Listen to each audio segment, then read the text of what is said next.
Hello and good morning. Stream number 32.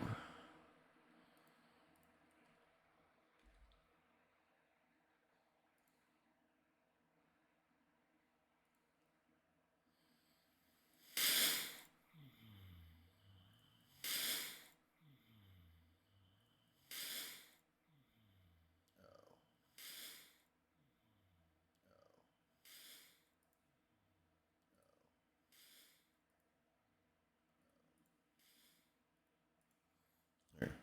Fuck. Had my own stream open again. God damn it. How do I do that?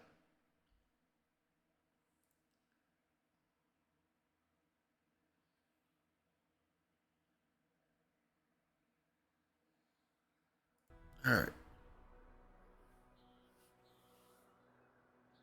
Sorry if I sound out of it. I just woke up. Yes, happy birthday to me.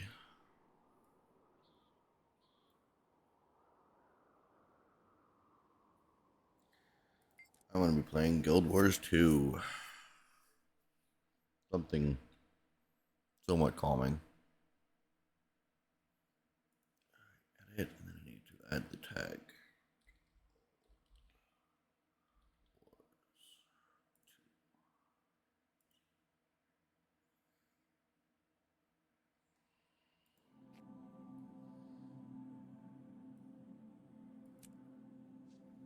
The guild invites me every fucking time I log in. It's like an automatic bot or something.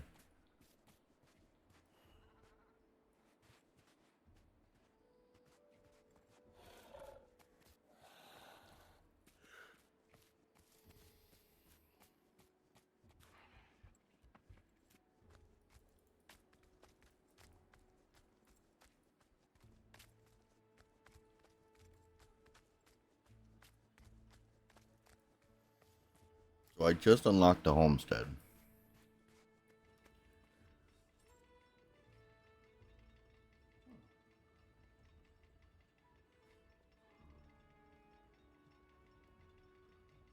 Goodbye.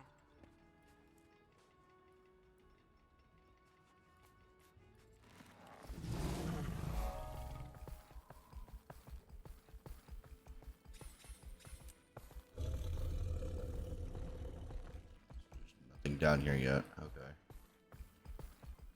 But again, I don't have many of the nodes. I'm very casual when it comes to playing.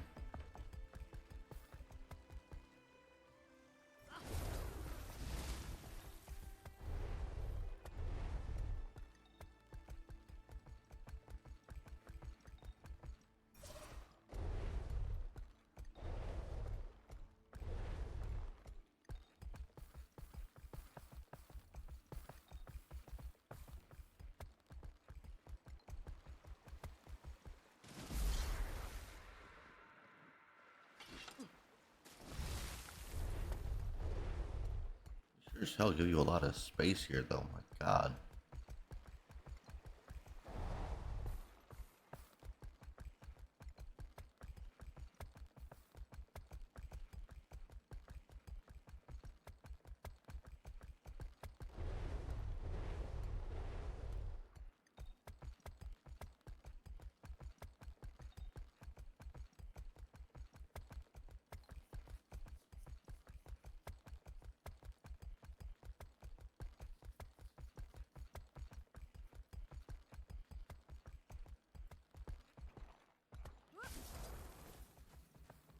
This is cool. It's like a little cave.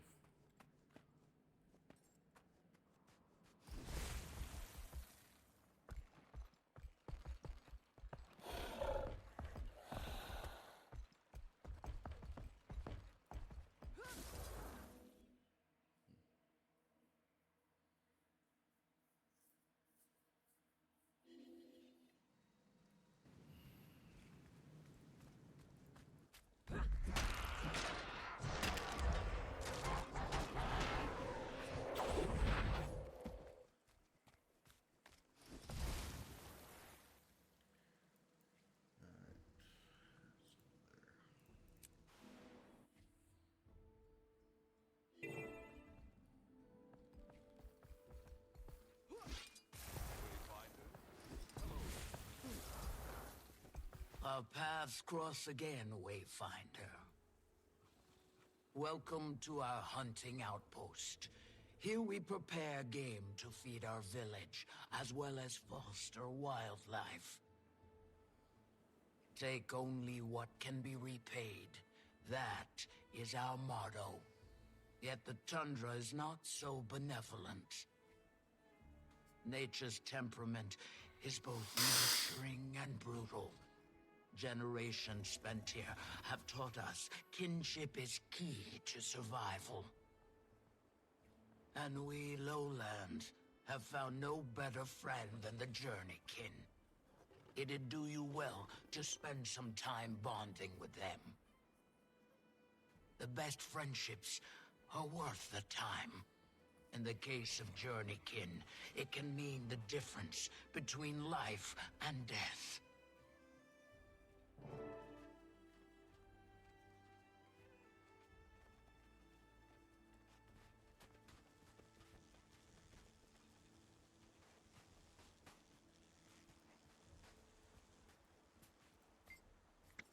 Belly rubs are a sure way to make fast friends of the journey kit.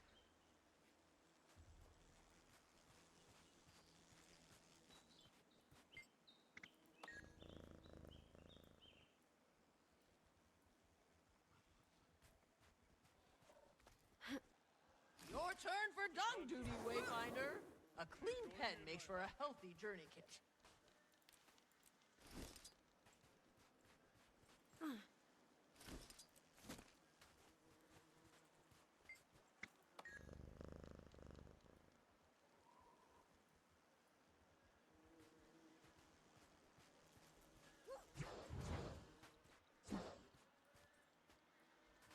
Yeah, that's where we put the okay.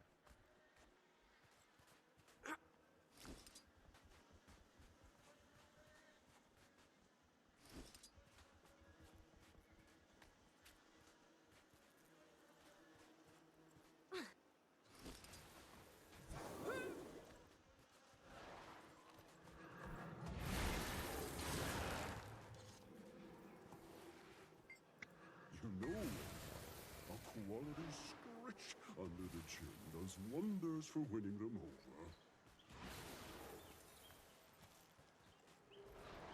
Fresh game is a journey kit favorite. A treat from your hunt will win you favor, certainly.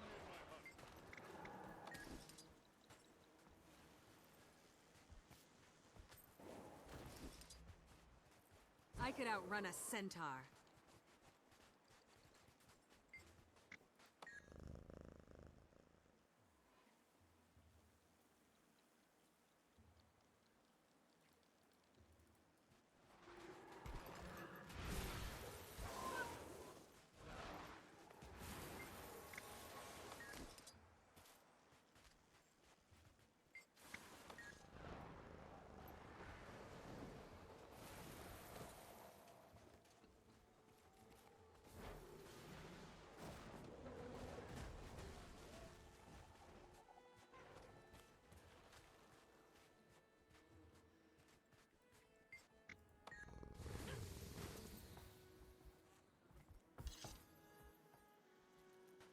The Tundra calls. Will you join me in the hunt?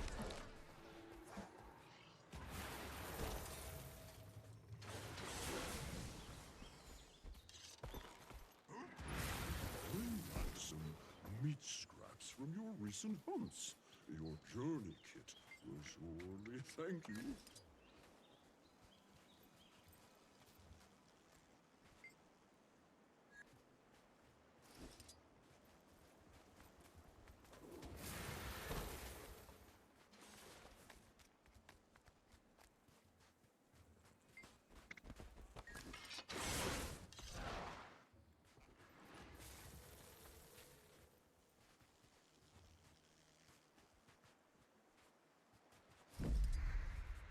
I could outrun a centaur.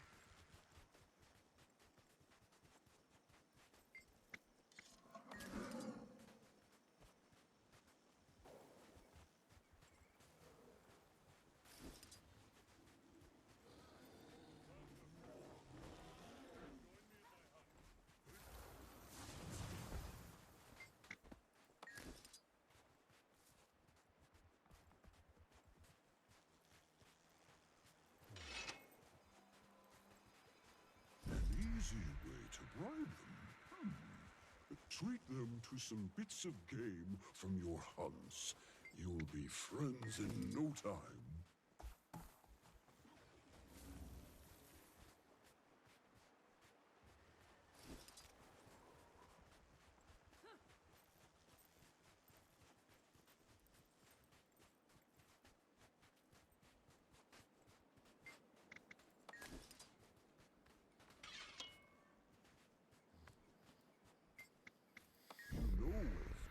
A quality scratch under the chin does wonders for winning them over.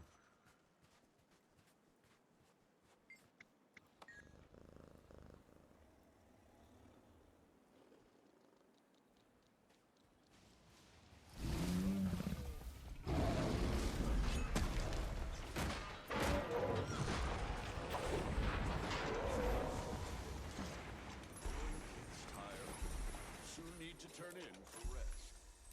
Remember, to tame a journeykin is no small task. That is what makes it worth the while. Continue to put in effort as you have, and your bond will strengthen. With this in mind, I shall see you again soon.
The journeykin have taken to you.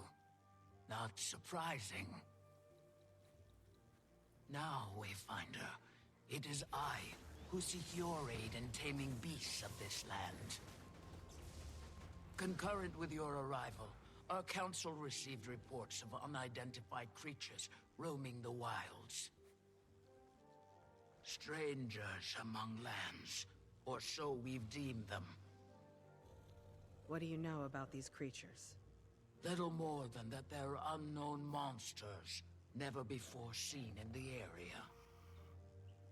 After some debate, a scouting party was assembled to study their behavior.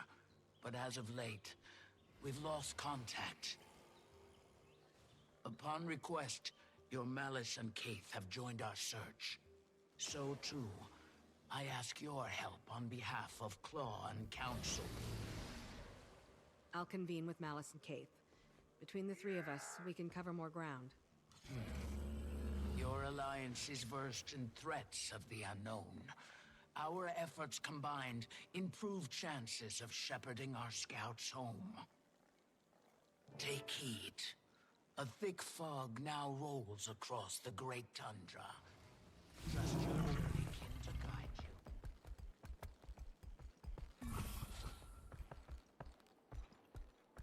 You there! Want to try your paws at one of the most acclaimed journeykin courses in all the wilds?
cool looking.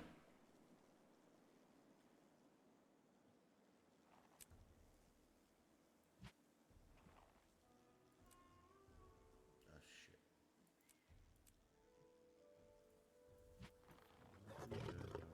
Oh, whole fucking inventory again. God damn it.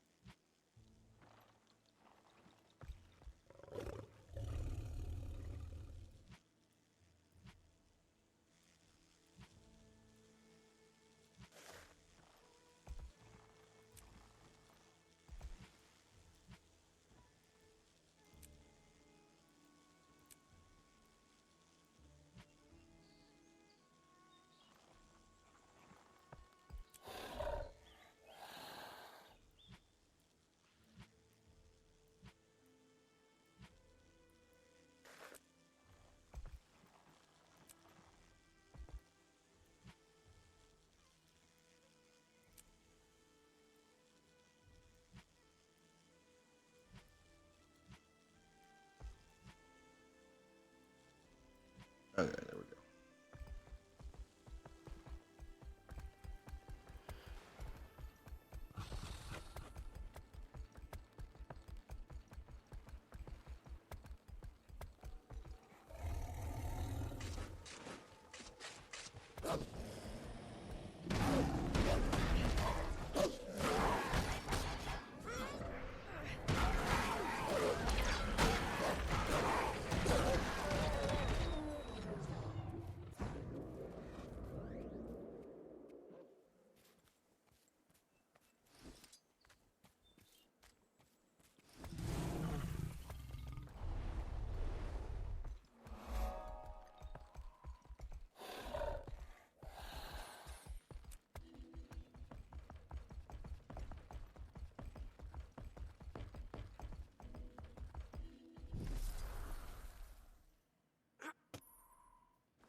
Vast caldera, hunting master. You seek a bond with a journey kid.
Use this where like all the fishing traps and stuff that wanted me to actually like, work on.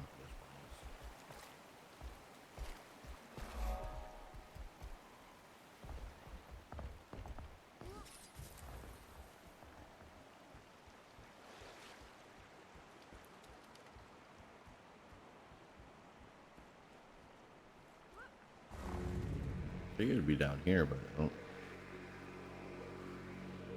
Oh, they all like underwater.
Fast today they are.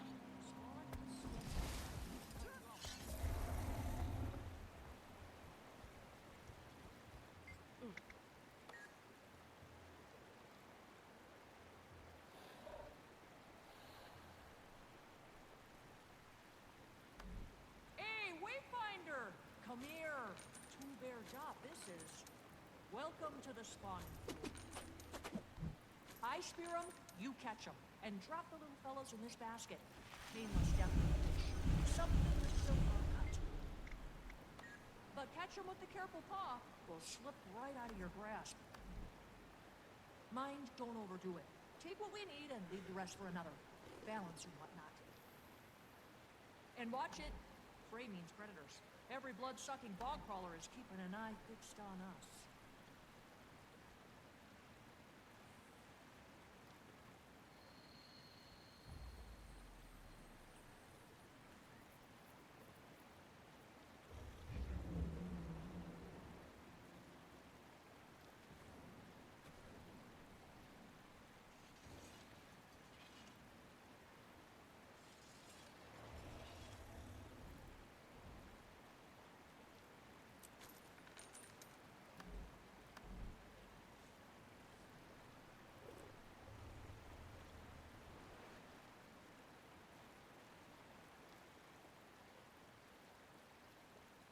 The other renowned art was where I realized you can get homestead recipes off of them.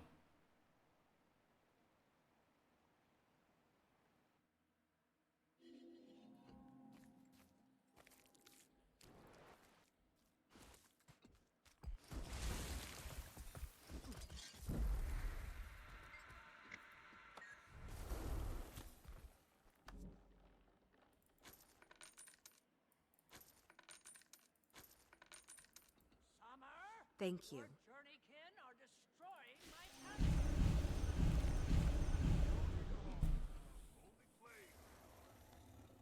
Spoiled they are. Get them in hand before they leave me a crop of tooth marks.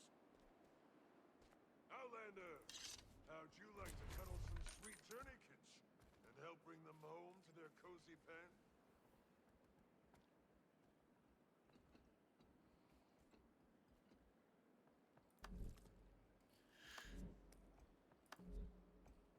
Oh, Thank damn. you. Harvested these.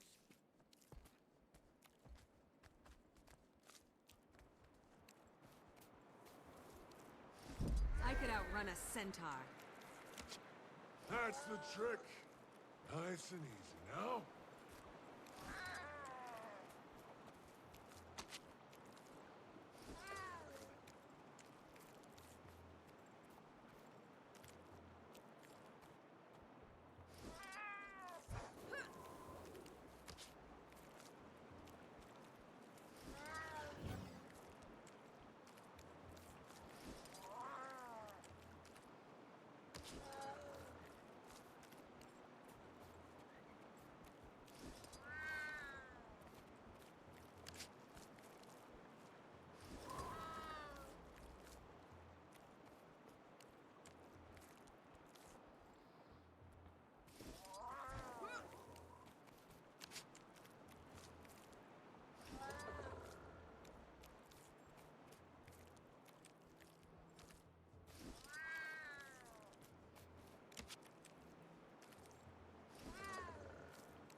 I could outrun a centaur.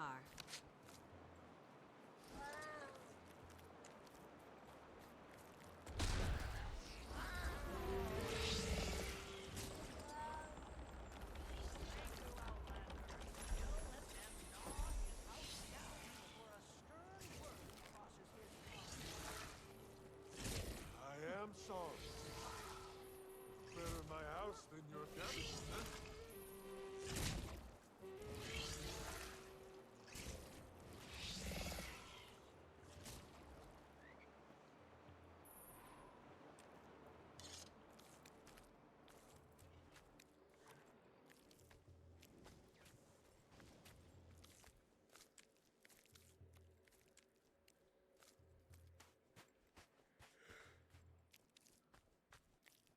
Alright. Now where do I actually gotta go again? It's over here.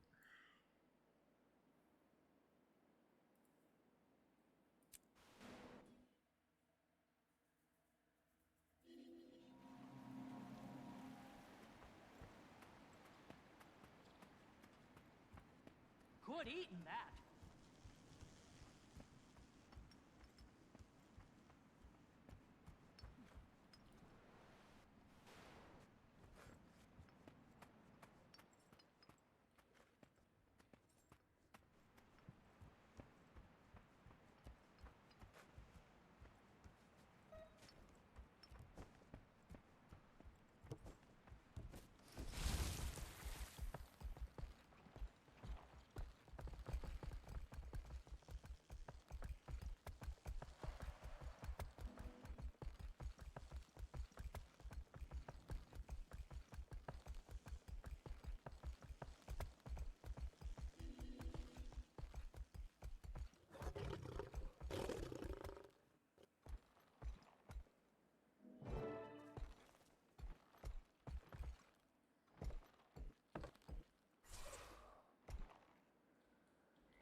Ah, there it is.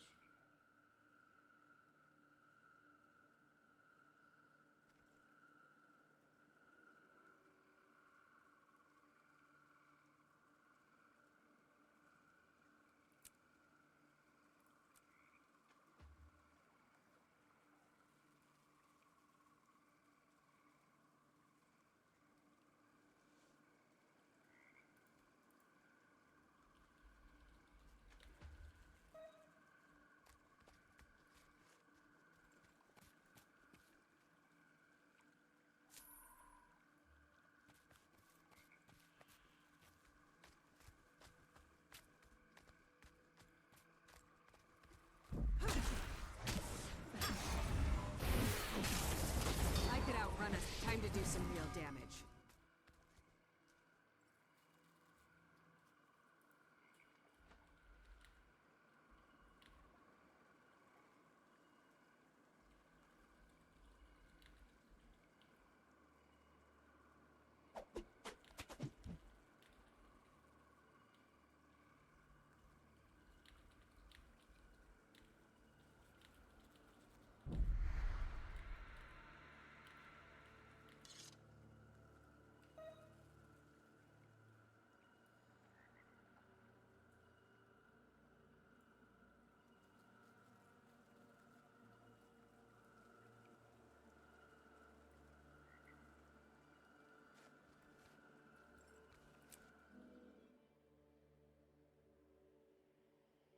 There you are. Over here, Commander.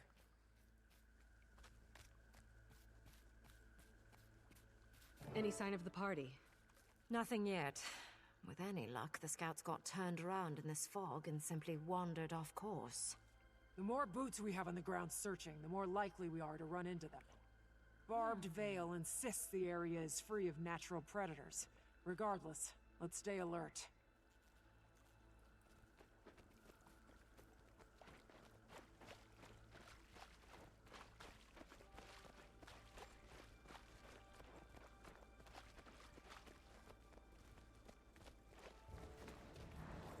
We're surrounded!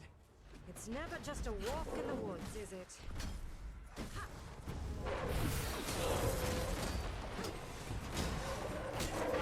I could outrun a centaur.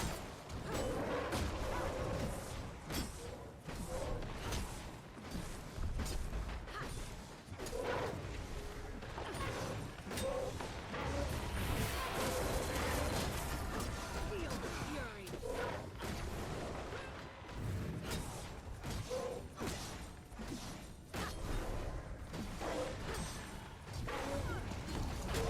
Looks like we've hit a junction. I'm having trouble getting a consistent read on our location. Out here, we'll have to rely on your war claw for navigation. See if it can point us in the right direction.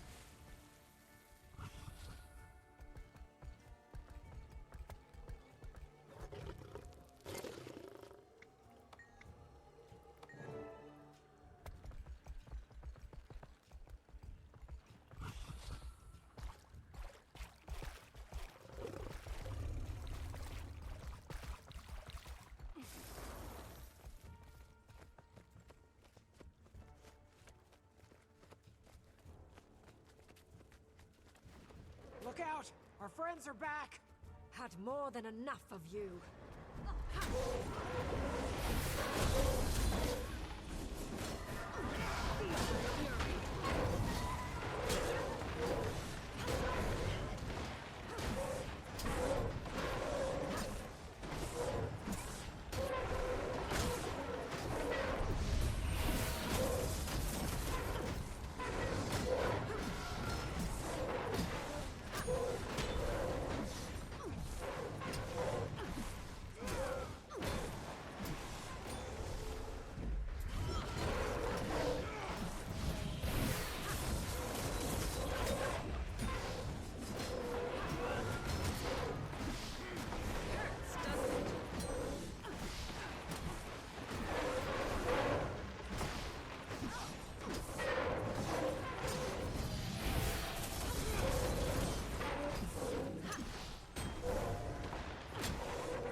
Which way, Commander?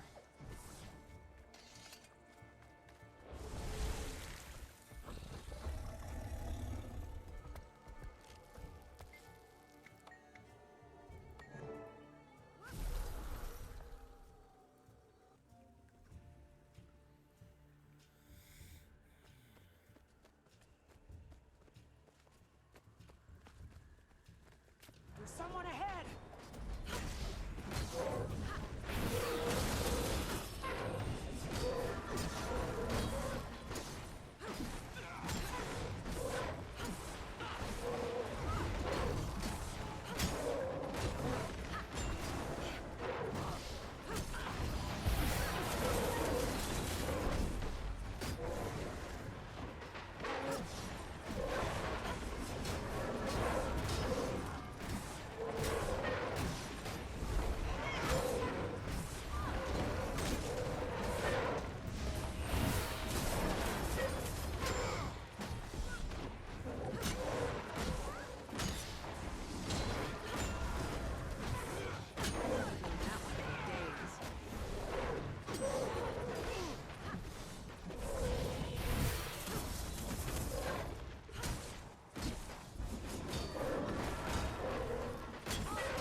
We're getting closer.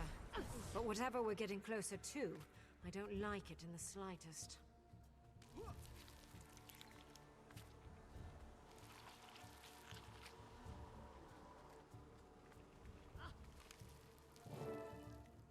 Over here! A survivor!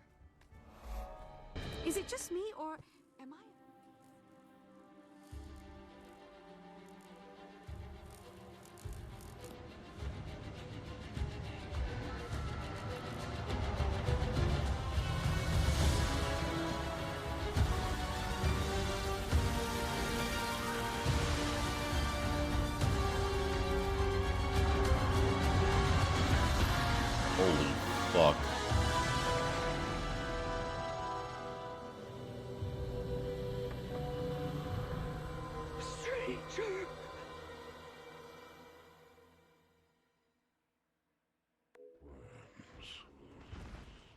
spineless in the filth they create for themselves.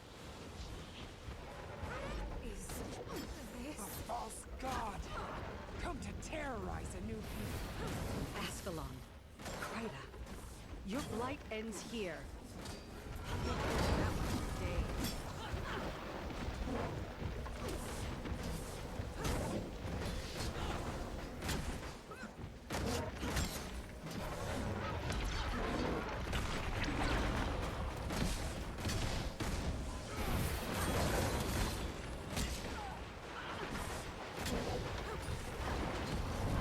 Where does it think it's going?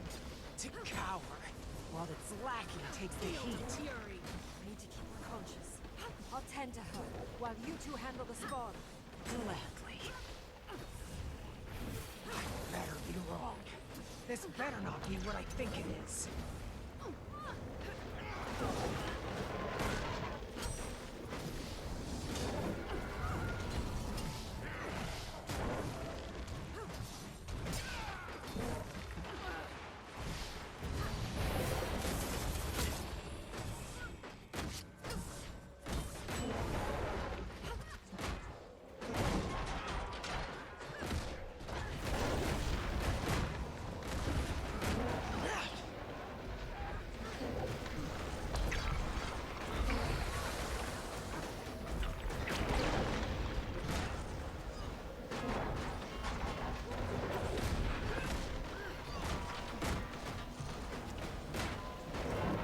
Time to do some real damage. Hurts, doesn't it?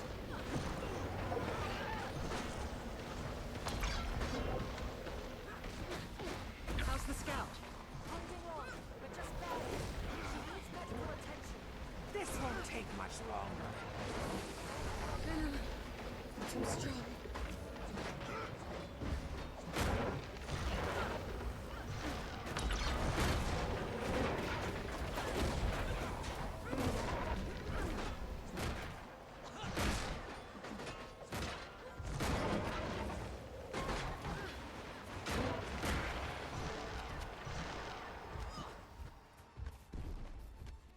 Where are you going? Malice! Job's not done yet. We'll have plenty of time for that. But for her, it's running out. She needs a healer.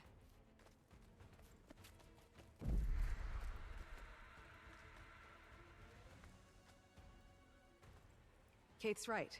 We go for help first. Then we talk to the council. Fine. But this goes beyond just the council. We need to notify the Alliance. And have the bodies identified. Unless you want one more to identify, let's move. Once she's safe, I'll contact Krisha. Have her call for an emergency meeting.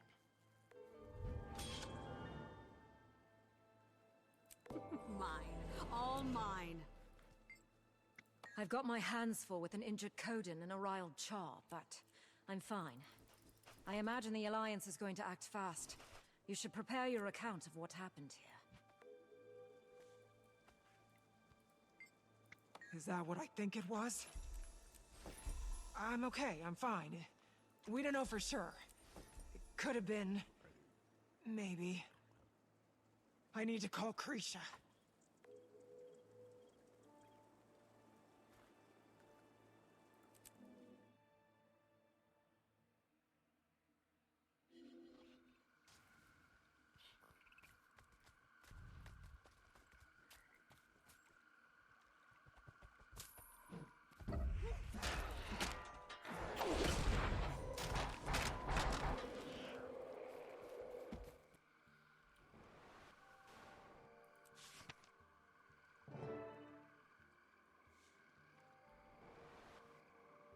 In charge for emergency meeting.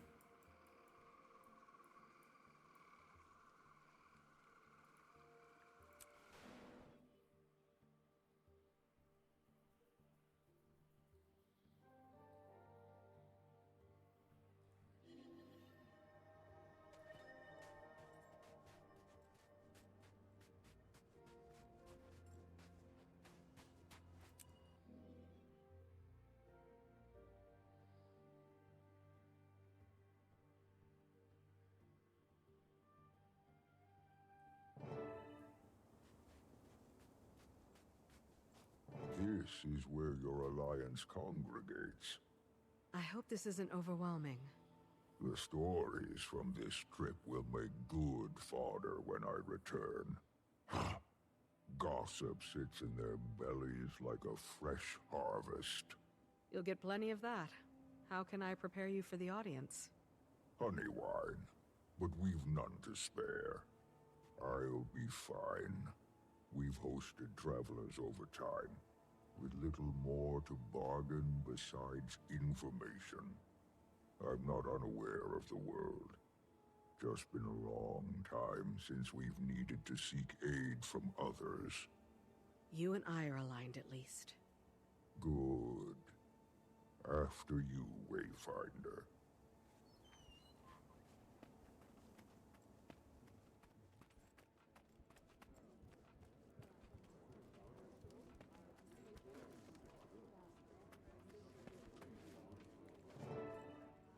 All members are present. Ah, welcome leadership from the Pact. Finally. The room is getting fuller by the day. We can begin. We thank the Council for their discretion and speed. Your summons said as much, but recent developments are troublesome. Are the cryptids back? Are they not so contained? A different threat. Warden Frode, your report? A Titan has been sighted in Janthir. A few of my Astral Ward in the area got a good look after it fled into the bay. A Titan? I've certainly read of them. The burning of Ascalon. The door of Komali. Stories filled with deception. Are you sure? Yes. Multiple first-hand accounts of a giant insectile beast. The Ward is gathering all the readings we can. Our records are likely dated, mind you. And this one may be more evolved than the hive we've encountered before. Luckily, the commander was in the right place at the right time. Witnessed the attack alongside Kaith and Imperator Malice. Oh yeah, well, that's convenient. Counselor. It's all true. While working with the Astral Warden Janthir, we encountered the Coden of Harvest Den. We sought to establish diplomatic bonds with them on behalf of Queen Jenna when the Titan attacked. Its spawn kept us busy while it fled into the bay, smart enough to avoid a fight. But my experience is limited. Today I've brought Stoic Alder, the Claw of the Lowland Coden, to share his.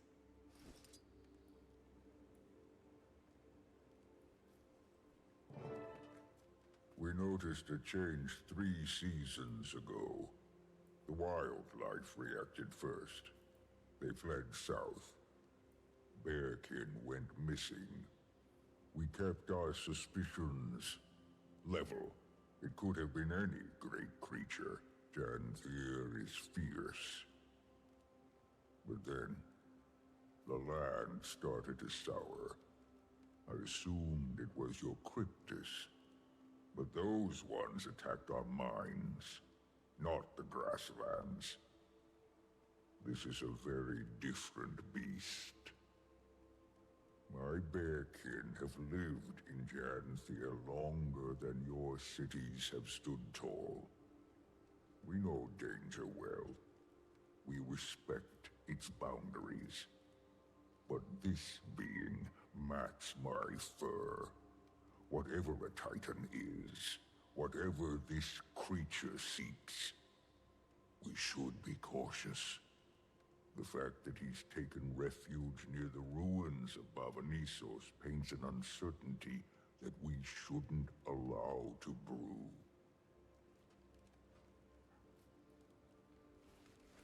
How many are there? One, you say? That we've confirmed. He fled to the north while his spawn kept us distracted. Even the little one was nasty. Titans are not solitary. We'd know if there were 20.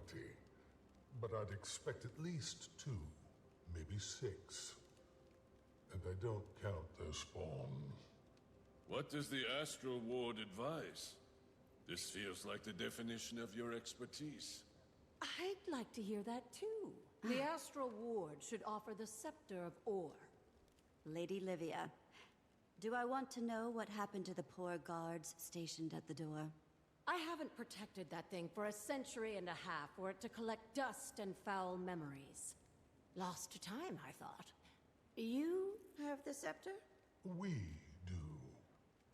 The lady surrendered it not long ago.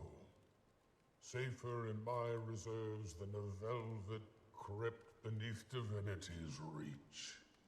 You know it's a good idea, Iskarin. I don't know this legend.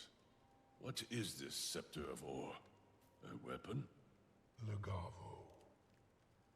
Cast from raw magic by the seers. It was made to control beasts from the mists. A solution perfectly sculpted to our problem.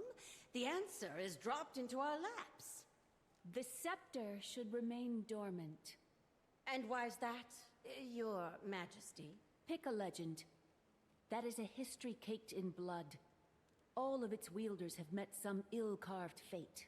Besides myself, of course. And she looks great. Until we know what we're dealing with, I'd sooner pick up a sword again than leave our fate to archaic mysticism. Stubborn as Linus. Your mother would be horrified. Enough! Are we walking on coals? Queen Jenna, if you don't see this as feasible, what do you propose? The scepter is an extreme solution to a fresh problem. We should send the commander back to Janther to learn more. I agree with the Queen. We don't know nearly enough about the threat at hand, or how useful the scepter would be here. Well, I think we should get it over with and just try the damn thing. What are we risking here? This creature is closer to my borders than yours. And Stoic Alder's Coden are even closer. Harming our people is the risk. Letting this thing roam about is just as dangerous to them. Perhaps. But the scepter could do much worse. We are simply at an impasse. Then what do we do? We vote on it. It's a sound motion. We did form the Alliance for a reason. Someone will be disappointed with the decision. Or dead. Ideally, these Titans, and not us. The Queen is right. I don't think everyone is going to agree. And so we vote. Take some time to think. When everyone is prepared to make their decisions and has returned to their places, we'll begin.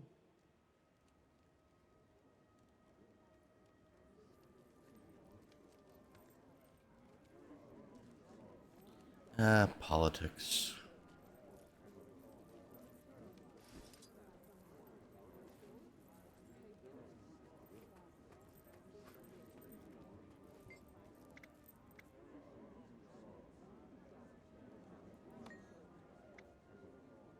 I don't know, Commander. I'm prone to agree with the Queen's hesitation. We know so little.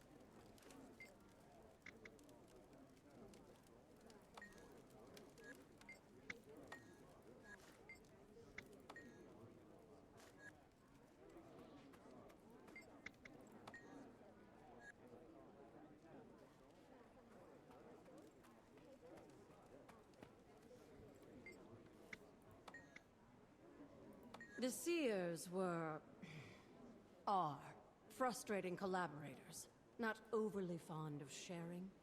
You saw how specific and arcane the Shining Blade was. Legavo is similarly complex. It tests the will of its user, judges their intent. If the user is found wanting, well, those names have long been lost to time and memory.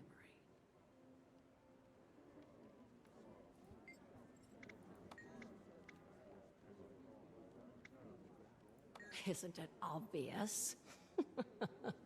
It saw my intent to bring the White Mantle and their Mersat overlords to ruin, for their abuse of the Bloodstones.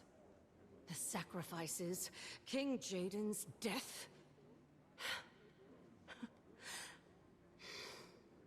Ignore me. Musings from long ago. It offered me vengeance. I sent many enemies of Kryta to their oblivion. Probably liked the blood. It was fortunate that Isgarin and I crossed paths when we did, though. Even I have limits. As for you, well, you don't lack for will. Even death couldn't stop you. I wouldn't bet against you. Before those unfortunate bandits, and then myself, its prior wielder was, let's just say, a little problematic. Vizier Kilbron. He was responsible for sinking ore. I'm sure you've heard that particular story many times. While the Scepter wasn't responsible for the cataclysm, it was a very dense situation. Whenever a god is involved, and especially a fiendish one at that, certain cultural anxieties come to light. I don't suggest it lightly, but it was cast to control creatures from the mists. Kilbron used it to control the Titans. There is risk, certainly. We don't know how well it works, or if it does anymore. But we should try.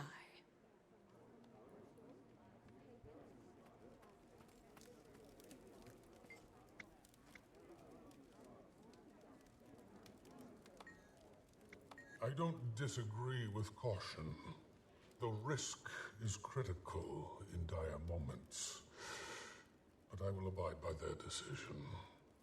Historically, if the Ward needed to take action, we simply took it. I must wait now.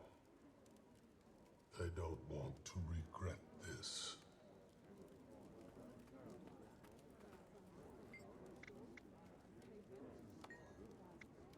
You know my take. If we have a solution, we should use it. If the Astral Ward is so powerful, they owe us a demonstration.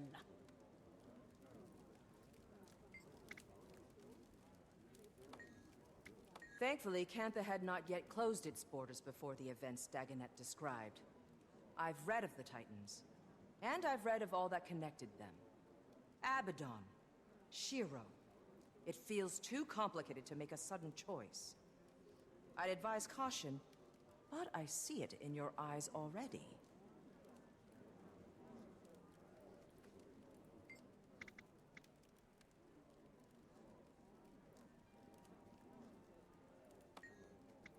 Lot to consider, but I think I know my stance.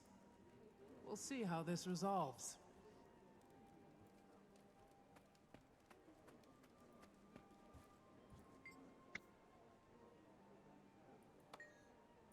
I wish they could understand that what seems like an easy solution is often muddied with complication. But the final call is not mine. It can't be if we seek genuine unity. But whatever is chosen, we will live with it.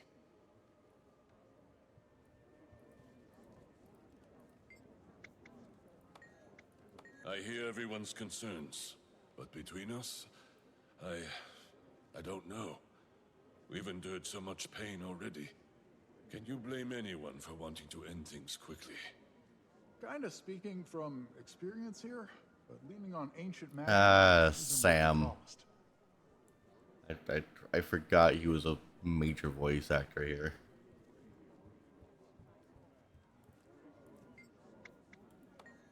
I know Liam is from Critical Role. When Queen Jenna invited me to the Alliance, I didn't think things would spice up so quickly. Ilona has a long history with events such as this. I know my response. Think on yours.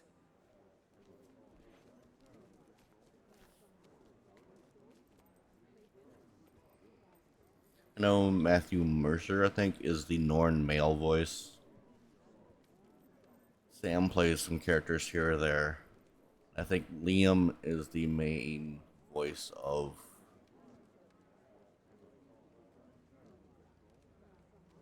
Who is it? Silvari Vale, I think is Liam's voice.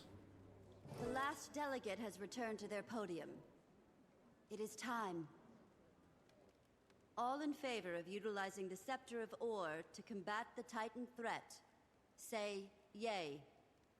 And those who oppose, preferring the commander return to Janthier to conduct further research, nay. We're all so shy. I'll start. Nay. Nay. Yay. Yay! A firm nay. Nay. Grisha? Yay. Nay.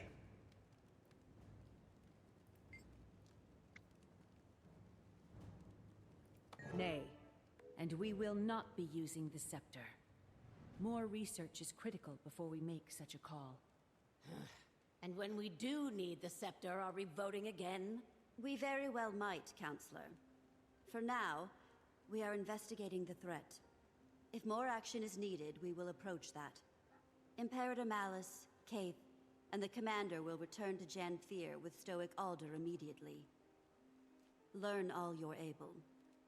Stoic Alder, do your people have a secure route into the Isles? If Iskarin is correct... And I am. Then we should expect the worst. At least one Titan has returned to Tyria. I've sent scouts to map the ruins before. We can approach from the south, take the river inland, and establish camps. These things threaten my home, my son. My spear will aid this alliance. Adjourned.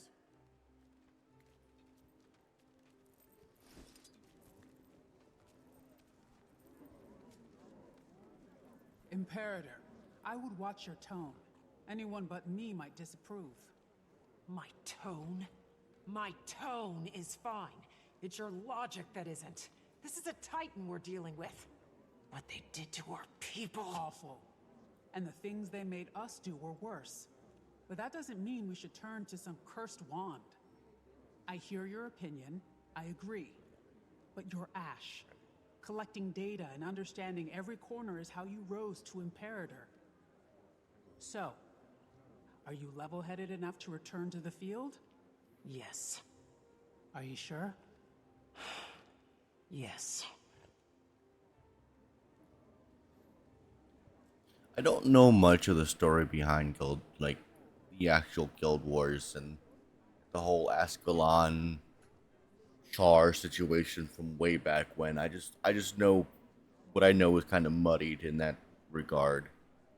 I remember that the Char had once worshipped their own god at some point in time, but their god turned out to be like this wicked evil thing, and they fought against it. Some of the legendary heroes from that time are like in the hall of the Black Citadel right there. The lady with the bow and everything, the ones you call on as part of what is the class now? Revenant. He broke through that control, and I think during that time is when the Char burned Ascalon.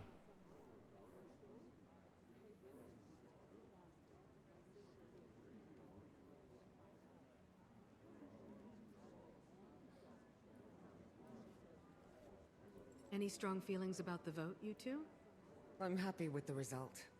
When we're dealing with gods, or creatures that pretend to be gods, caution must be observed. Maybe they want us to make the obvious choice. There's no way to know until we do our research.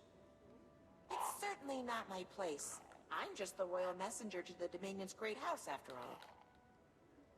Just the royal messenger. She is very modest. But I can see both sides. I see the want to dissolve the problem swiftly, and I also see the need to be patient. Politics can be very delicate indeed.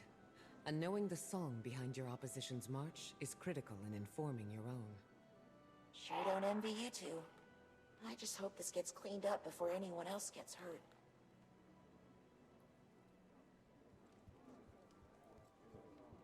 Foolish. What a silly decision. One more bad report for the Arcane Council. I'll be fine. Just fuming. Move along. Well, I can't argue with the majority. Their suspicions must be warranted. I just don't want more destruction. Neither do I, brother.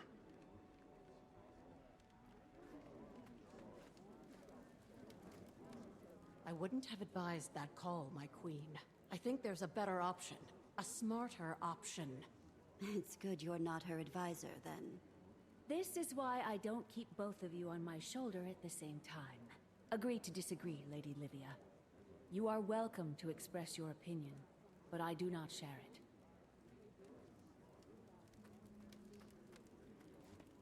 Isgarin, must I remind you that we are trying to prove a point in our participation here? If we weren't in this alliance, the Titans would be taken care of.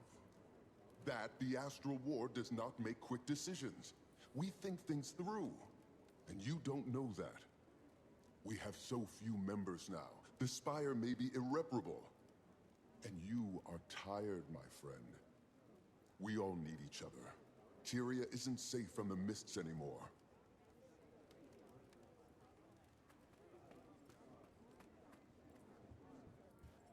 What was it like? Horrifying. We've faced many threats, big ones, but this time felt different. I don't want to catastrophize and call it an omen, but this creature escaping or entering from the mists is a scary concept. You're not catastrophizing.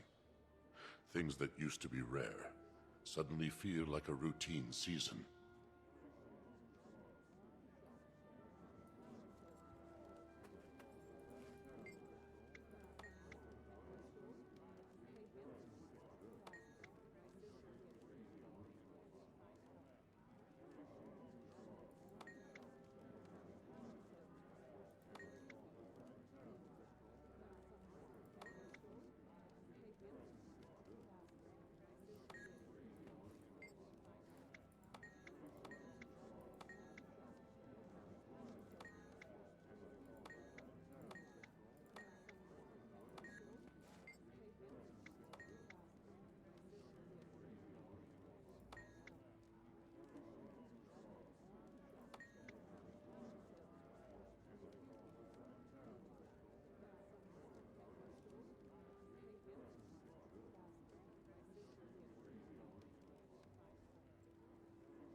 Welcome to Tyrian politics.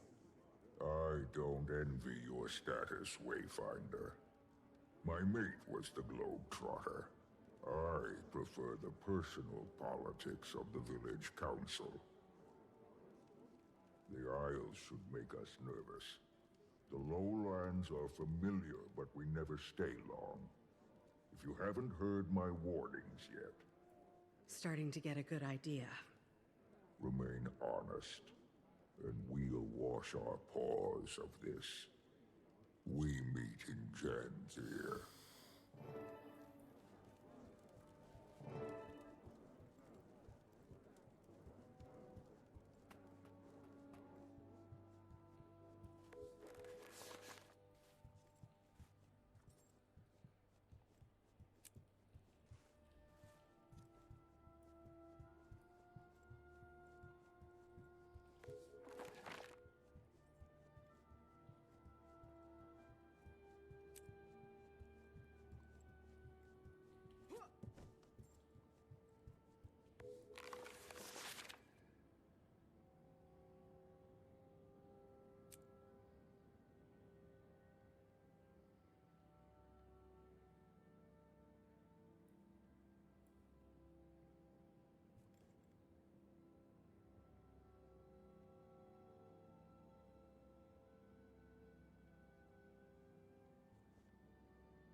Some of you even said the commanders died and come back to life, which is nonsense. I'd hate to disagree with you.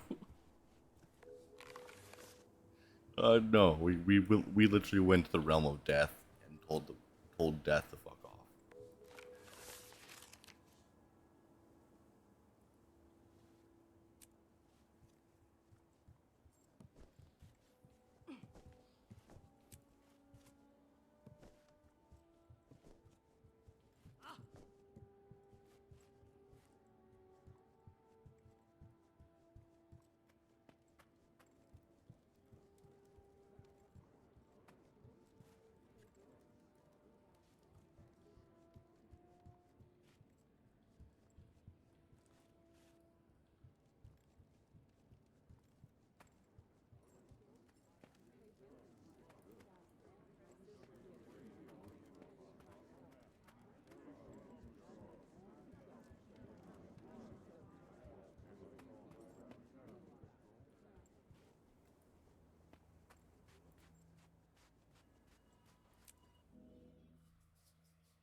stop training?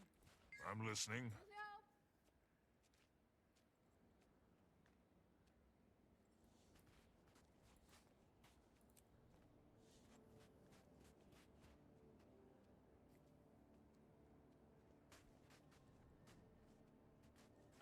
Ahoy!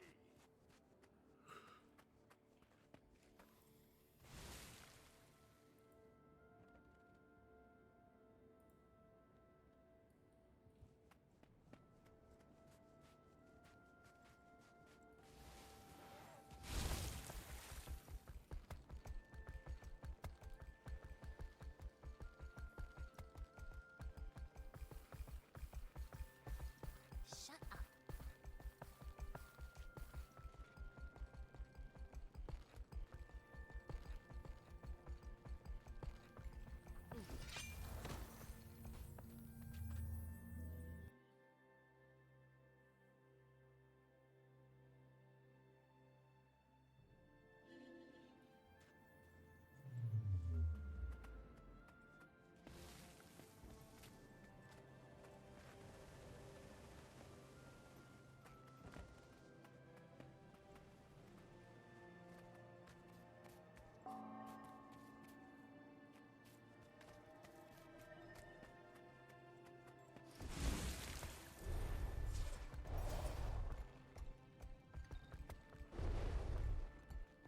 We can't wait. We are. What do you need? Oh yeah, fucking shit's expensive for the cultural armor.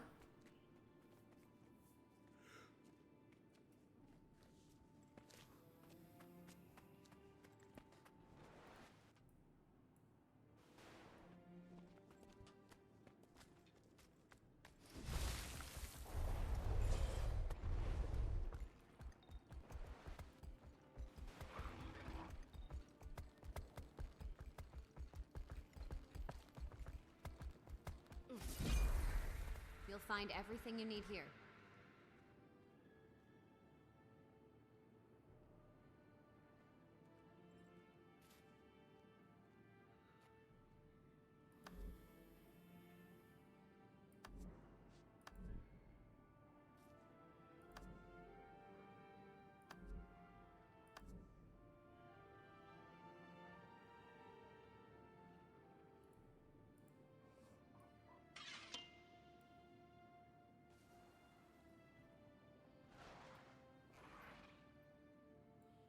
Cool for like the Dragon Hunter class if I hate it. If I didn't, I hate wearing fucking helmets.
The feline companions of the lowlanders. What do they call them? Journeykin. I heard that one attacked a scouting party. The one I met was quite darling. They're cute, but I'm also getting some strange readings. Nothing bad, just odd. As a species, they seem to possess some type of magic. I don't know how that magic manifests, but the vision crystal in my pocket nearly popped when I got close to one. So I looked into it. And you know which creature has a similar magical composition? The Warclaw. Wait, no. Truly? From the Mist's battles? Yes, and we know that Warclaws are bound by potent souls. What if these creatures are their origin?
Always a pleasure.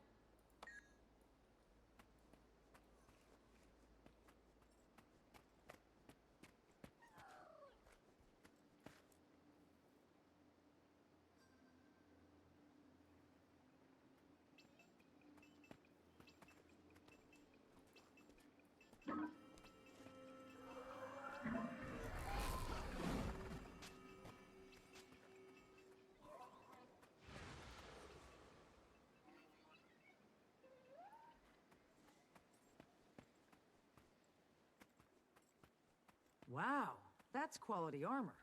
Thanks. Thanks. Thanks. Why, thank you. Thank you so much. Thanks.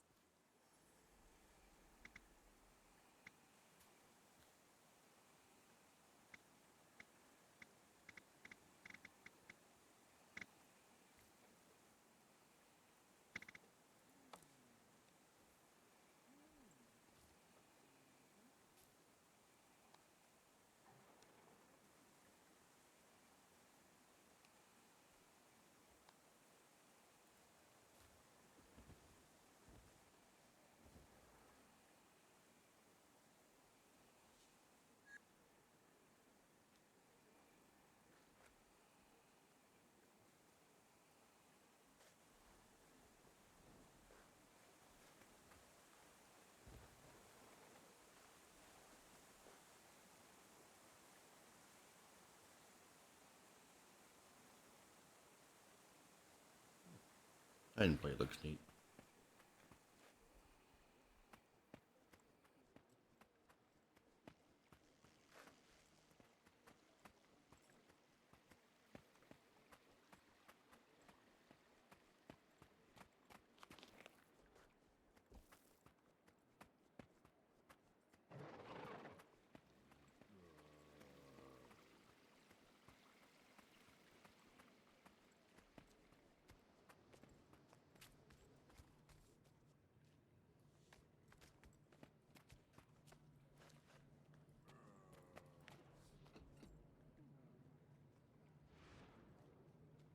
Goodbye.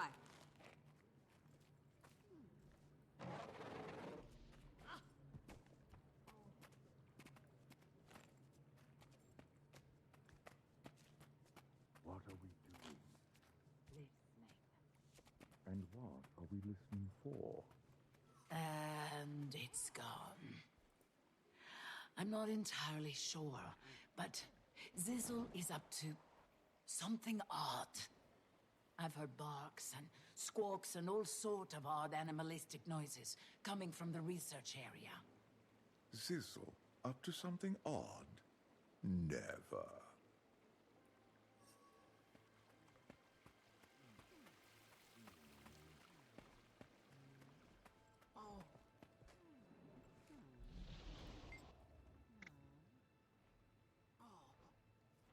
Janthier proves a mysterious land, Wayfinder, even for the Ward. Each question answered, unearthed several more. And these wisps are no different. Studying them can give the Ward insight into their purpose and potential value. If you come across any in your travels, report your findings to me. Your first-hand accounts will benefit my research.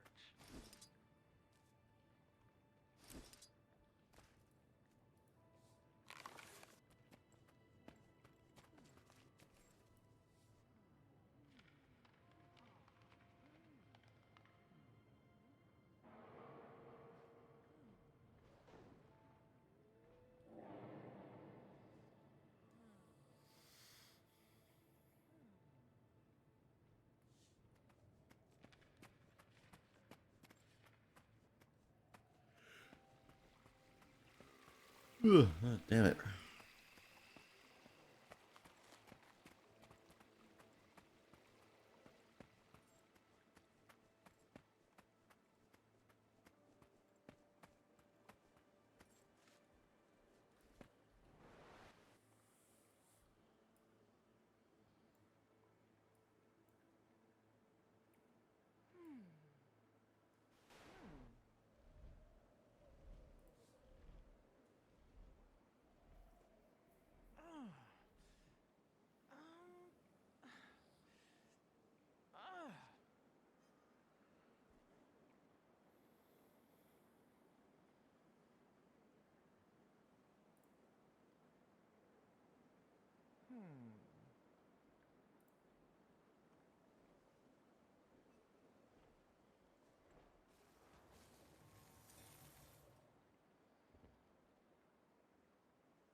almost like drinking lemon juice.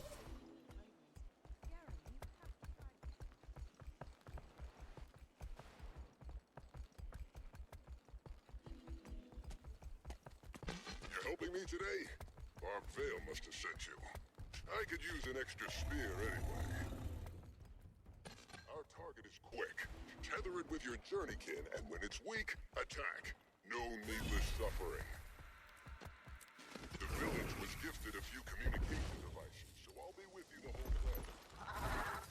Here is what technology has done.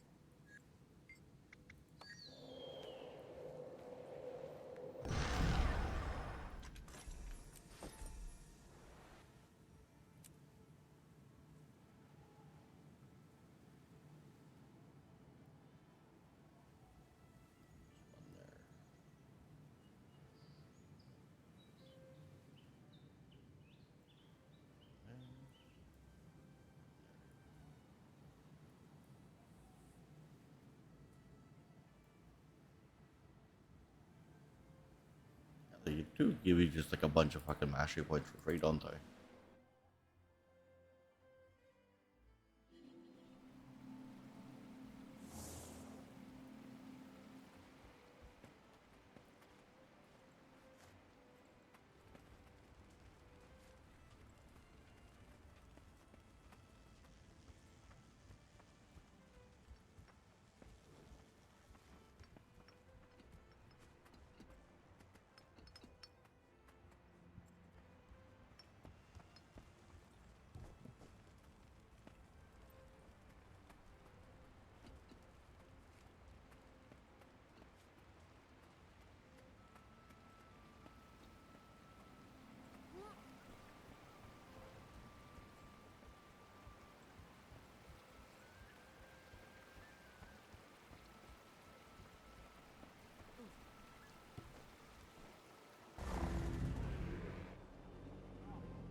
do some background music.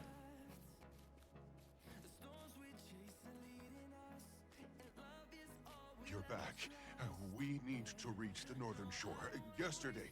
No time to pack. Calm down. Walk me through it. Fading Aurora. She left the village. We have to go after her. She won't survive a day on the Isles by herself. She went to the Isles. Why? I don't know. She didn't say exactly. When Pa returned, he told the council about your meeting. The Titans. Did he go with her? No. He's with the council now. She left on her own. I'll bet you my best skipping stone that she went after the stranger. I'm going after her too. We should tell your father. See if we can rally a few spears. I'm not asking for his permission, and I don't need you to lead the way. I'm heading to the North Shore. I'll take a boat into the Isles and see if I can catch up to her. You're not obligated to join me, but I won't turn you away. Don't make me regret this.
This is as far inland as we can get. We'll have to continue on foot. Have you been here before? A few times, but never without Ma or Grandma. What about Stoic Alder? He wouldn't bring me, no. Doesn't think it's safe. Look!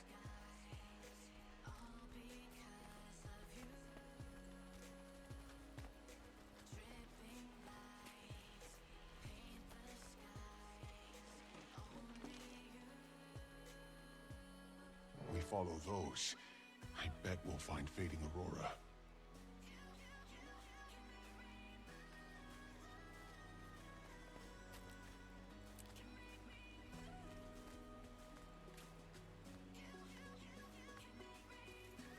Strangers ahead. We'll fight through them. Careful, Cub. This isn't a race.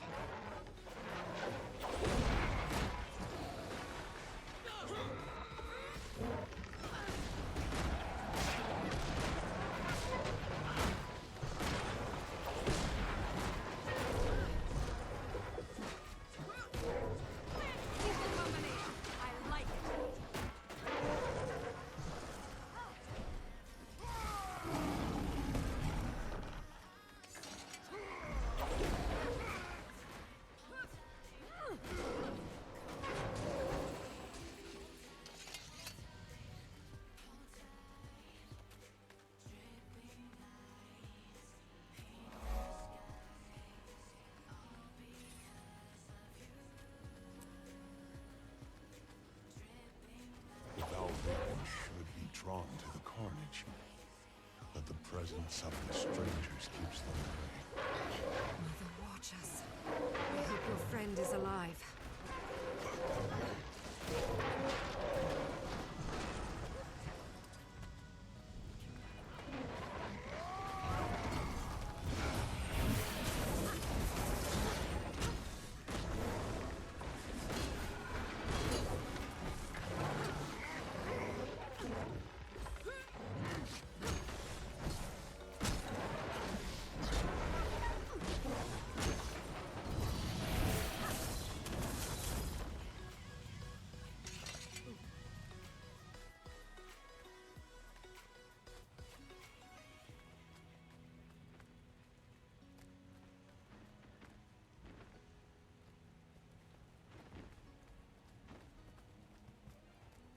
Wait.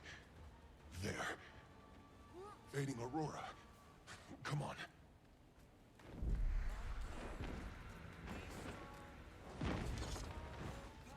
The multiplicity of your bestial nature flickers dull without air. I am Greer, and you are small. Aurora! We can't... Let's kill this thing and go home. Please. We need to get out of here. Moths to flame, sizzling with melancholy as they reach my ember. You all need to listen to me. We need to clear the spawn and debris from the area. Right now, he holds control of the fire. This will balance the odds. I may be able to overwhelm him. Hope, do you have my seeds? I'd never be home without her. Fascinating is your dedication to dying plants. I will turn this swamp to rot.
done.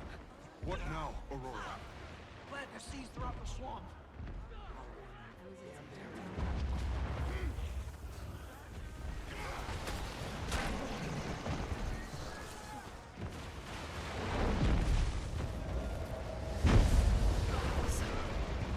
Vulnerable.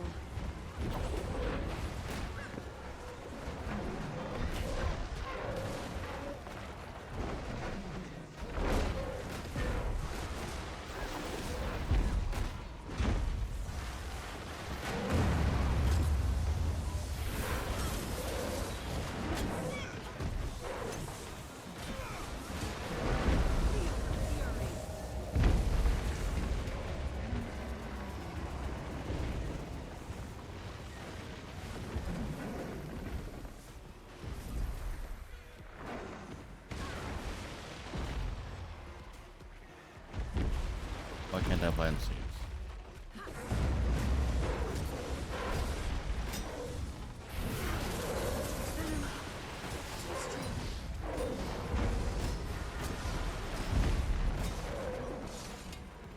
Why isn't it letting me plant the seed? What the fuck am I doing here? Oh, I gotta go get the arrow. Watch out for his spawn. I've got more seeds. Dodge out of their way. Don't want to lose any seeds. I see now. Your plans are undoing his corruption. It's magic. It's balance. Time to do some more damage. I trust you.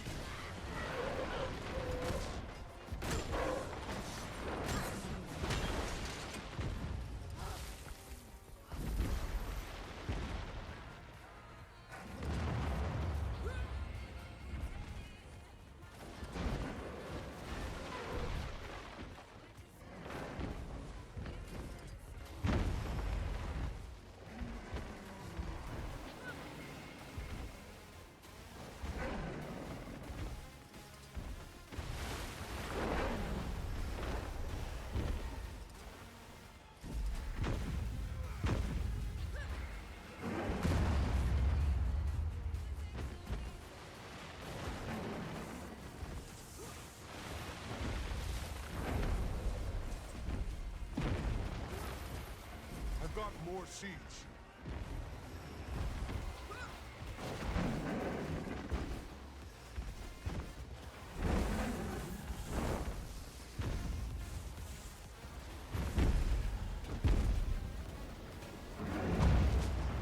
Aurora, it's working. So sweet is the honey on your lips, just before its talons catch Victory by the throat. Feel the fury. Calm your tantrum. We have a score to settle. Sweet is this. I'm speaking to you. Look at me.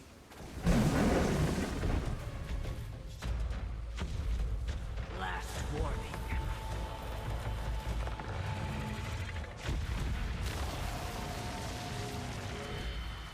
Very well.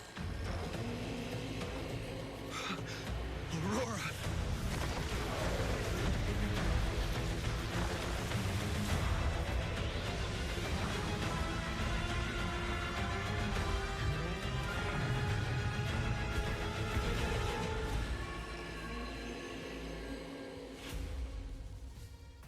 Ah! I think we found her. I will explain. What are you?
don't know about the rest of you, but I've got a burning question or two.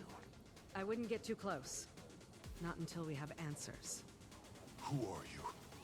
Pokey, I will not hurt you. Don't call me that. That's what my ma called me. Who are you? I am Waiting Sorrow. Not some healer from the Shiver Peaks, I take it. I can practically feel the magic dripping from your paws. I am not. I'm... a rogue wizard. The Astral Ward is looking for you, Waiting Sorrow. The moment they called you Wayfinder, I assumed your mission was to hunt me down. Hunt is a strong word. What fables did he tell you of me? That I take children and siphon their young magic? Only that I'm to assume you're dangerous. I helped you kill the beast, didn't I? If I was going to harm any of you, my hands would already be cleaned of it. Poke. Poised arrow. I'm sorry. I can explain everything. I just need you to give me some time before we tell anyone. You don't want my paw to know. It's not the right time. And I still have a few questions myself. With time.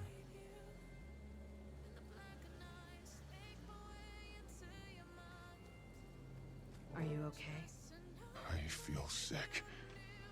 My gut is turning and my arms won't still. I don't know what to think. I need to count the trees and mull it over. Are you going to tell your father? I wouldn't blame you if you did. I want to. I don't know if I should. I'll think about it. My ma taught me to step away when a hunt became too taxing. My thoughts and tongue aren't aligned. Wise advice. Take as long as you need. I'll keep an eye on her. Yeah, they're getting some research camps set up nearby. I'll be there. I'm gonna take a walk.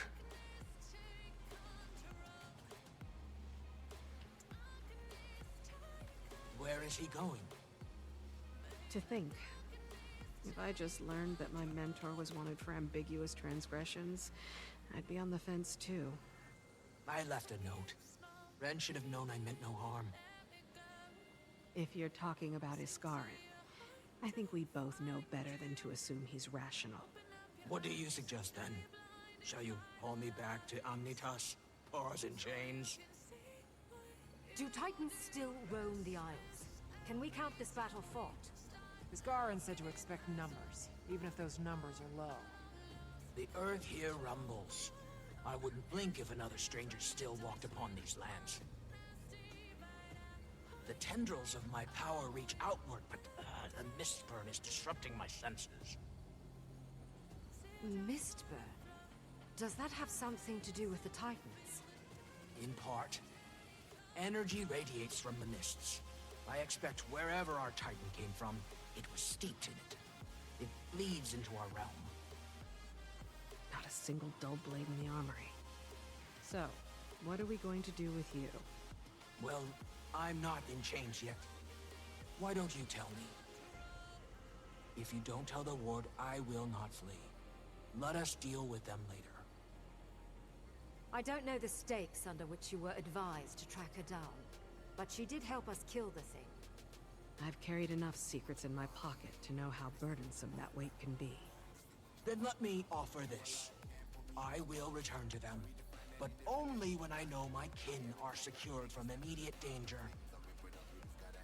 Let me roam on my own terms until then.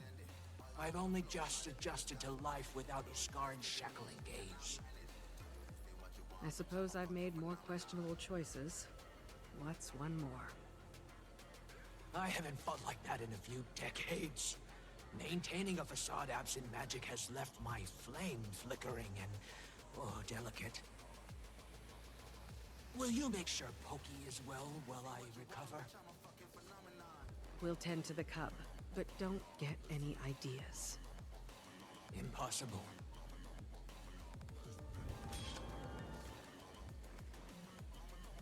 And that's that. Just give you free mastery points too every time you complete a story beat. Like,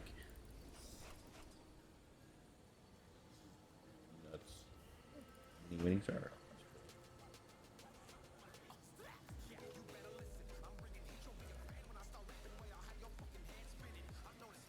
Mine. All mine. Commander, you're far more versed on the Astral Ward than we are. But you might owe us a bit of an explanation. Not your mess. It's hardly mine. I don't want to put you two in a tough spot. Please. You're traveling with the Imperator of the Ash Legion and a thief turned diplomat. We can do covert.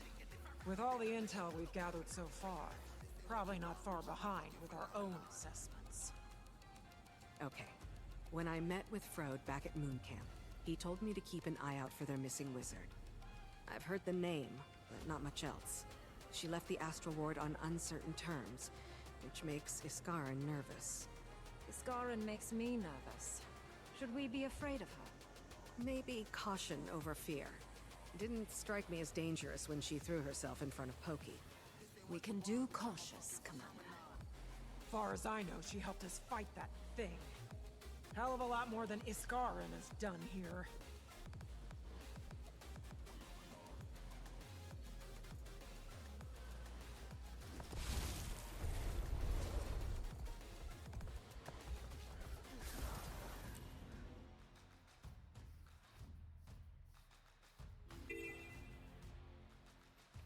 We must scout the area.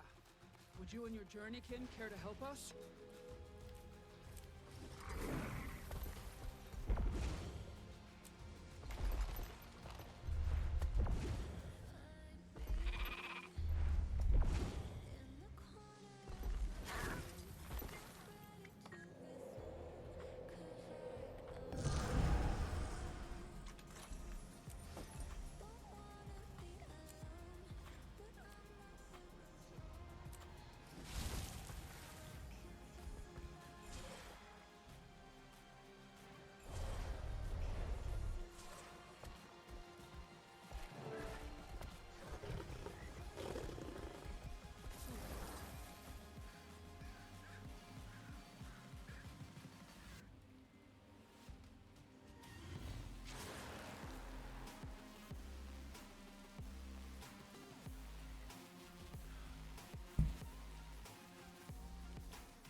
Stoic altar.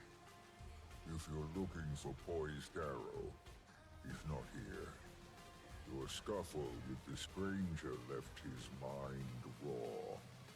I don't know what you endured. I haven't seen him so heavy with angst since Silken Weir left us. I can explain. After the mainland attack, his nerve was turbulent. He said you were left with little choice. My son survived. Your friends survived. I don't need to mourn what didn't come to fruition. The creature that killed your kin is dead. Turned my stomach. Another sunset. Did you find Aurora? Pokey didn't say. She wasn't with the dead. A good sign, but we'll keep looking. We'll settle camp and assess. Our forebears built sites across the Isle. Way stations, constructed after the Masat fell. Iskaran's warning hasn't escaped me. If a Titan lives, we'll find it. You can tell your alliance that. Wayfinder, my son, Is Pokey okay? Was that his first fight? Against something of that scale? Of that scale? No.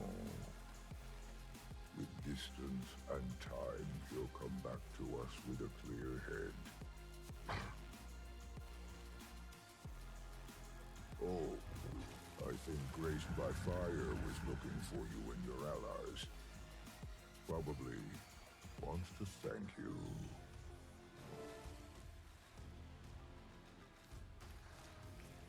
Farah, is our soldier escort here yet? I want to get into the ruins before another storm rolls in. Commander! Do we still call you Commander? Oh, never mind that. Heli, Priory Archivist. The Tyrian Alliance invited us to come study the Isles and help with the whole Titan situation. Fascinating, truly. I specialize in pre-searing human migration. When I heard about the ruined village here, I had to come. Gavril. That's what it was called. The only record the Priory has on it is a journal entry from a former inhabitant, Dorothy. Until all this started, we had no idea where Gavril was. It was wiped from history.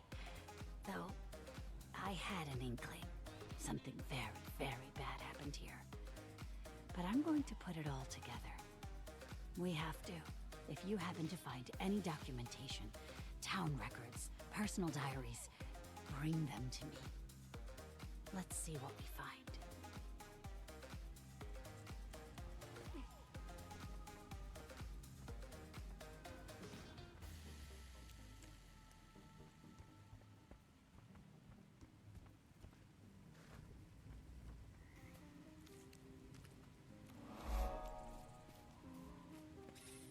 Hear what happened to Guiding Star's expedition team? They were attacked not once, but twice. This isle is troubled. Not by a stranger, I hope. Just by wolves, they told me. According to Guiding Star, one was enormous and rotten. Ugh, creatures on this isle are never just rabbits or bees. They have to be beasts.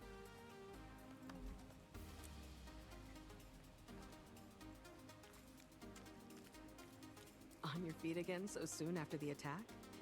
Kaith might have something to say about that. Rest is for a calm soul. If I sit for long, I'll turn into a cub with a gut full of honey. I also heard the news. You killed it? A stranger? We did. Just glad we got the boy out of there alive. That thing was... you know. If my companions saw what that creature left behind, they'd be mortified. Spent their lives learning this land, protecting it. I'm relieved Pokey is okay, though. Me too. But until we know what's left to fight, may as well find our footing. How can I help you stay seated? You need rest. If you're offering, I could use a scout. Wilderness abounds. Only a few of us have spent any real time on the island.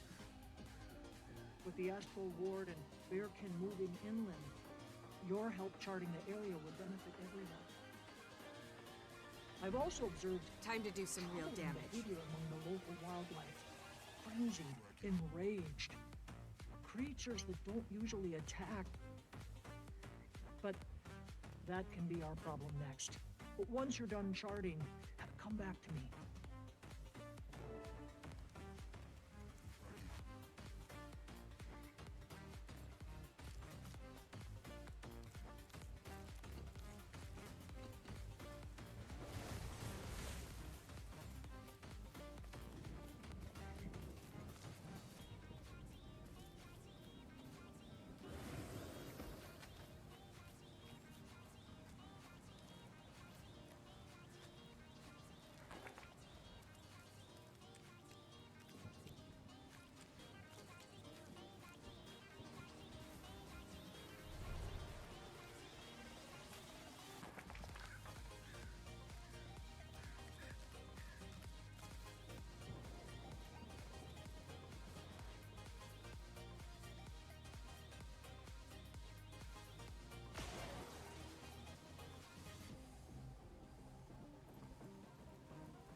sharp eye and senses sharper still. Find and dispose of anything you use.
Always a pleasure.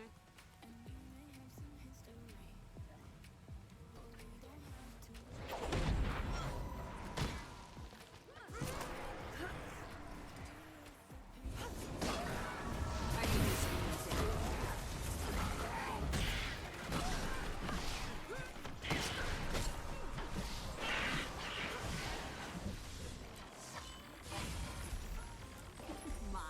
All mine.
Independence is important, yes. But there's no shame in asking for help on occasion. Oh, perhaps. Sweet, sweet loot.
What a reward I've received for following my calling. I've bartered the lush vistas, the endless horizons, the gentle caress of rain like sweet honey, for mud in my fur, insects in my eyes, and a cavernous void in my heart. You thinking this place was gonna be paradise? That Ma was gonna bring you warm milk and tuck you in every night? That fault's on you, cub.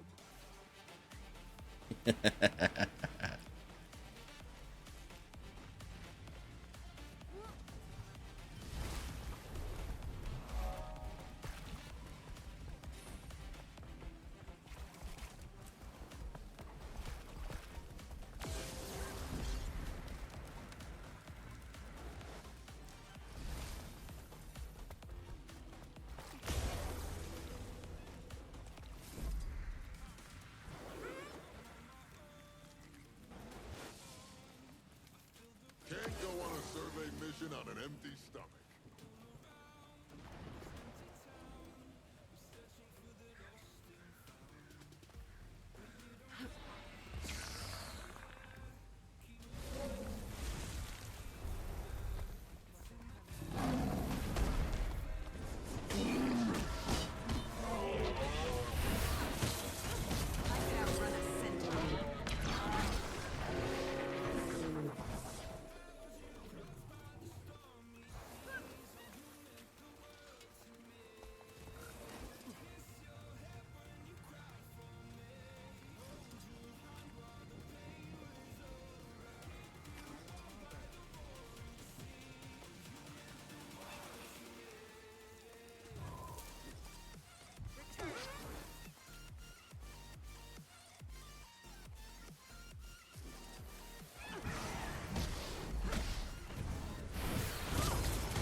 Check.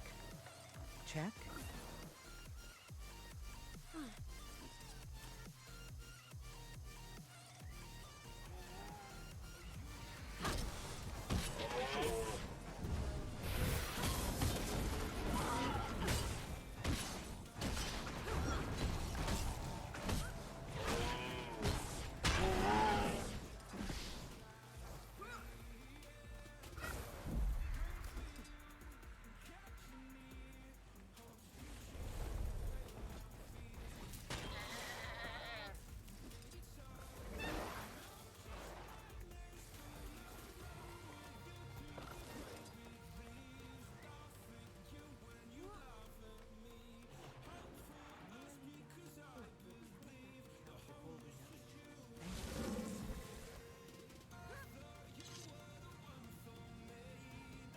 task here is done. Thank you.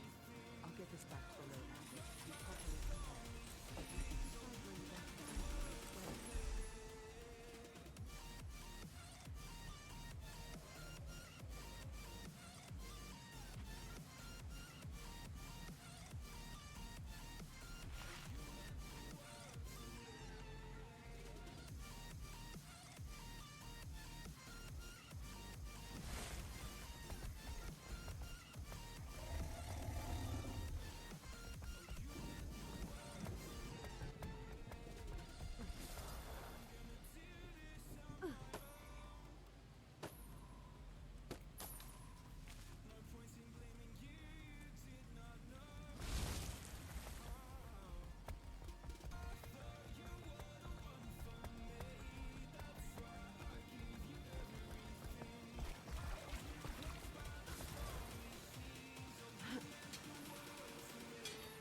This'll be fun.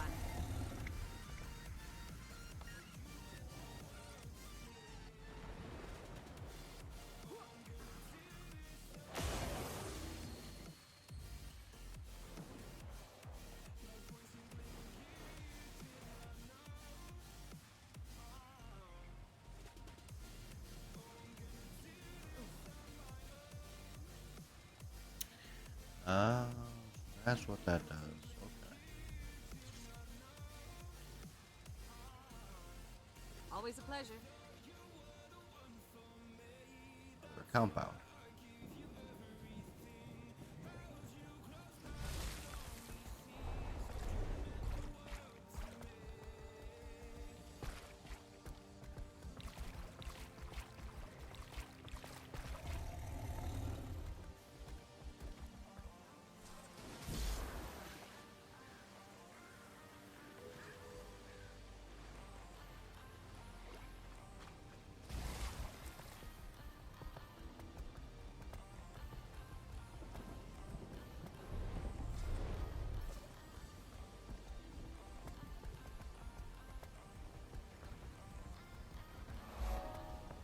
White mantle.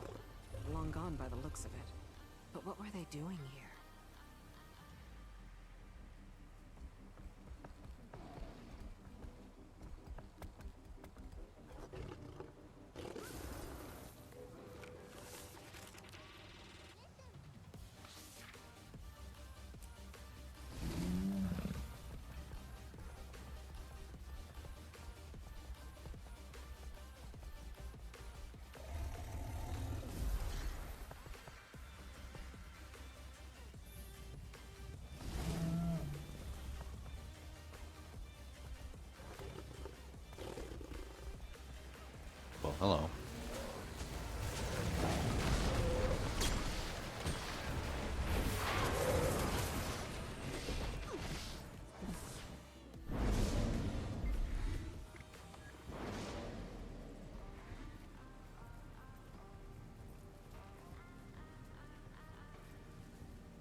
stranger's spawn react like a body's natural defenses. As you clear the rot, they come to stop you. Nervous that notion makes me.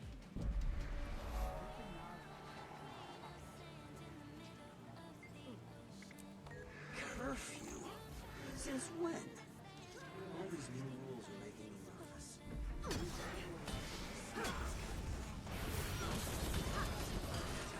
Feel the fury!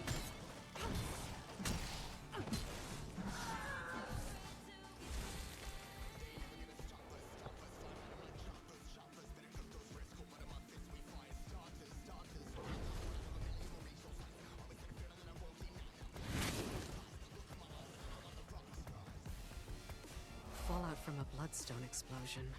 It looks like this one was controlled at least. Could have been a lot worse.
The bloodstone is morphing with the environment. Can't be good.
Should probably cut those elementals down before they take their little party straight to camp.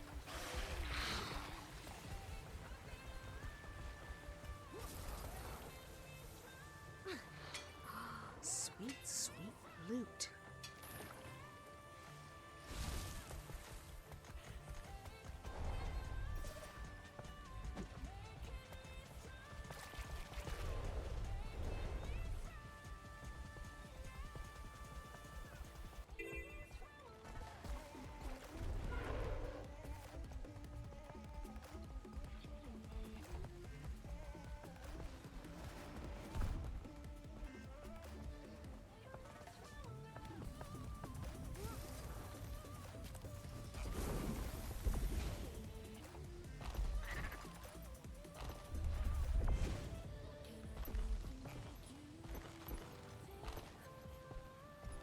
I'd put a couple copper on Greer being responsible for this.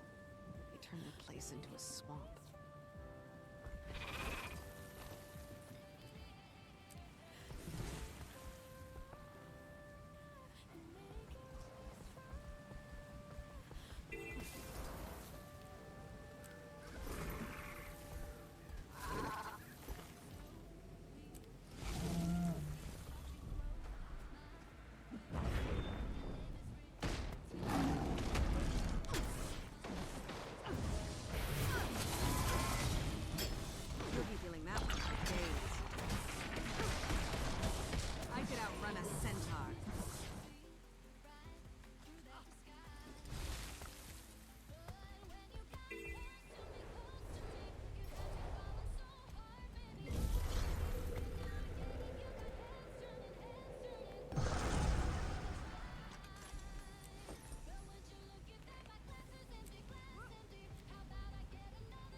Behind you.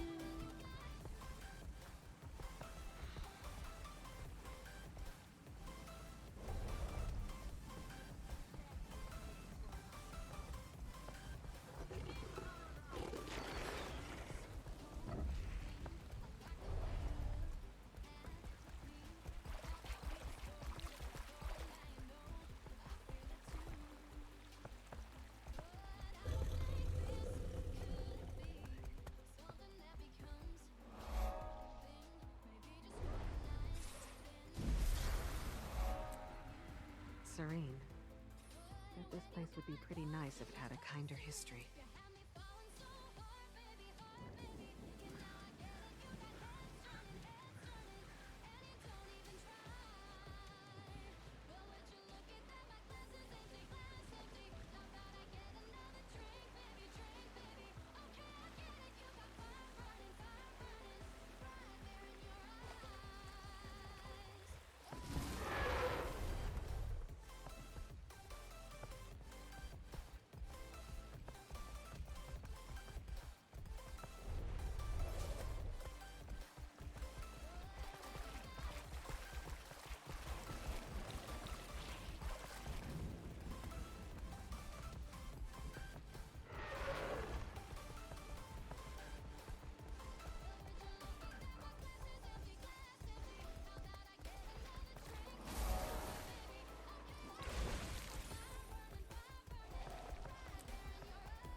Fuck.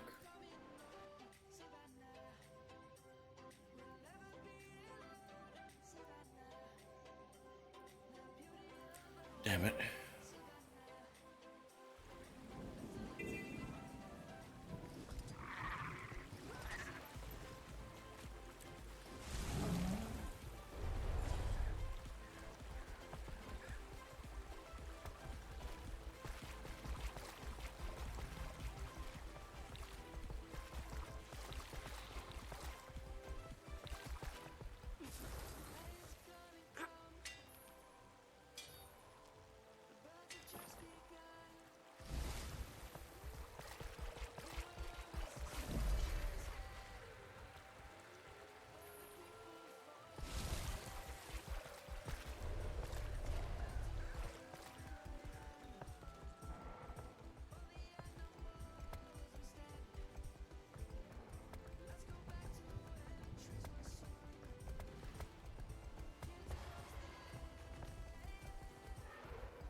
starting to internalize everyone's warnings. Map shaping up. I should get back to camp. Share what I saw. I could outrun a centaur.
That's not good. Should probably cut those elementals down before they take their little party straight to camp.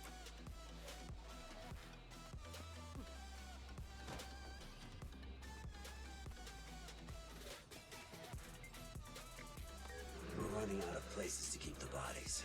Already taking over 3 of the vacated homes. If you would permit me, sir, I have a proposition. There's a big bog just south of us on the mainland. Perhaps I could store the bodies there. It's thick and discreet. Yeah, sure. Whatever keeps them out of my house. Consider it done.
Another personal victory.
Now I shall break you.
It's 2018.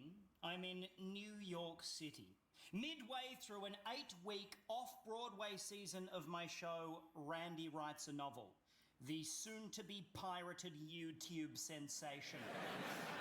8 weeks in New York should be a dream, right? Pinnacle of my goddamn career. But I feel like I'm doing the wrong show in the wrong theatre, and every night I grab my audience by the scruff of the neck and drag them unwillingly through my own existential nightmare. And I don't know if you've ever met anyone from New York City, but they don't tend to patiently endure the bullshit of others.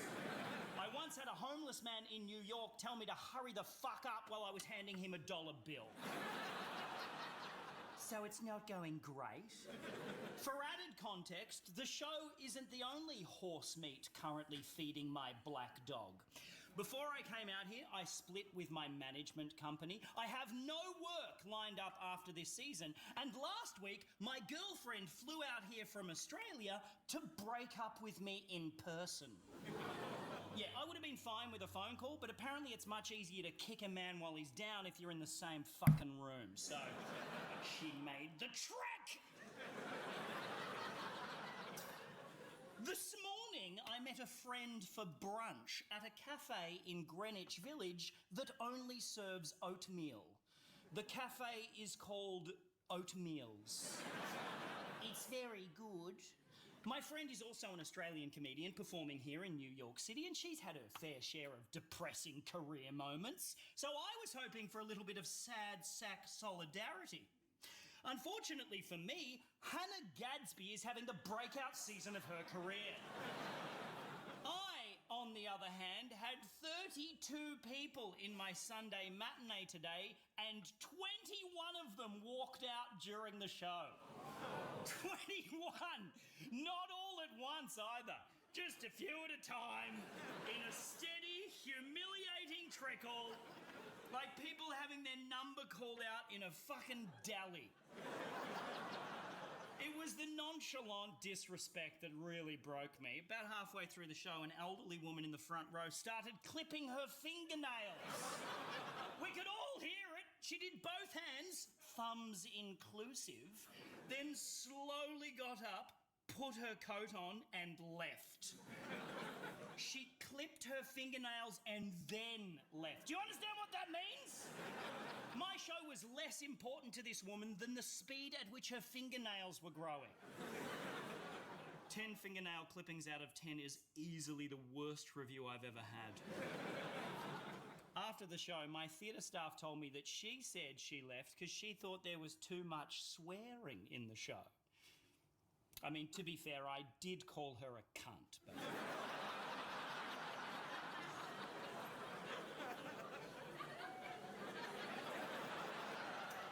After the show, I step out of the theatre, turn right, and walk 23 minutes down West 42nd Street to Grand Central Station. I purchase a ticket for the first train going north, which is a Hudson Line train to Poughkeepsie for those playing at home. I board the train, remove my jacket, take my seat, and vow to never, ever, ever do comedy ever again.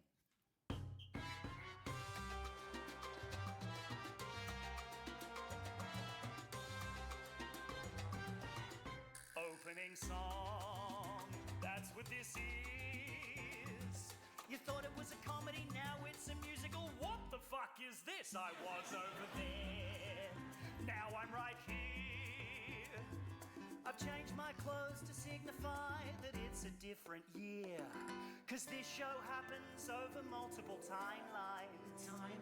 Like a Tarantino film without the graphic homicides.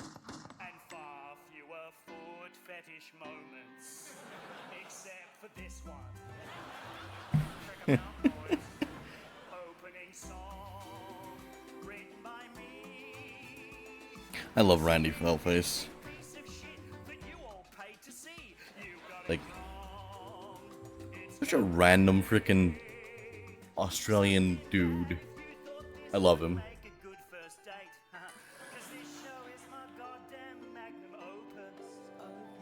You made the choice to be here, so you better fucking focus. And if you'd rather be at home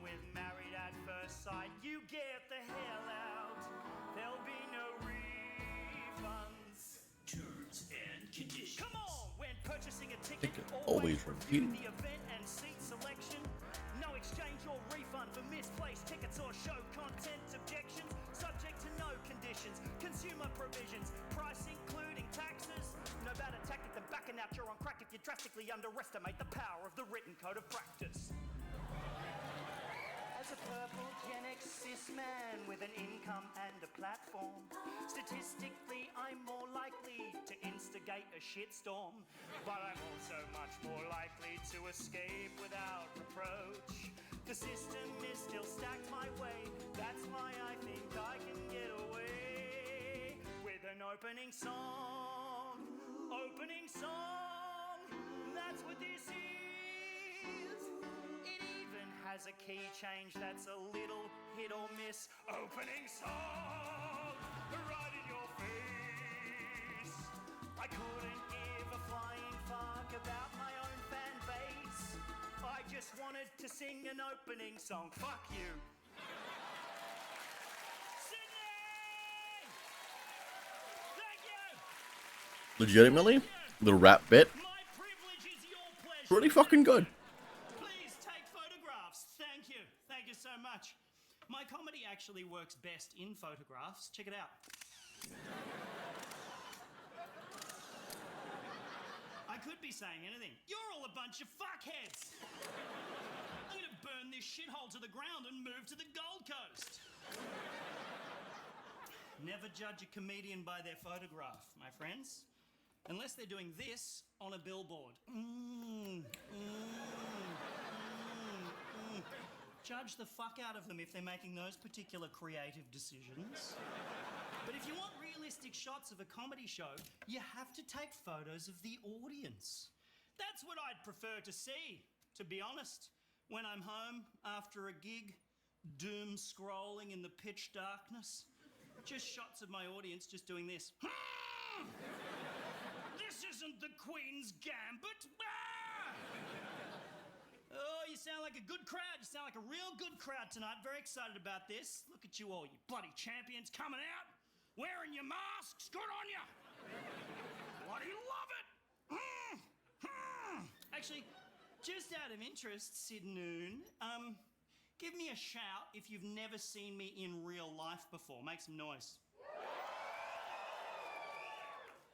Fascinating.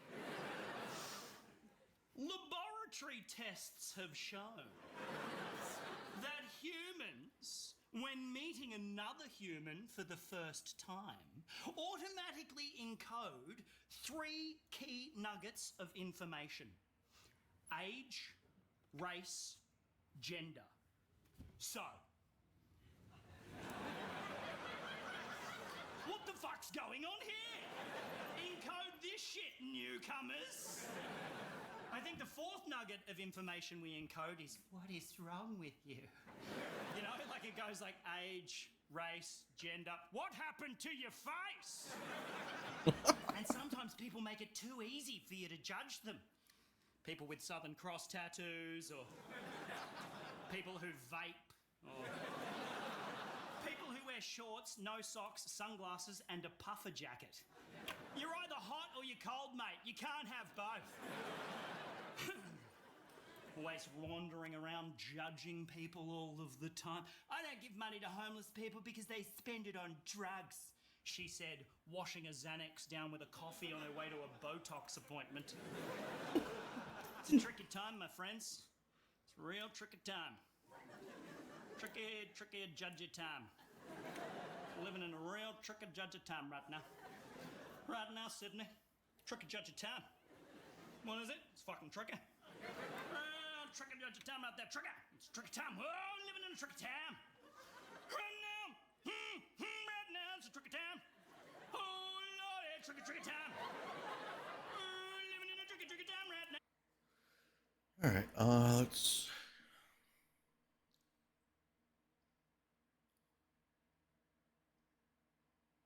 Sorry, I'm trying to get some food shoved down my face.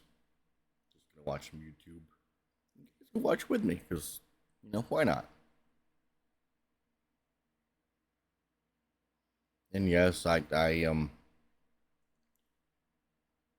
very much caught up on this in terms of the drama, but no, I'm not going to talk about it. I don't much care for drama. At least not in. I'm not going to talk about it, at least on my stream.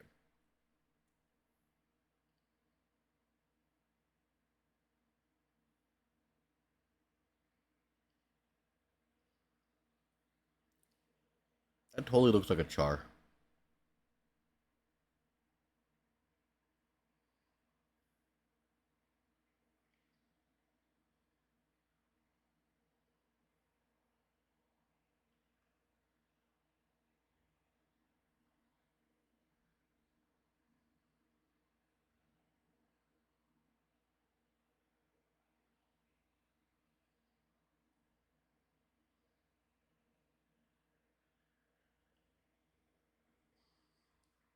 Hmm.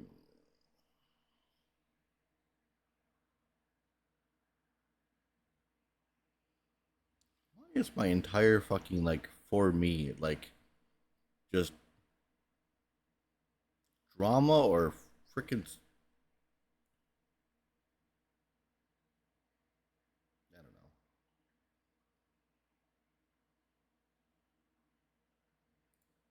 Here we go. What's your D&D pet peeve that everyone else seems to accept? Mary Sue characters. I hate when people Fuck say, you. want to roll for insert skill, which is why I say, I want to roll insert skill by doing this, this, and this. Then the DM will either say, cool, roll for it, or I think that would be insert a different skill. Explain why you are rolling for a check. Don't just say you're rolling for one. This is only an issue for me if they tell me they are rolling and throw the die. Some things don't require a roll, so either tell me what your character is doing and I might ask you to roll, or ask me if you can or need to make a check. I'm definitely in the school of thought to negotiate which checks to make as well. I love rolling dice too, but some things can just happen without it. What really drives me up a wall is a lack Can of I roll an engagement. insight? I have a party of 4. Can I roll an Now, 3 athletics? of the 4 have Can I varying roll levels of backstory insert and skill? Should personality always be information, fucking which top allows me priority to in a create D&D unique campaign. situations and storylines, as well as tailor magic items or new abilities to them. Number 4, on the other hand, has given me next to nothing. Buddy, my guy, Scooter Skipperoo, I want to give you free stuff. I want to make you feel special. Let me love all of you. Don't get left out. I was DMing a campaign once. I tried to give people like custom tailored magical weapons to each party member. I wanted them to like have something unique to that character.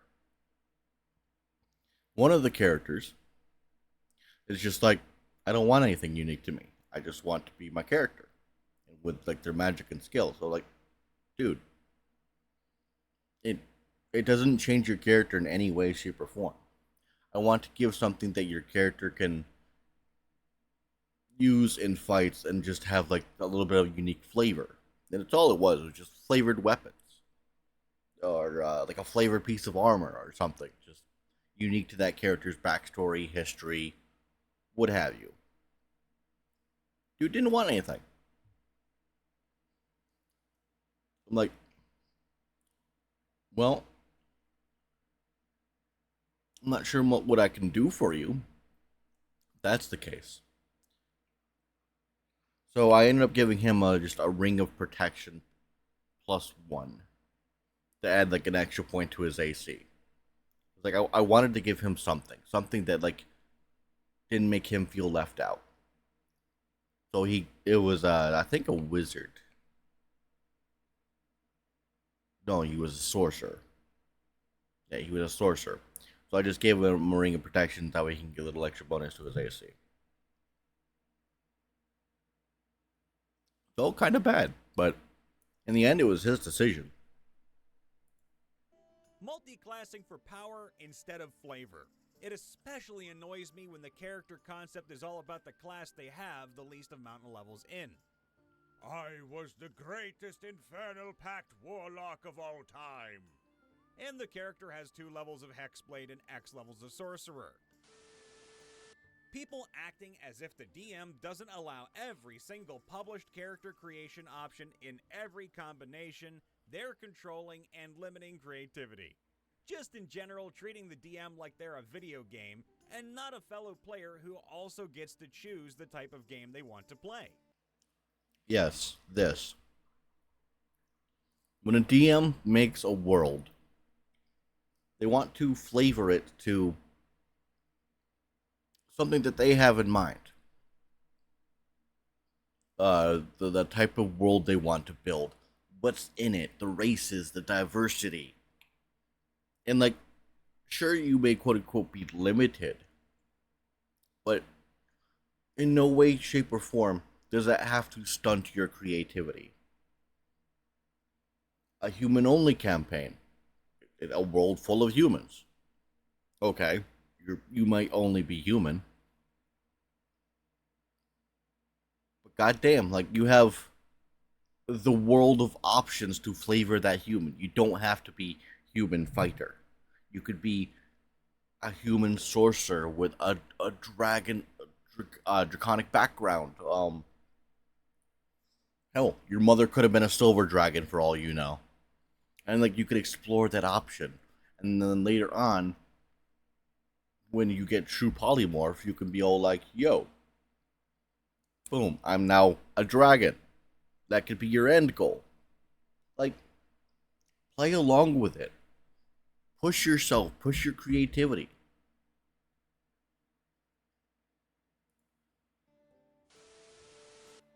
Multi-page backstories. Well, not exactly. Backstories of any length are dandy, knock yourself out. However, expecting the DM to include them as gospel truth, or incorporate them into the world based on your own uncoordinated goofball preferences is the issue. Oh, you're the son of Mystra and Tempest and have lived 5,000 years and were sent here to say... I'm gonna include this into the Mary Sue character. Don't bring a character to a campaign that's like supposed to be the fucking god of insert race here or insert this, insert that, who somehow became mortal or some nonsense like that. That's just flavor it to the campaign. Don't just try and be like some all-powerful, I think it's called god modding. Don't god mod in a freaking D&D campaign. Be creative. Have fun with it. Save the world. Well, cool story. I suppose you certainly think so. The town guard bonks you on the head for your smart mouth nonetheless, and you wake up in a puddle of your own piss in a jail cell. The other prisoners in the cell heard your incoherent ramblings about that while you were semi-conscious, and are making fun of you. You're still a level 1 bard, with no gear. Congrats. And now you're covered in piss. The word build in the context of D&D. Now, I have no problem with a table that wants to play optimally, but the thing that I observe is that a lot of people have come to treat D&D like a competitive video game, even using the word meta to refer to the best race, class, spells in between balance patches, aka errata. I recall a post on a D&D sub a few days, maybe a week, sometime recently anyway, ago, saying, "What's the best class in the current meta?" Part of this stems from my playstyle. I lean hard on role-playing more than role-playing. So I find myself... Once again, I'm going to lump this one into Mary Sue character. Don't be a Mary Sue character. Be creative. Have fun. Recoiling politely but firmly when I see someone say, "Look at my Warlock 2, Paladin 2, Fighter 11, Sorcerer 3 build. I'm so up!" Because when I look at that, my first thought is, oh, cool. I wonder what sort of campaign and circumstances led that character develop that. Oh, it's a min-maxi power gaming stuff. Oh, okay, well, all right, okay. Or when people plan out their entire character from 1 to 20, regardless of how the campaign might change your plans.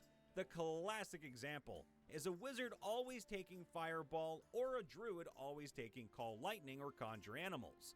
Sure, it's useful, it's powerful, no shame in using it, but the point stands, I feel. I can love these spells. I disagree.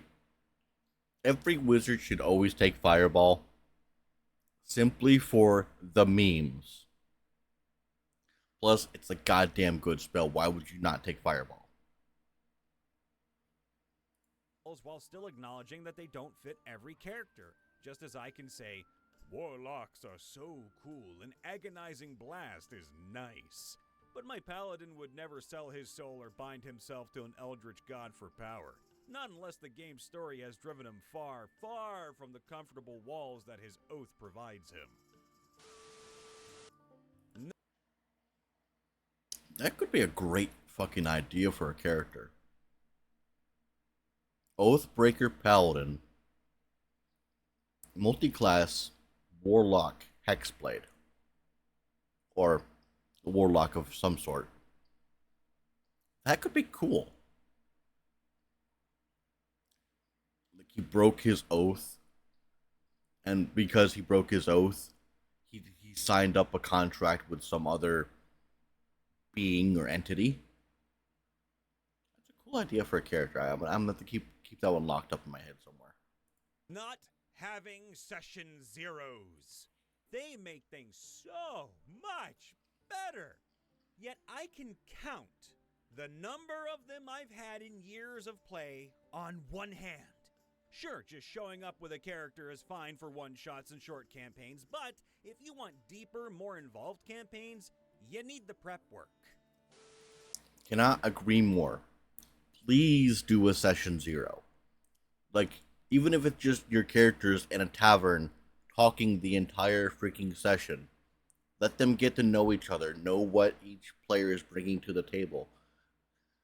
Help your characters understand who each of the characters that they're going to be playing with are, or like have a session zero where all the characters meet up in the tavern, or some other nonsense like that. You need a session zero. It helps flesh things out so much better, and also helps get your players acquainted with the world that you have built for them.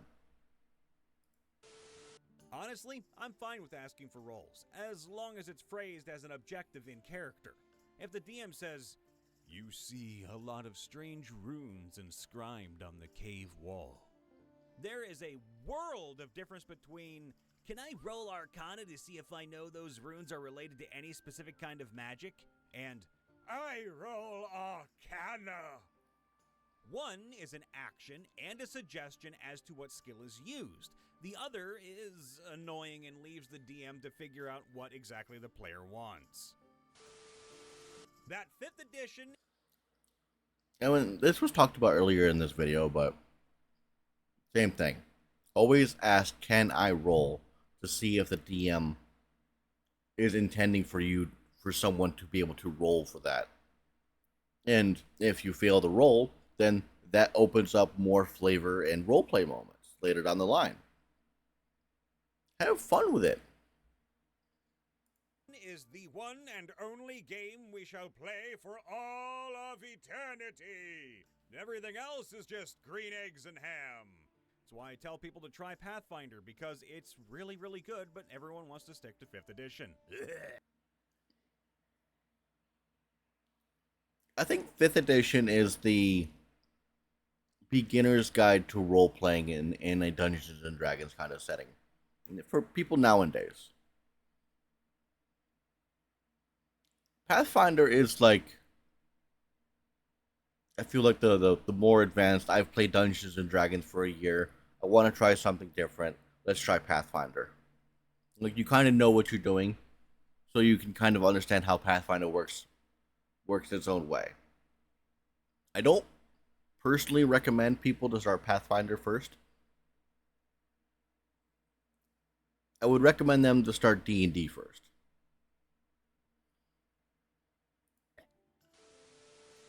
Not on my table, but I hate that people put real life stuff into the game.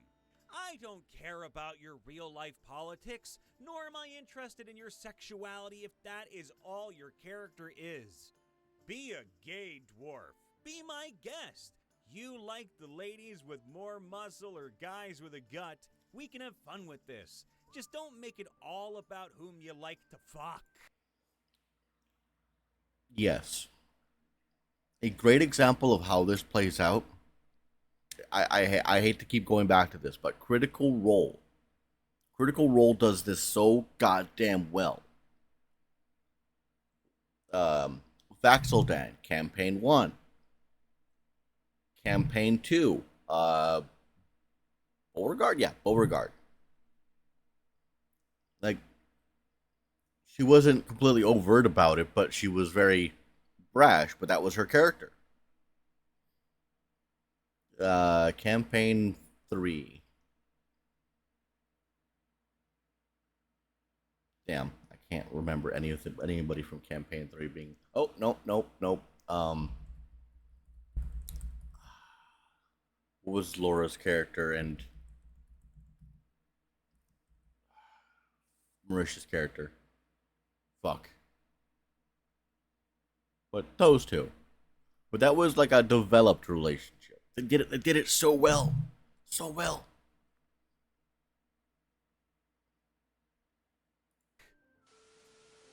It's never really been a problem at my table, I think.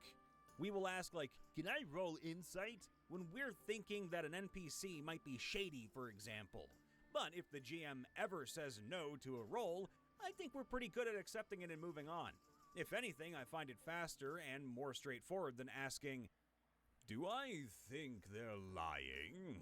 And then playing coy as if we don't all know that means I want to roll insight. Homebrewing the ever-loving shit out of 5th edition, instead of just finding a better working system.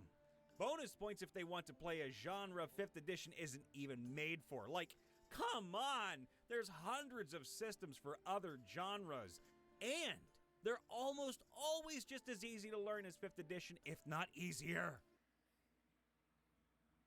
I'd say homebrewing is okay, a little bit, but 5th edition has so many add-ons that if you want to try and find something to tailor your 5th edition world to what you want, I bet you can find an add-on somewhere out there in the world that has done it.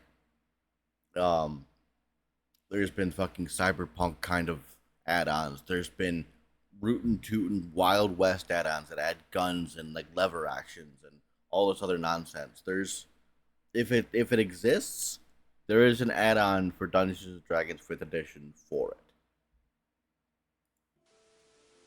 The quality Or has already been made in some way, shape, or form by Wizards of the Coast themselves with their official books. Or lack thereof of some releases has become too accepted. Subpar products from WotC have just become an accepted standard. There's fewer of them and less of value in them. Can't agree more. WotC really needs to fucking like step up their bullshit and fix all the problems that they have. They are losing players and people and fans by the thousands every year because of the bullcrap that they keep pulling. Look at the recent controversy over their freaking over what the hell do they call their fucking website? I forget because I hate it so goddamn much. But yeah. Nerfing official content because the DM doesn't understand how to balance. No, Sneak Attack doesn't need to be nerfed. Nor does Smite, or Meta Magic, or Fly, or whatever else. How about you stop underwhelming your players with piss-poor combat or puzzles? If the combat was easy, buff the combat. More guys, different guys, spice them up with a special unit. If the puzzle was easy, well, try making a better puzzle. If the ability to fly or unlock doors defeats your puzzle, it was a completely shit puzzle. So, do better next time. This one feels kind of fucking rough and kind of mean. Because, like, Not every DM, when they start out, is perfect. There's gonna be flaws. There's gonna be problems. Just telling them get get better, scrub, to a new DM who's trying to make like a puzzle room for his players and they figure it out really easily is bullshit. I don't like this one. Oh, so frickin' many to be honest. But my top is this idea that so many players have that their actions shouldn't or won't have consequences. If you don't want to have to deal with the consequences of your actions, guess what? Go play a video game. Or maybe write a book with a wildly improbable premise. Very related, how ridiculously easy it is to bring a character back from the dead and the idea that there's no negative impact from having died. Second place is the widespread acceptance of having wizards overwrite literally decades worth of established world lore when they made the realms the new default setting. Because having actual problematic elements in a fantasy world would maybe, I don't know, offend someone, so we can't have that, except the ones we didn't remove. I'm gonna chalk this one up to a Mary Sue character again. And also, there's suddenly anthropomorphic animals everywhere because people taking forever with their Furry campaigns. I mean, hell, there is a literal game system out there called Humblewood, which is D&D 5th edition, but with anthropomorphic animals. I love Humblewood. I love the idea of Humblewood. I want to run the campaign sometime for somebody. I have like a full thing that I've been building up on Roll20 for it. I just don't have players. Turns. Get off your phone and pay attention to the game. As a DM, if you cannot tell me what you want to do in 30 seconds or so, I'm skipping you. Time doesn't stop for you to think.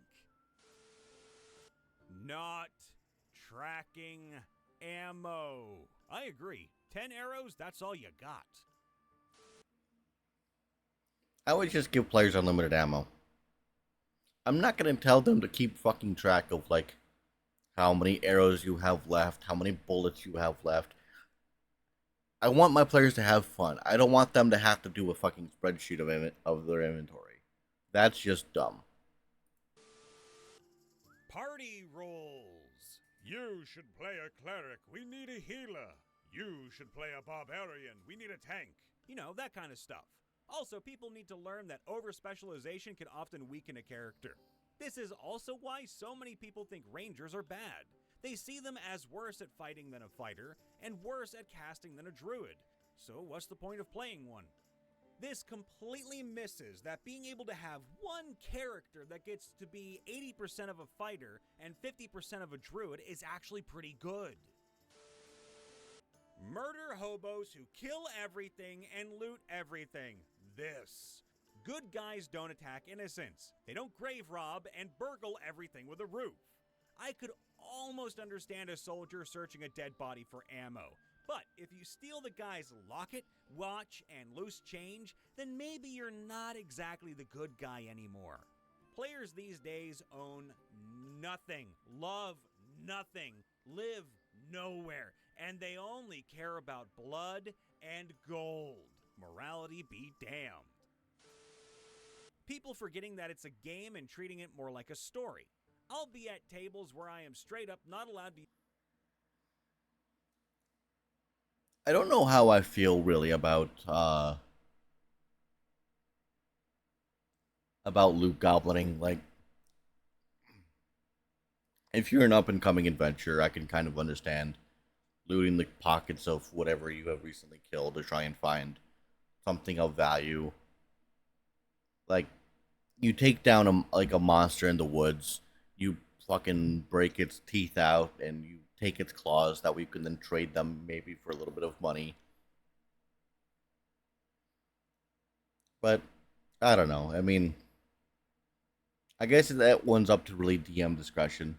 Because they can say you rifle through the guy's pockets, you find a couple silver coins. I mean, it's up to the DM's discretion. You don't. He doesn't have to like give the players a whole bunch of loot every time they kill something. Use simple game mechanics that are always available to everyone because they don't think there's a character motivation or in-world story reason for that basic mechanic to work. A linear scenario does not equal railroading. Knowing the rules does not equal being a rules lawyer. Say it loud and proud for the people in the back. Roommate of mine DMs a lot, but occasionally DMs for his roommates, us, every now and then. I'm a little biased because I'm not a big fan of his sessions. He runs stories that are a bit too goofy for me. For example, my buddy describes the style as being afraid to lean into something serious and cool and just passing it off as a joke. Anyway, the thing that annoys me the most is that whenever we enter a room or something, the first thing he does is make us roll perception. My guy, what is the point of my passive perception then?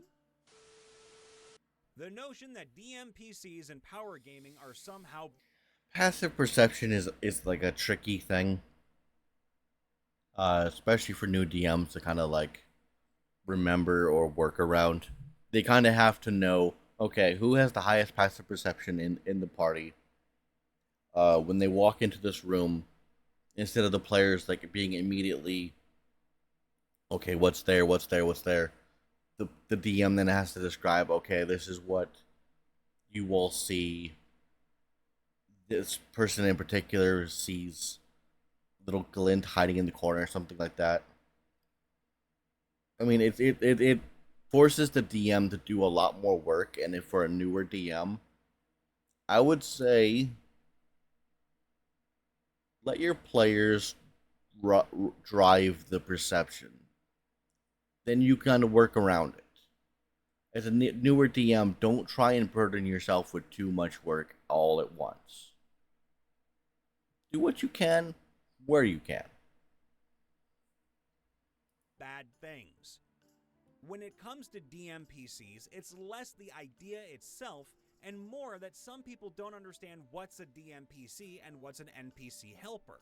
Like, an NPC that helps in fights is not a DMPC. An NPC who can cast spells is not a DMPC. An NPC who guides the players in roleplay from time to time is not a DMPC. A DMPC is a problem when they steal the spotlight from players. Chalk this one up to Mary Sue again. As for power gaming, I think too many people misunderstand the types of power gaming.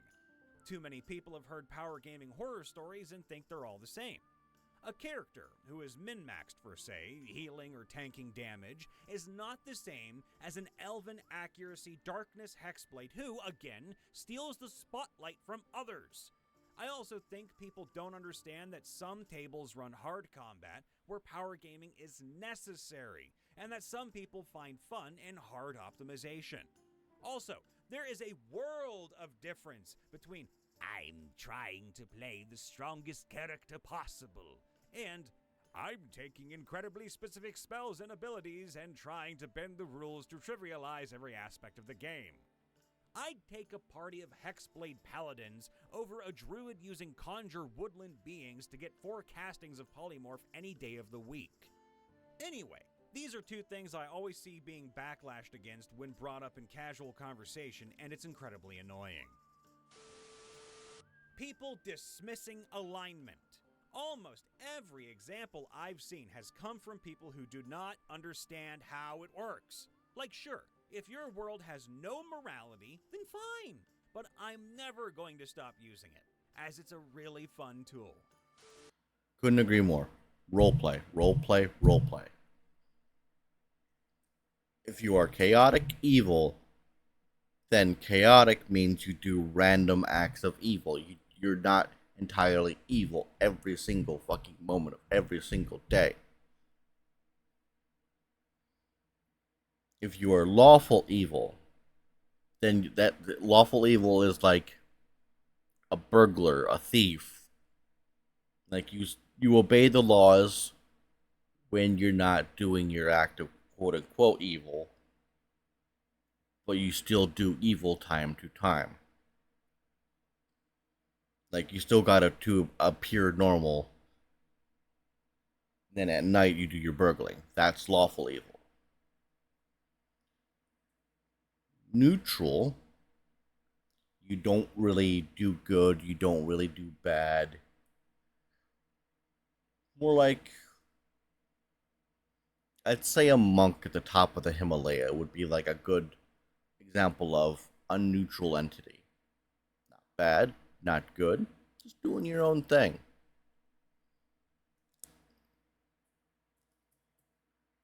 Lawful good, you obey the laws and you do things for the betterment of others around you. You are a paragon, you are a cop. You are essentially there to ensure that people obey the law around you. Not necessarily all the time, but you are a upstanding person.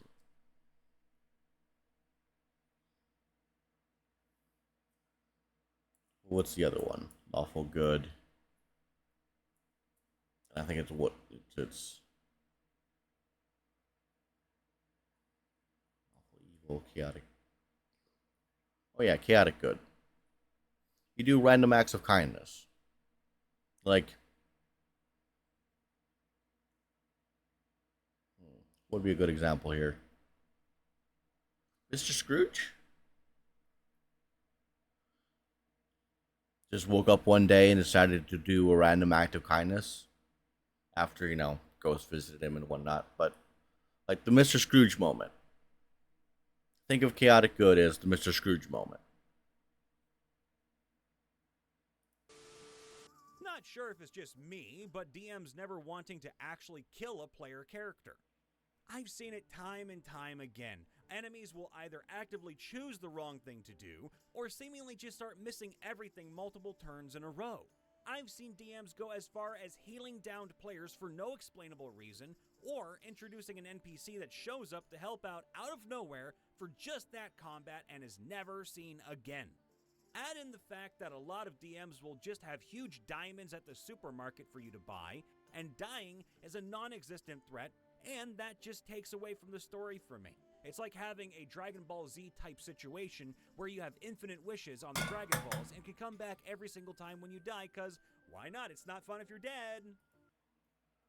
Again, this one's DM's discretion. Let your players have fun. It's about the story. It's not really. You're not there to make the players' lives hard. You're not there to be an asshole. You're there to build a story for your players. You are there to help them have fun while you are also having fun building that story for them. I leave this one up to DM discretion, really. Hey everybody, Brian Von VA checking in after the vid. Make sure to leave a like, subscribe, ring that bell, and let us know in the comments below. What's something that's become commonly accepted in D&D that just annoys the heck out of you? And of course, if you ever want to do a huge favor for us, make sure to join our... What are your epic campaign stories? Let us know in the comments below. For my first ever proper campaign, as well as the first premise module any of my group...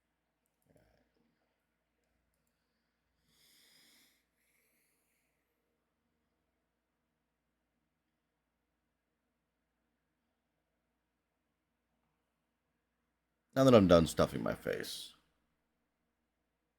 I'll be right back.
Alright, and I return.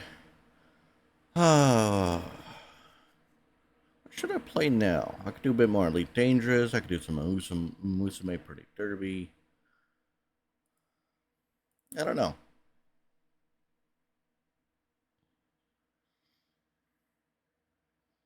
Ooh, I could try the new stuff in Aloft. I know there's a bunch of new stuff that got released here recently.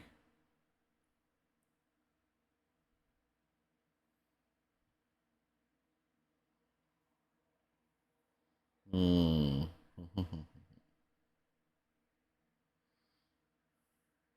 Or I could just go back to watching random YouTube vids, because that was actually kind of fun. Just like talking and discussing about random fucking topics for Dungeons and Dragons.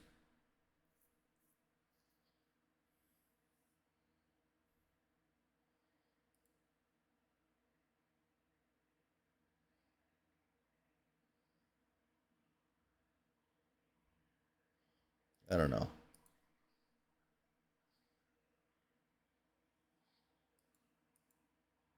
I'm very indecisive. Anybody in chat?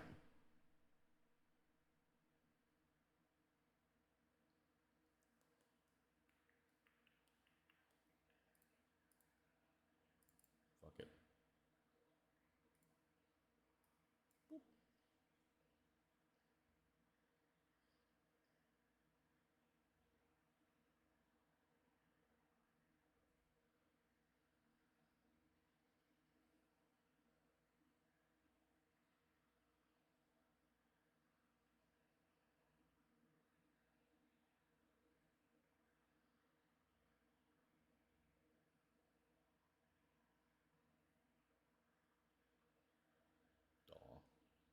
I'll have to watch that later.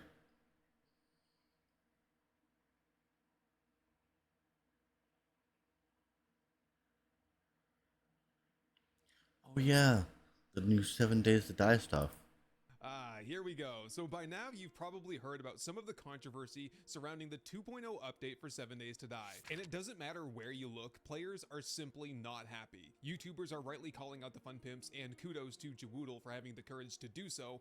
The 7 Days subreddit is a never-ending flood of negative sentiment, and the official forums are the exact same way. Reviews for the game are at an all-time low, and player counts, they've barely surpassed the numbers that we saw after the Alpha 20 update in December 2021. So is 7 Days... I've never really been actually like a major fan of 7 Days to Die. Like, I played it a few times with my friends. The recent update, I was kind of having fun doing like a punchy build. I haven't gone too far into into the game to get like a full read on what the problems are, I guess. So I don't understand what like the main issues are as of right now. Days to Die dying? Well, maybe not yet. In response to the criticism, the developers have held their first ever town hall livestream to address the people's concerns and lay out their plan for how to turn things around. And today I'm going to recap what they said and what it means for the future of the game. But first, I want to get everyone up to speed on how we got here and how the 2.0 update is really just the tip of an iceberg of problems for 7 Days to Die. You see, the criticism for 7 Days really stems from three things if you ask me. And first off, it's the removal of features over time, in particular survival-based features. And to be perfectly honest with you, I was going to make a video that went over all of these things and what they were, what they did, why they might have been removed, what they were replaced with, but let's just go through the list real quick here. They have removed the wellness system, learn by doing, temperature survival, including wetness, snow, radiation, and the hazmat suit, dynamic item quality and combining items for higher quality, zombie corpse loot and gore blocks, zombies smelling food in your inventory, building materials such as wet concrete, rebar frames, wood too. They used to be able to smell food in your inventory. Dear God, I'm actually kind of glad that that got released, because that would fucking suck so much. Flagstone and stainless steel. Many zombies were removed, such as the cheerleader, football player, cowboy, and behemoth. And the funniest thing is that those were removed because they broke immersion, and then they went and added the frost claw and the plague spitter zombie. Forge molds, the blood draw kit, giant hornets and hornet nests, different meat types depending on which animal it was harvested from, and individual recipes for each one, biofuel, log spikes, and the table saw, which was merged with the workbench. The next big criticism for 7 Days is the constant reworking of existing systems or replacement of existing systems. We have a progressive enhancement to zombie AI to target exploits such as targeting supports in tower bases or digging holes to get to underground bases. We like to support as much play styles and freedom as possible, keeping the sand in the sandbox. However, sometimes we need to change or limit some features so the majority of the play styles are not hindered by supporting that particular play style, or there's an exploit like, oh, I don't like it when zombies dig underground. Well, we don't like exploits in our survival game, so we're going to close loopholes like that. Farming has been reworked a couple of times, not just in planting and seed harvest, but also the removal of the iron hoe and tilled soil. Of course, there's water with the removal of empty jars and the addition of the dew collector. POIs are constantly being reworked, and I just want to say real quick, POIs, I have no problem with the direction that POIs are going in. I just mean to highlight the fact that there used to be non-linear POIs where you would just go in and explore yourself, to now the new standard is a linearized POI where there's a specific pathway that in many cases you have to follow, or else you won't find all of the zombies, or all of the zombies won't spawn in and you might fail your quest that way. Character creation has been reworked from full customization now to pre-made characters. The clothing system's been reworked from an 8-part dyeable system to a 4-part system. Vehicle crafting used to be part by part, and now it's just a one-click craft. Loot gets reworked with almost every single update. It's now very flat and linear with really no element of luck to it. Weapon crafting used to be multi-part, like you'd have shotgun receiver, shotgun barrel, shotgun stock, and now it's just a single part. And then there was like the blunderbuss rework, which was basically transitioned into a full set of pipe weapons. And you know what? Despite all of the reworks, all of the nerfs, all of the changes, all of the balancing efforts, I personally feel like the game has never felt so imbalanced and broken in my entire stretch of playing the game. And I would say the third major criticism is essentially the lack of new end game specific content. Don't get me wrong, a lot of things have been added over the last several updates, but I looked back at the Alpha 19, 20, 21, and 1.0 patch notes, and I was surprised to see that a lot of the new content was actually just reworked or replaced old content. And the theme here is that they're simple. Yeah, I've been playing since like the pre-alpha game, and the game has changed a lot. But as a very casual player to the system and to 7 Days to Die, I mean, that doesn't bother me because I'm such a casual at playing the game. And I think that's maybe what they were trying to go for. They were just trying to like make the game maybe a bit more casual friendly with like a little bit of hardcore element to it. But maybe that's just my take because I haven't played much of the game. Like, I've never gotten into the wasteland. I've done the snow area. I've done like the desert. Never went into the wasteland with like the fucking burnt zombies and like the whole fucking like burnt out the hell bullshit area. Never really did that. Simplifying the game. You know, sure, there could be technical challenges to some of these systems, and so they were removed, or maybe some of them were just placeholders and had to be replaced eventually, and others might have had a performance impact that they couldn't solve. But by and large, I believe that the dumbing down of 7 Days to Die was to make it more appealing and accessible to new players. You see, yep, I fucking thought so. 7 Days to Die is one of those rare games that's not only been relevant, but it's been increasing in popularity over its lifespan. It's getting better and better. More and more people are playing it. More and more people are buying the game. And that presents a bit of a unique challenge for a development team. How do they continue to make their game relevant and accessible and popular as the years go by? TFP has big debates over designs that we think are very important to everyone, the team, the players, and our goal is always to try to do what's best for the game. You know, if something turns out bad, we'll fix it. And we know that some changes have been met with skepticism, yet each alpha exceeds the concurrent player peak and daily active users of the last alpha, which to me is a good indicator that we're on the right track. But they also have an overarching business plan that's probably influencing some of these decisions. And in my opinion, that plan has been to make the game more beginner friendly and more accessible to new players. And what that's meant over the years is a constant deterioration of complexity in favor of a more streamlined experience.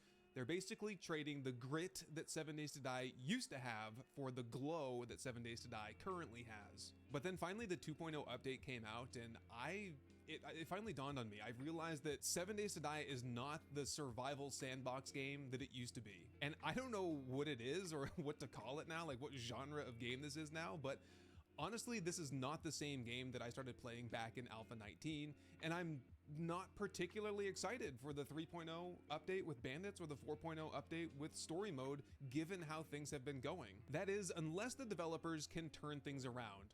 Put the sand back in the sandbox and get rid of this goofy, gamified progression treadmill that the game has become. So, with all that said, let's dive into the developer town hall and see what the devs have to say. All right, the town hall just concluded. It's now very late at night, so I'm being a little bit more quiet, but yeah, it went really well. They said all the right things. I think that they are going to turn things around after all. They're going to bring back immersion, sandbox elements, new game options, and they're going to make some changes to the Plague Spitter, the Frost Claw, to the Storms, to the Smoothies, all of the things that we've been complaining about the 2.0 update. It looks like they've heard us. So what I'll end up doing is I'll play a little soundbite from the devs, and since this is a recap, I'll paraphrase afterward. We want to thank you all for all the feedback that you've been giving us, and we wanted to let y'all know that we're listening. The team has been reading feedback from Reddit, forums, social media, influencers, and singled out a number of topics that we think we could do better on. 2.0, we tried a few new things, and some of it went well, some of it could be better. And to that end, we're going to get into some details in the stream. The first topic that came up was the biome loot stage caps and how they are being removed. After listening to the community and examining the system, we agreed this is not needed and removed it for the next patch. And they also talked about why that was implemented in the first place, and basically they hinted toward the story mode, about having to kind of guide a player along the story path, and part of the way that they wanted to do that was to force the players to move from one biome to the next, but they kind of recognized that that really wasn't needed. There's already incentive with a biome loot stage bonus for players to travel from one biome to the next. Next up, they talked about the biome challenges. The biome challenges are going to be changed so that the biomes can be unlocked in any order to promote sandbox gameplay. So you can go straight to the wasteland and go and do that challenge first if that's something you feel like doing. Next up, they talked about biome progression and badges. Badges? We don't need no stinking badges. So we're going to do away with the badges. Badges are going to be changed to various survival kits to have a more immersive theme, and they will include different themes of personal protective equipment. Smoke survival kit for the burnt forest. You're going to have a firefighter respirator. The last stage of the challenge would allow you to craft the item, and it would also allow you to craft one for your friend who joins, so that he wouldn't have to go through the biome immunity challenge himself if he didn't want to. In the desert, you'll craft a... Okay, so they're just going through and just fixing most of the problems. Got it, okay.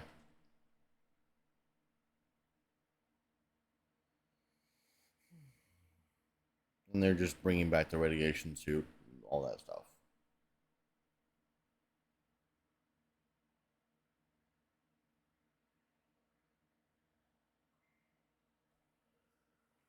Ting. I just got a Facebook message. From who?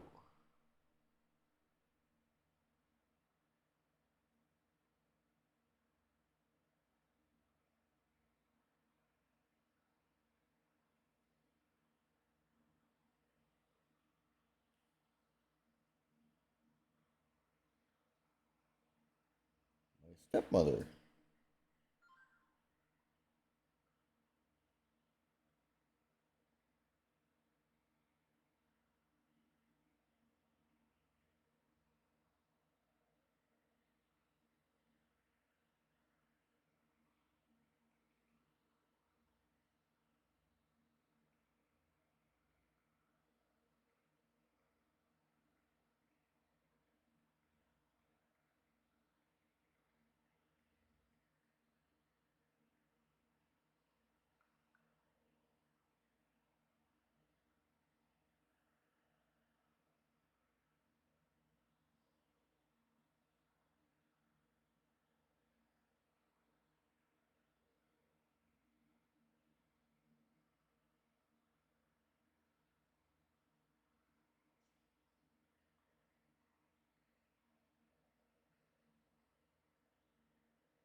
Sorry about that.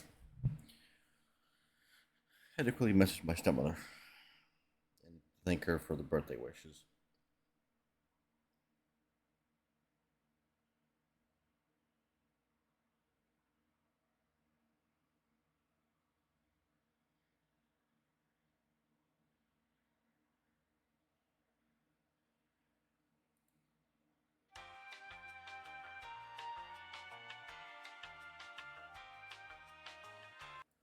A horrible rumbling buzzing noise from off in the distance as both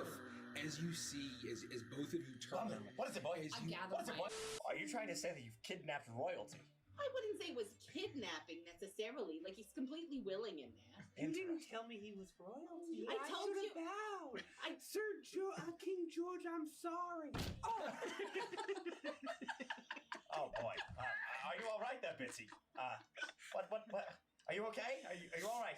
I'm all right. I'm fine. I hurt. All right. I heard. Why? What do you bring to the table? Besides your head. Well, I thought I'd come and follow you guys. You seem like you know where were you going? What? Was that a question or a statement? It seems like you felt like you were going in one direction. I thought I'd just follow you up. Well, vagabonds. We don't necessarily have a direction. Great. So where'd you come from? Pottsville. But I mean, like, I know that because you just came with us. But I mean, like, before that, we always there. Well, I grew up there, and I learned the secrets of the universe, and sometimes I make magical healing salves. Well, they're not magical, they're just salves. Yeah, I was going to tell you I'm the only one here with magic. All right, so. Well, I say they're magic because they're like magic. It's like a herbology. It's very clearly not like magic. Look, she invented magic. She said so herself. And I personally have not taken on any apprentices yet, so... When you do, let me know, because I won't. I'm trying to expand myself personally. I'm not going to give you my magical abilities for you to steal some child's muffin. Don't have to steal anybody's muffin because we've already stolen so much of the corn product. Well, that's gonna last you what, like 6 hours? Maybe. Bitsy, you said that your hometown was gonna kick you out. Was that before or because you told us the information about the caper that we used to, essentially manipulate you into using that information to rob all of your friends and family? What? No, caper. You said you were gonna get kicked out. I love capers. I do too. I mean, why did you think you were gonna get kicked out of your home? Can Are I you worried ask you a about serious question since we're talking about capers and this? So very similar to caviar. Why did they call it beluga caviar? Beluga's a whale. What's a whale? What's a beluga? It's a whale. I just said that. And I'm also not sure that capers and caviar are that close. They're both small and round. That's true. That covers a lot of things, like seeds and nuts. Do you think those are caviar? Okay, what seeds and nuts have you seen that are perfectly round? What about little berries? Berries aren't nuts, you dum-dum. But they're also not caviar. Bitsy. Yeah? You told us that your town was going to kick you out forever, and you don't even seem upset about that. They keep asking me to leave, and I didn't leave, and then they were going to tell me to kick out, and then I was going to be kicked out, and then I said I don't want to be kicked out. So then they were going to kick me out anyway, and I was like, I don't want that to happen. Why were they going to kick you out? Because they don't understand the difference between lemons and lemon juice. What? You don't. It's a long story. You wouldn't understand. I'm really trying. They had to kick you out because they didn't understand the difference between lemons and lemon juice. We might have to kick you out if we don't understand the difference between lemons and lemon juice. Oh no! What's the difference between lemons and lemon juice? Well, the one is the lemon, and then the other's like a liquidy juice type thing. And they couldn't understand this? Why? Well, because they kept saying that one came from the other, and that's fucking horseshit. Well, okay, you had me up until it's horse shit that one came from the other, because very clearly the juice comes from the lemon. This is what they kept saying. That doesn't make any sense. What do you mean it doesn't make any sense? Where else are you going to get the juice from? I don't have any lemons on me, but if you squeeze that lemon and lemon juice came out, I wouldn't. You wouldn't Fitzy, what wouldn't you do? That wouldn't make any sense. Why wouldn't it? So then why do they call it lemon juice? All right, when we get to Click Clock, I am gonna blow your mind. We could just sit here and enjoy each other's company. And we will do that for now. I feel like we really did a lot of work already. We're gonna do that, Hazel, in like Okay. 10 hours. Fucking Legends of Adventures. Dear God. Sometimes I just leave them on in the background just so I can fucking laugh my ass off. Indiana is now talking about Rishojo as well. Watch that later. I'm not putting drama on this channel.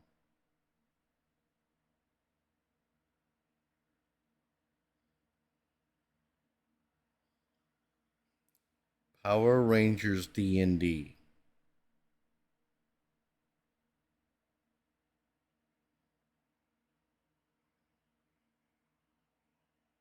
Okay.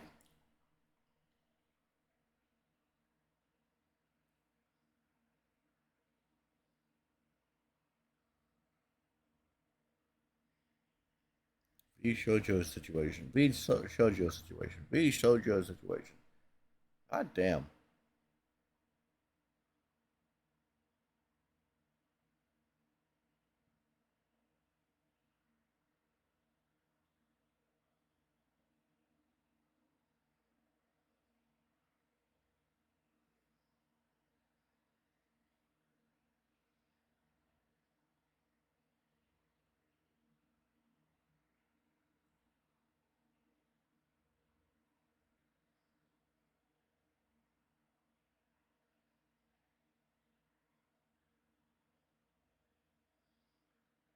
Yeah, Joe Manganiello.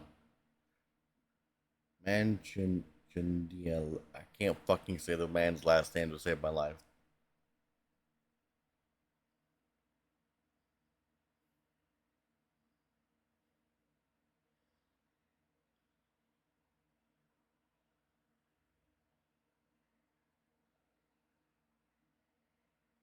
Celtic Rock, huh?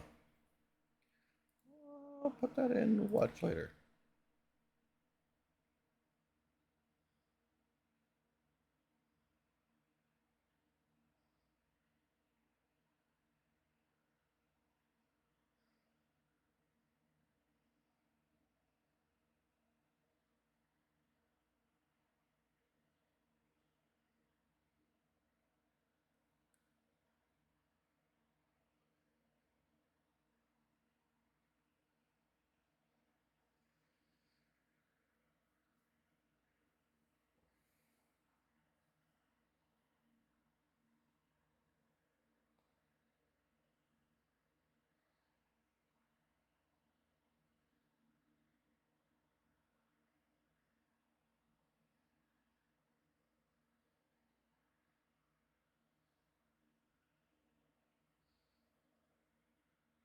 Oh yeah, AGDQ was like, no, not SGDQ. Yeah, SGDQ was done here a couple weeks ago.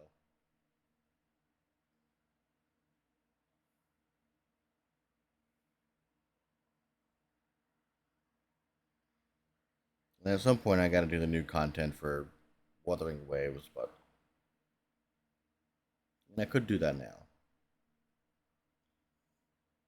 Not sure if I'm completely interested in doing that at the moment.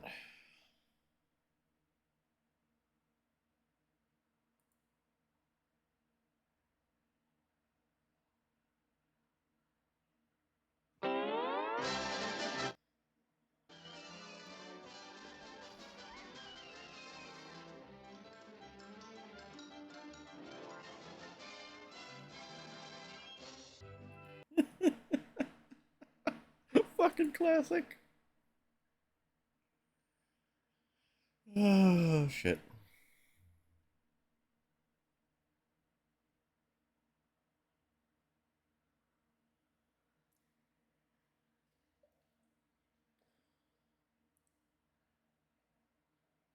This is nice so far. Just kind of sitting back, relaxing.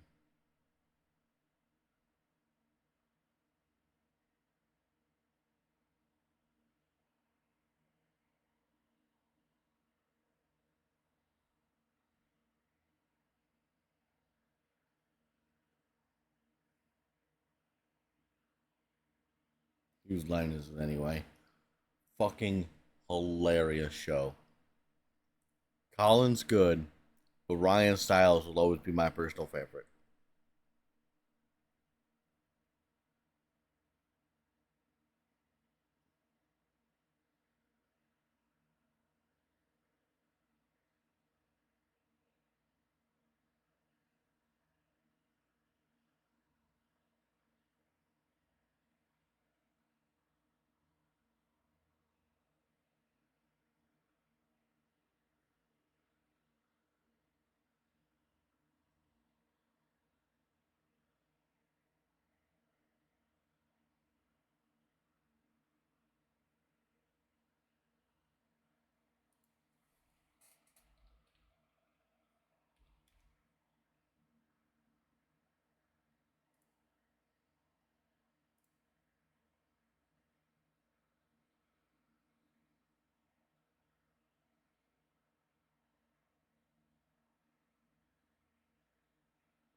During World War II, submarines accounted for approximately 2% of the United States naval fleet. Despite that, they are credited with sinking 50% of all enemies, totaling over 7 million tons.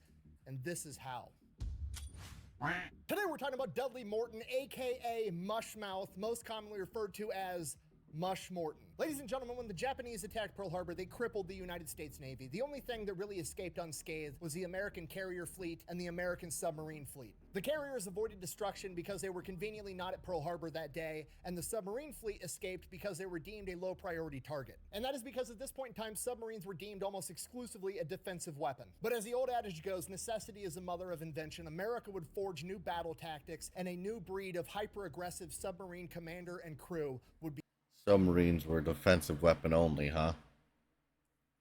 Yeah, it's until we started putting fucking missiles inside their hulls and found a way to launch missiles from underwater, essentially.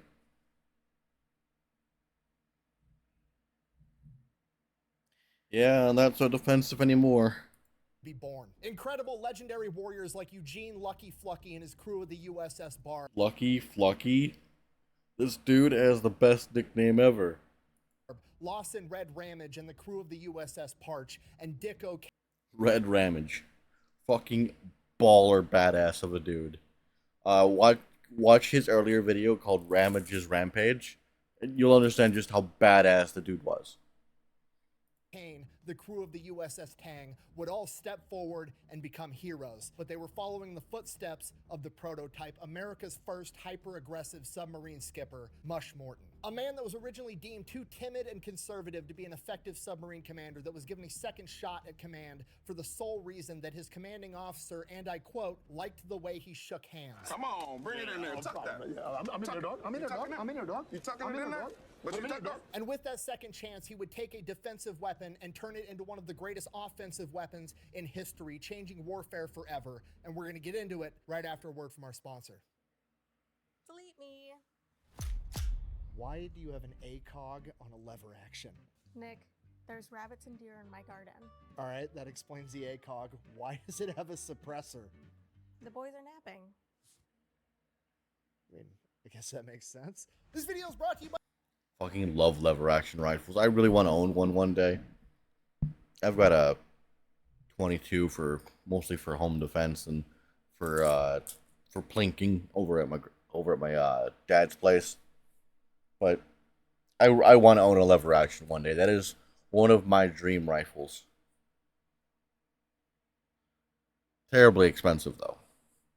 Like delete me. All right, here's the deal. Super simple, straightforward business model. You give a brother, his dad worked for the coal company and had to travel a ton for work, and his mother suffered from a chronic illness that had her hospitalized fairly frequently. As Dudley and his brother grew up and became more energetic, more rambunctious, and more rebellious, his mother being sick and his dad being gone for work all the time, they simply could not manage to keep these boys under control, and they were forced to send them off to Florida to live with their wealthy aunt.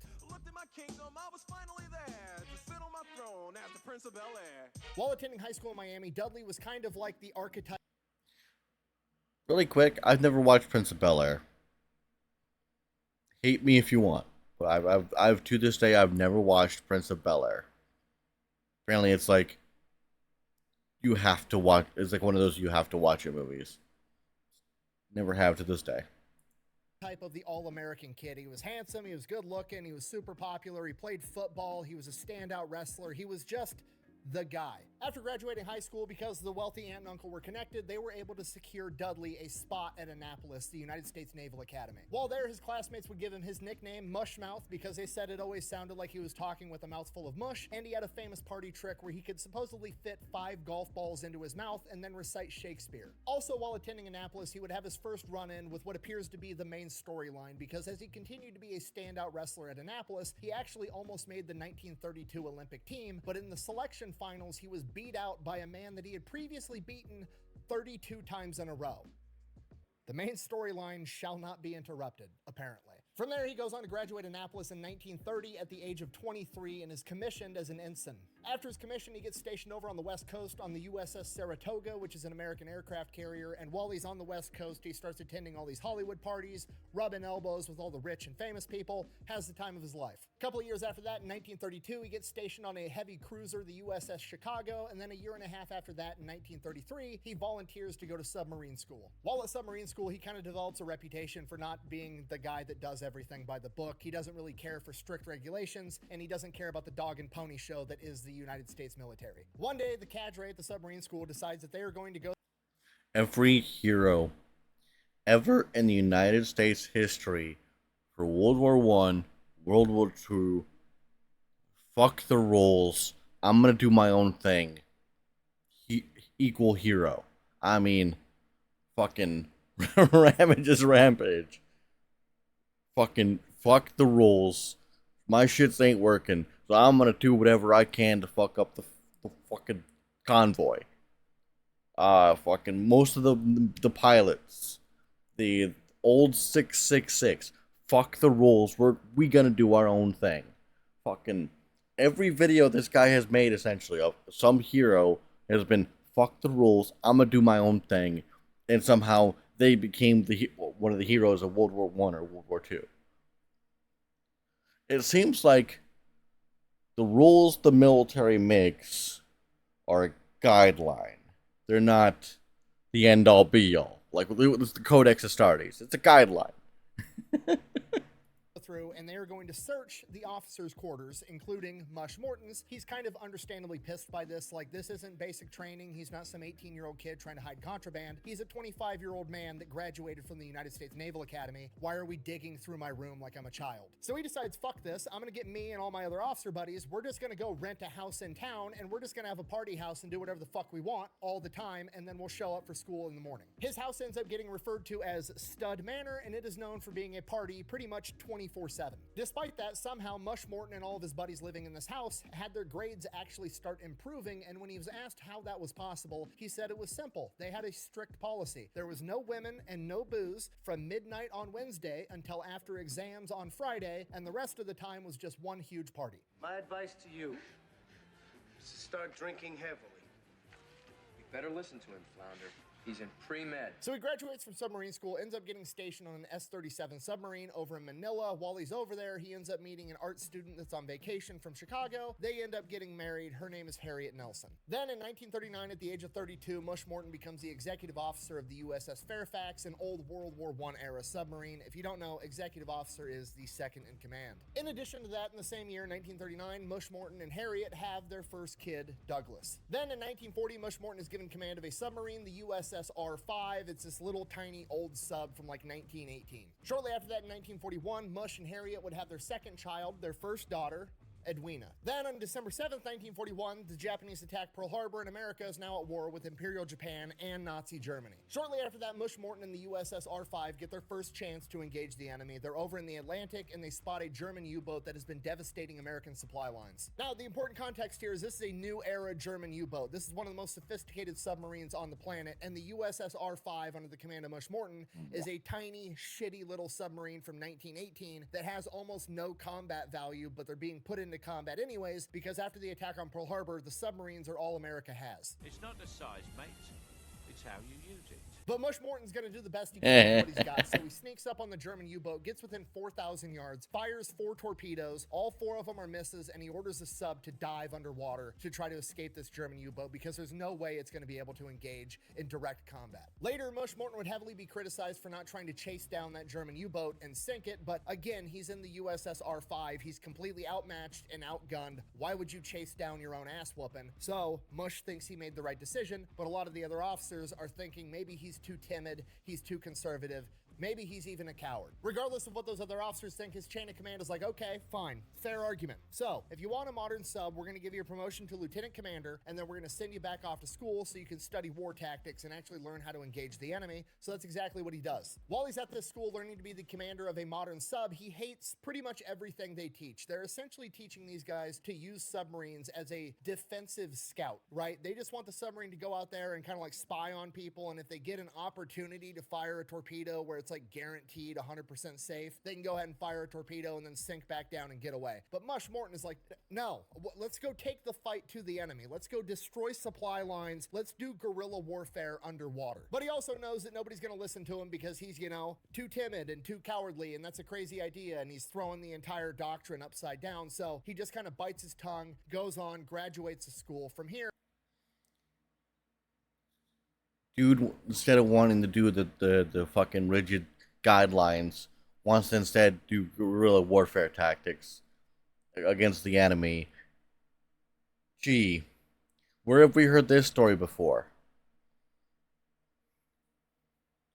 he's hoping to get put in command of a new Gato or Baleo class submarine, which are the best submarines America has at the time. That's not what he gets. He gets put in charge of the USS Dolphin, which is an old rust bucket that's barely... I'm talking about the Americans versus the British, where the one commander took a whole regiment, essentially, and just started doing warfare tactics instead of the whole line up and shoot the enemy thing. Doing guerrilla warfare tactics instead of the whole line up and shoot, and somehow helped win the whole fucking bloody war because of that bullshit. It's like America's history is built upon fuck the rules, I'm gonna do my own thing.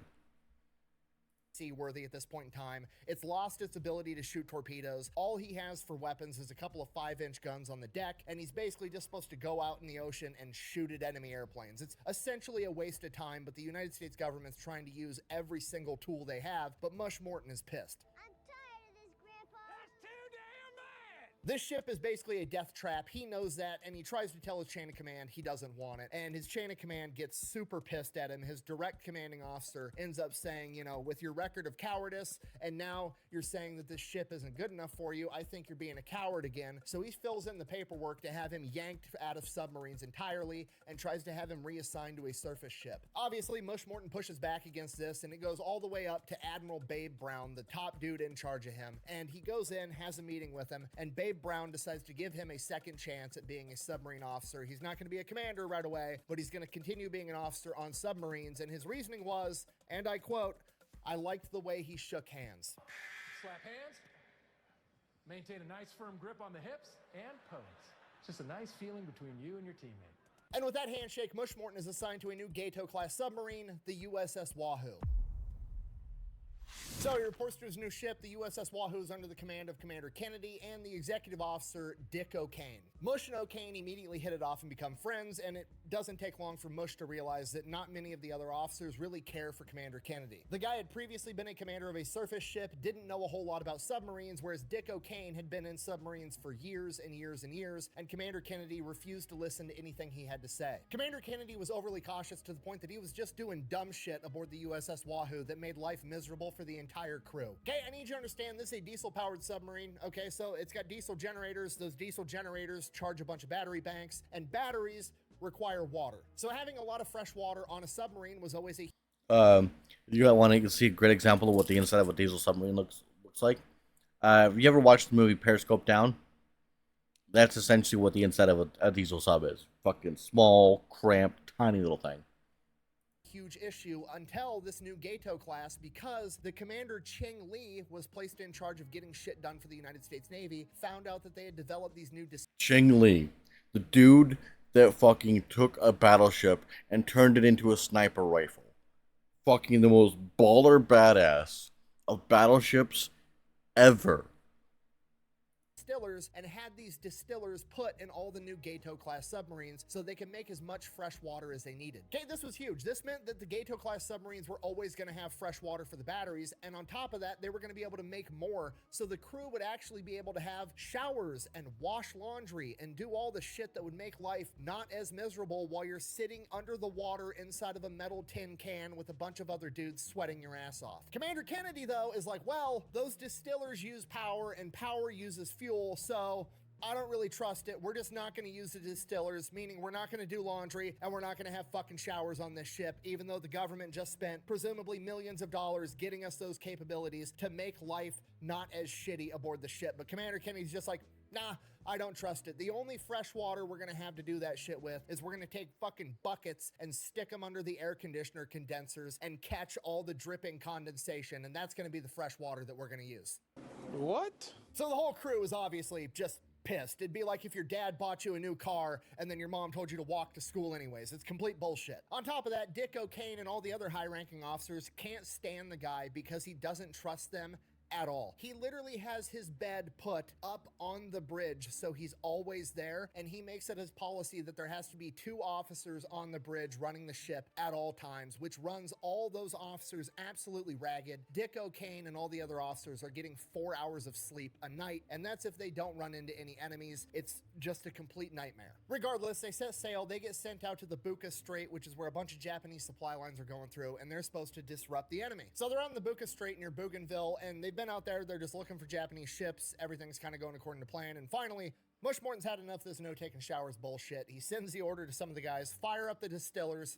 I'm gonna take a fucking shower. So he goes, he grabs his bright ass red bathrobe and starts making his way towards the showers. Right as that happens, the alarm goes off. The USS Wahoo has spotted a Japanese convoy. So Mush Morton runs up to the deck. He's in his red bathrobe as shit's about to hit the fan. So he gets up to the bridge. Dick O'Kane and Commander Kennedy are up there as well. There's a rainstorm going on. There's lightning. You can't really see shit. The waters are rough, but there's an enemy convoy like 4,000 yards away, and they are in perfect position to set up an attack and potentially sink all 3 ships. Dick O'Kane wants to approach on the surface, being disguised by heavy rainfall and rough seas, and they have the right angle, but Commander Kennedy, wanting to be ultra conservative, is like, no, we're gonna dive now, and then we're gonna track him down using sonar, even though that there's, you know, rough seas and lightning and a bunch of other shit going on. That's just what he wants to do, and he's in charge, so that's what they do. The ship dives down, and within a matter of minutes, they've completely lost the Japanese convoy. And now, Dick O'Kane is fucking pissed. He's been in submarines forever. He knows how to set up these attacks. His commander does not know as much about submarines as him, and he absolutely refuses to listen. So he kind of goes, he confides in Mush Morton, and Mush Morton is like, dude, look, I completely agree. We need to take the fight to the enemy,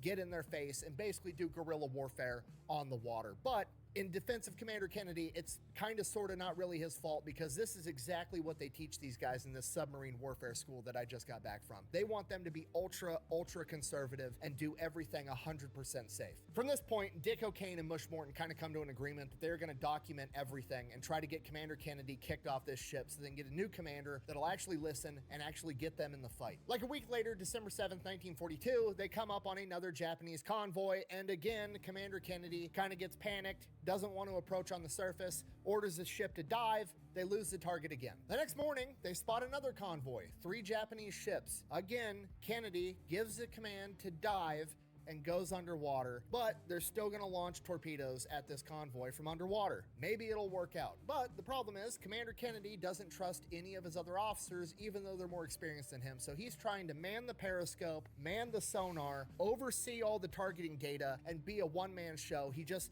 refuses to delegate and trust the dudes around him. So they've got the enemy in their crosshairs. What a fucking moron. Everybody's just kind of standing on the deck watching Commander Kennedy run around like a chicken with his head cut off, trying to do everything by himself, and they're like, he's gonna fuck it up again. He's gonna miss it. We're never gonna do anything in this war. We're just gonna sit here and watch this guy fuck up everything the entire time. But Commander Kennedy actually kind of pulls it off. He gets the targeting data on one of the freighters, fires 4 torpedoes, 3 of them hit the freighter, huge explosion, sets the whole thing on fire. At this point, everybody on the deck is shocked, like, holy shit, we actually fucking did something. At this point, Dick O'Kane is like, okay, fucking grab the next ship. There's 3 of them. Let's fire at the next one. And Commander Kennedy's like, no, dive deeper. And then they just kind of sit there, let the destroyer come, drop depth charges, trying to take them out. Now the whole submarine's getting fucking rocked. They're not fighting back. And it's just like, okay, well, at least he did something, I guess. They survived the depth charges from the destroyer. Dick O'Kane and Mush Morton are like, okay, cool, let's fucking set up another run and go sink another one of the ships, and then maybe we can take out this entire convoy. And he's like,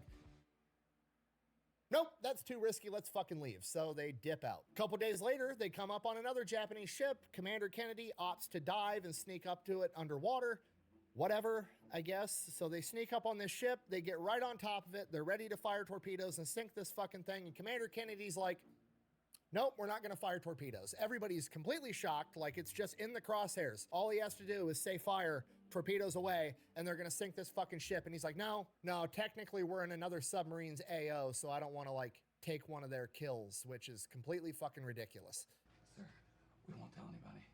What difference does it make? We have a perfect shot. Just let us take it. At this point, Dick O'Kane is fucking furious, and Mush That would be Morton too. can tell that Dick O'Kane is actually about to go punch the skipper, have mutiny, and try to take over the ship. And Mush Morton just kind of like gives him the signal, like, just fucking calm down. We'll take care of this. I got it. So Dick O'Kane chills for a minute, and they just keep going forward. From here, they go back, they make port, they do the whole mission debrief, the whole 9 yards. Commander Kennedy goes into his boss and is like, things went good. We went out, we sunk a ship. It was a good war patrol, huge success, great job. Then he leaves, and then Dick O'Kane and Mush Morton go into his office, and they're like, how do you guys think it went? They're like, yeah, we sunk a ship. We could have sank fucking 10 ships. When asked directly by the Admiral what he thought of Commander Kennedy, Mush Morton responded, and I quote, this man is a yellow-bellied son of a bitch and should be relieved of command. The entire room goes silent. Commander Kennedy gets relieved of command, and now Mush Morton is the commander of the USS Wahoo at 34 years old. Also, while this is going on, Mush Morton and the rest of the crew are catching up on all the news that's been going on while they've been off on this war patrol, and they're finding out about all the atrocities the Japanese are committing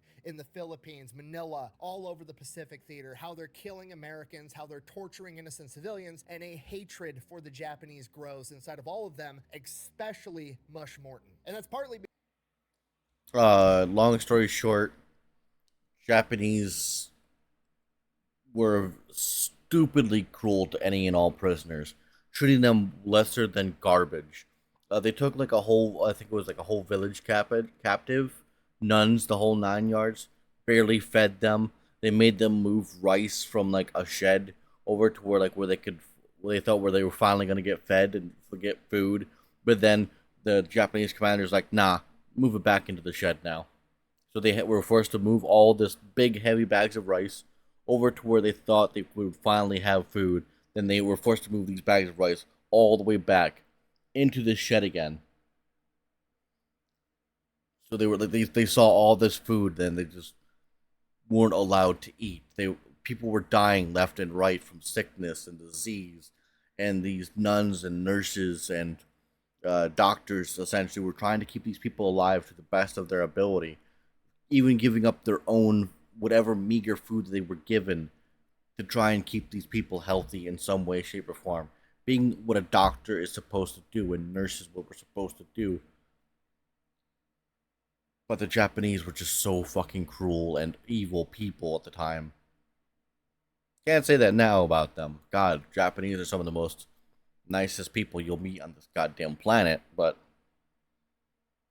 their history is very colored. because he was stationed in Manila for a while. He loved that city, he loved the people there, and now they're under Japanese control and they're being tortured. In addition to that, they received word that Dick O'Kane's former submarine, the USS Argonaut, had been sunk with all 110 men on board, and now he wants revenge too, and under Mush Morton, he's gonna get it. So Mush Morton immediately gets to work getting his crew and the submarine ready for battle. He goes in, has the commander's bed taken off the deck, clears up way more room on deck for everything else that actually needs to fucking be there. He takes the captain's mast book, that little book that the previous Commander Kennedy was writing down every little transgression a sailor did so he could punish them later and didn't forget, throws that shit in the trash, has pin-up posters of hot women put all over the submarine, and has a placard put inside of each bay that says, "Shoot the sons of bitches." He tells his entire crew, "You're not calling me Commander Morton, you're calling me Mush or Dudley. We're leaving rank at the dock." As they're getting ready to set sail, Mush addresses the entire crew. He gives a speech and he basically tells them, look, every trail of smoke, every hit on the sonar, we are going to investigate, and if it is a Japanese ship, we are going to engage and destroy them. This is going to be like no other submarine run that has ever been done, and it's going to be dangerous, and for that reason, I do not want to take anybody that's not a volunteer with me. I've given the yeoman authorization to have you move to a different ship if you want. You have 30 minutes to go report to him. I will have you transferred off my vessel. Nobody's going to judge you for it, but this is your time to get off my ship if you're not a volunteer. I will help you bear this burden. You have my sword, and you have my bow. And my axe. Nobody leaves. Everybody's fucking pumped.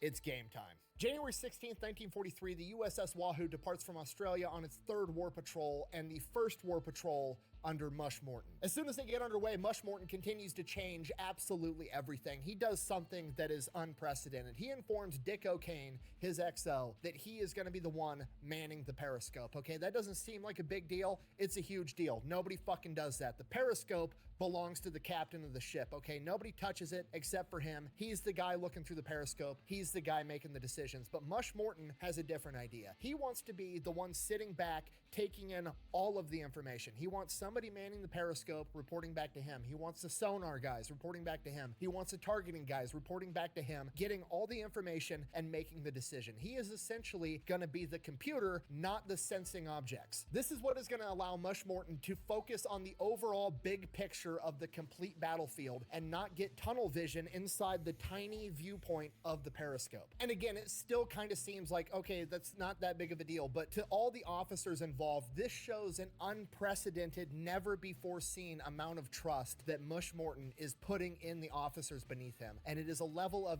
the ability to delegate that nobody has ever seen before. Now, the mission that the USS Wahoo's been sent on is a reconnaissance mission. You got to realize the chain of command probably didn't want to give Mush Morton some big, dangerous mission on his first go. They're going to give him something easy. Go do some recon, you know, establish yourself as a leader, get some experience under your belt, and then we'll send you out to go do some dangerous stuff. But as Mush Morton said, if we see an enemy, we're going to sink an enemy. He's out to set a tone, not to spy on people. So he is sent out to a place called Wewak Harbor off the coast of New Guinea. This area is deep inside of Japanese-held territory. They have airstrips, harbors, supply lines. It is a Japanese hub in the Pacific at this point in time. And because of that, they haven't been able to get a lot of aerial reconnaissance or any reconnaissance at all. So they don't even have a good layout of the geography, and that's what the USS Wahoo is supposed to be doing. On their way there, a member of the crew comes up to, you know, the XO and the commanding officer, Mush Morton, and is like, "Sir, this is going to sound dumb, but I think I have something that might help us." This crew member, while they were in Australia on leave, had went out and purchased a children's geography book, like an atlas, and he was going to take it back home and give it to his kids as a souvenir. And inside of this atlas, there was pretty detailed maps of Wewak Harbor. And they were actually like significantly better, more detailed, and showed islands that the US military maps didn't even have on them. So now Mush Morton finds a guy in his crew that was an amateur photographer that has some experience with this type of stuff and gets him to be able to project the two maps over each other and get them to scale, and recreates a new, more detailed, more accurate map of Wewak Harbor. And just like that, mission accomplished. That was the whole objective that they were being sent out to go do, and they're already done. Side quest, let's go fuck shit up. January 24th, 1943, the USS Wahoo. Mission accomplished.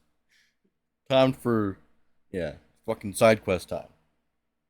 Main objective, scout the area. Optional, kill everything. Sails sails straight into Wewak Harbor, gets within 30 miles of a Japanese airstrip on the surface, traveling 20 knots. They're not even submerged. Now, to the crew, this seems crazy. Like, okay, we had Commander Kennedy that was way too conservative, and now this guy's a complete 180 and he's being a little bit reckless. But Mush Morton realizes that the water here is so shallow, they're only going to be able to dive to 90 feet. So even if they were submerged and an aircraft flies over, they're still going to be able to see the submarine under the water. So there's no point in traveling at 3 knots when you could be traveling at 20 knots if you're visible either way. So if you can't be sneaky, you might as well be fast. So they're hauling ass on the surface through Wewak Harbor, and they come up on a Japanese destroyer. It's like 4,000 yards away. They look at Commander Mush Morton and is like, "Sir, you want us to shoot some torpedoes at?" And he's like, "Absolutely, but let's get right on top of it first." They look at him like he's absolutely crazy, and they're like, "What? They're Japanese. They're never going to expect an American submarine to be inside their own harbor this close to take a shot." To which his crew responds, "Yeah, I wouldn't expect us to do that either." So they sneak up within 1,700 yards, at which point is looking at Mush Morton like, "Bro, are we going to fucking take this shot or not? It's a bullseye at this point." And Mush Morton says his new catchphrase, "Anytime, Dick." They fire 3 torpedoes, 3 hits, break the back of the Japanese destroyer, sink it instantly. Mush Morton then immediately orders a dive. They dive down to 90 feet, slip out of enemy-held territory. 12 hours later, they resurface. Morton cracks open the massive store of booze that he had loaded onto the ship, and they have a party. Then 2 days later, on January 26th, they see smoke on the horizon. Better go investigate what's going on there. So they chase them down. They see a Japanese ship. They dive to periscope depth. They start maneuvering into position, and it's actually 3 Japanese ships in a convoy. It's 2 Japanese freighters and a large transport called the Boyu Maru with no escort. This is a perfect target. Dick O'Kane gets lined up on the first freighter. Mush Morton hits him with the Anytime Dick. They fire 2 torpedoes, immediately pivot, fire 2 more torpedoes at the other freighter. The first freighter gets hit with both torpedoes, starts sinking immediately. The second freighter gets hit with 1 torpedo. The other torpedo misses. Now, with the second freighter only hit with 1 torpedo, it's not enough to actually sink this ship, but it slows it down. But the freighter does something unexpected. It turns directly towards the USS Wahoo. It's going to try to ram the sub and cut it in half. Mush Morton doesn't panic. He just grins and says, and I quote, "Shoot that son of a bitch down the throat." Okay, this is unprecedented because a down the throat shot is when you're shooting straight on at a ship, okay? The ships are arched in the water like this. You have to hit a dead ass bullseye because if you don't hit it right at the front, it's going to glance off the side and the torpedo's not going to explode and hurt the ship. So this is a low probability maneuver, but this is Mush Morton and Dick O'Kane. As the USS Wahoo's maneuvering to line up this perfect shot, one of the crew members accidentally fires one of the torpedoes prematurely. The Boyu Maru, not the freighter, the transport, sees this coming towards it and veers out of the way for fear that it's coming for it instead. And this exposes the Boyu Maru's entire broadside, at which point Mush Morton and Dick O'Kane are like, "Fire 2 more right at the broadside of that big ass transport." Fire 2 torpedoes, 2 hits, cripples the Boyu Maru. It's going down now too. Problem, we still got this slow ass freighter coming to cut us in half. So Wahoo lines up this shot again, fires 2 torpedoes at this freighter right down the throat. One of the torpedoes detonates early, and the other torpedo is a direct hit but doesn't fucking detonate. Mush Morton and the Wahoo have just had their first run-in with the infamous Mark 14 torpedo, which in early World War II absolutely fucking sucked. They were going off too early. They weren't going off at all. They were a pile of shit. Mush Morton gives the command. They dive as fast as possible to 100 feet, and the freighter drives right over the top of them and keeps going, trying to get away, traveling at like 3 knots. I miss you, Mama. Speed, Ricky Bobby, back! What are those things? The Wahoo resurfaces, but the batteries are drained. They're not going to be able to catch this freighter, so the Wahoo turns its attention to the crippled Boyu Maru, the huge transport, fires 2 more torpedoes. Another one's a dud. The other one detonates right below the smokestack, breaking the entire back of the ship. This ship is full of Japanese soldiers, sailors, and Indian POWs, and they all start diving off this ship as it rapidly starts sinking. From here, the USS Wahoo's on the surface. They've got the generators running, trying to recharge the batteries. They're going to chase down this freighter later, and Mush Morton makes the most controversial decision of his entire career. The crew of the Boyu Maru manages to get about 20 life rafts out and floating on the water, and Mush Morton, realizing that his standing orders are unrestricted submarine warfare, makes the decision that he's going to go out out and take out all of those life rafts. They are in enemy territory. These guys are going to get picked up by another ship. They're going to get taken into Guadalcanal, and all these Japanese soldiers are going to be used to kill American Marines, and Mush Morton's not about to let that shit happen. So he pulls up next to all these life rafts and has his crew get up on the deck with a bunch of Tommy guns. Now, are you allowed to shoot at the crew of a downed ship? No, you're not. That's a war crime. However, you are allowed to shoot at the life rafts that they're inside of. And that is exactly what the crew of the It's never a war crime the first time. USS Wahoo does. They open fire on these life rafts, trying to pop them, dismantle them, and that way these guys are going to be lost at sea. But the people on the life rafts start returning fire, at which point they're now enemy combatants and they're fair game too. Now, the extremely unfortunate side of this is that on that ship there were British Indian prisoners of war as well, and they are caught up in the crossfire. Now, we don't know exactly what happened, but we do know in hindsight that the Boyomaru had about 1,100 men on board, and during the entire engagement, from the torpedoes hitting, the explosions from that, the sinking of the ship, the elements, drowning, and the gunfire, approximately 282 people died, both Japanese soldiers and POWs. Japan would later use this incident as propaganda, as a justification, saying that America was all a bunch of violent war criminals and that we were not abiding by the rules of war. And because of that, a lot of anti-war people would buy into the propaganda and also Not abiding by the rules of war, huh?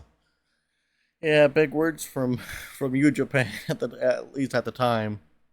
Again, your history is very colored when it comes to war prisoners. agree that Mush Morton was in fact a war criminal. Now, was this a war crime by today's standards?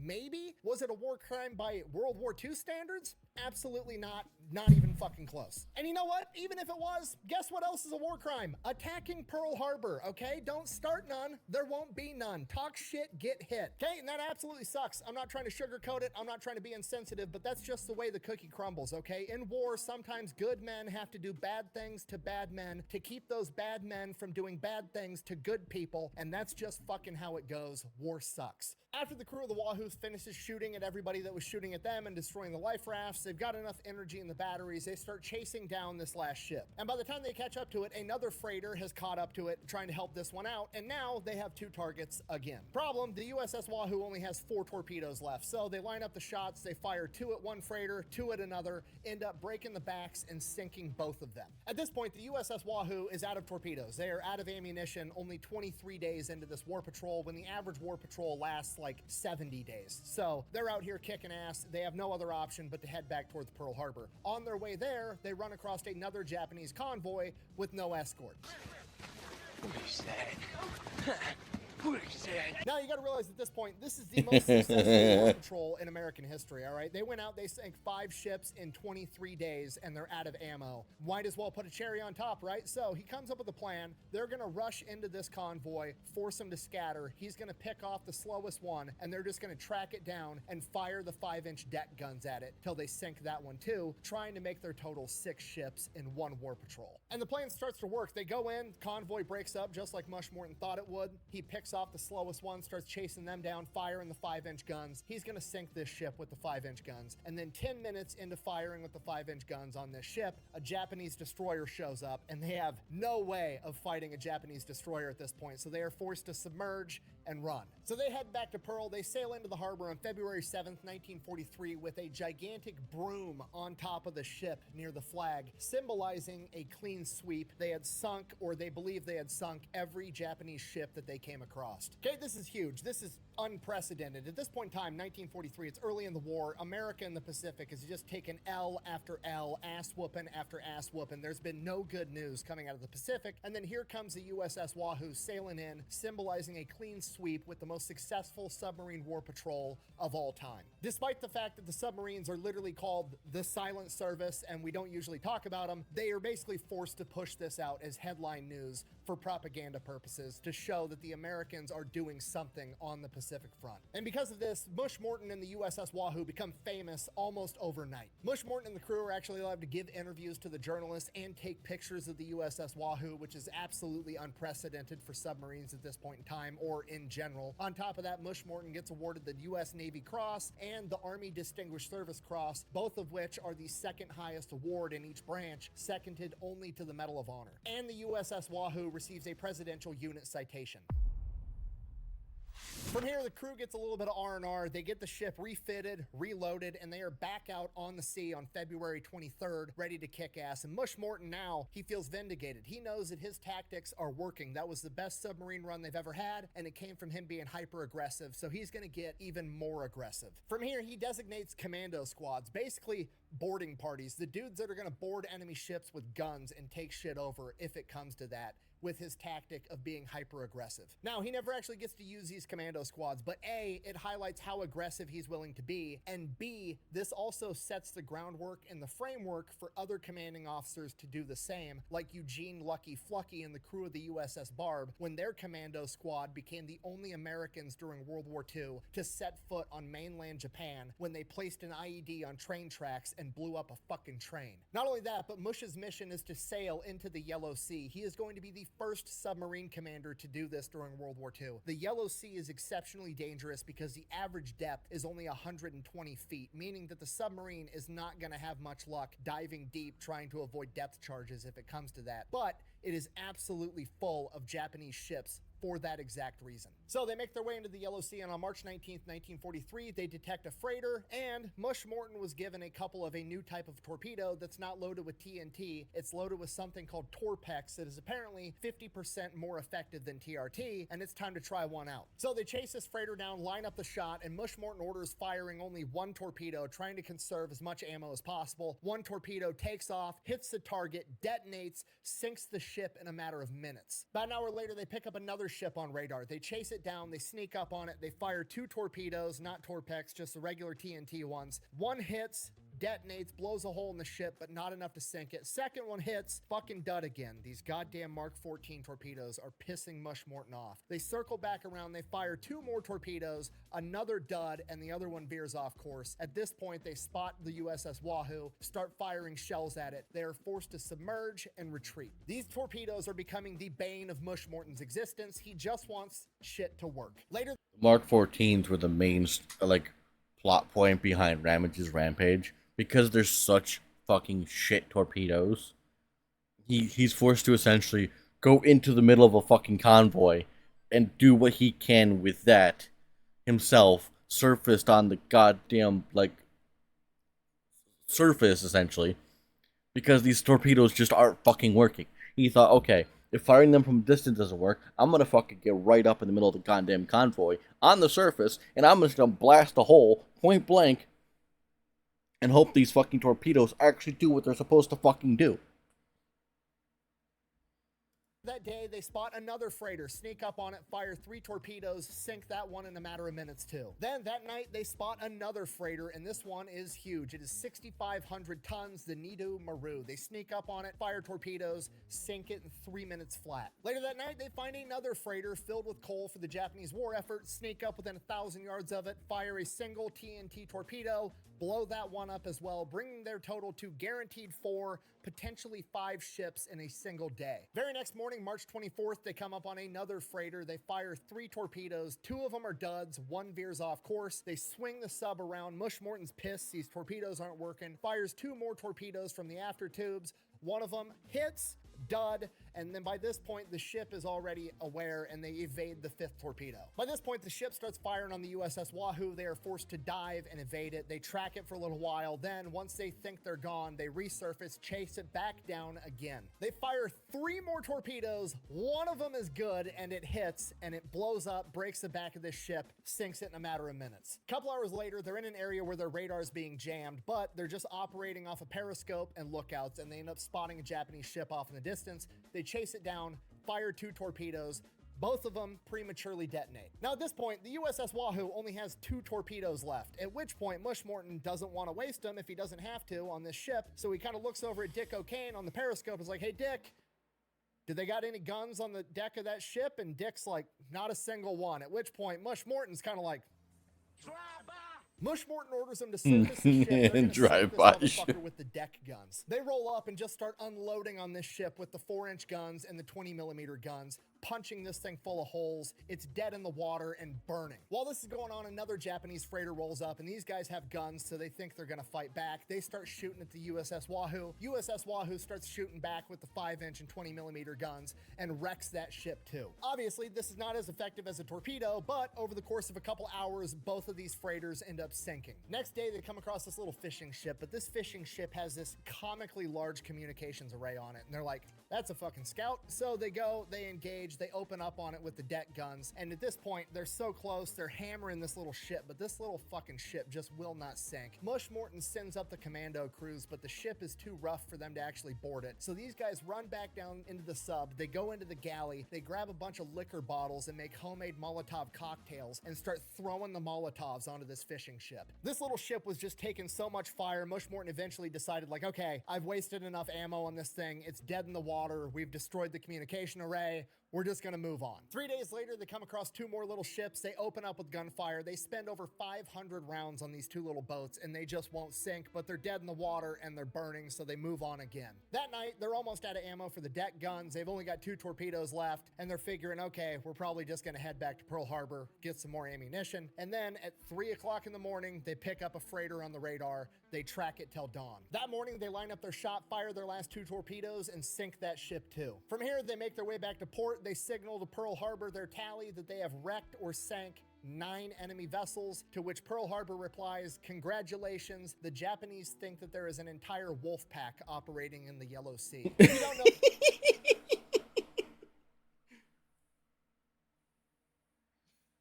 Fucking one-man army. Or one submarine fleet. Oh, that means that the USS Wahoo just fucked up so many enemy ships that the Japanese think that there's an entire fleet of submarines operating in the Yellow Sea, not just Mush Morton and the USS Wahoo. Don't really remember how many. Maybe one.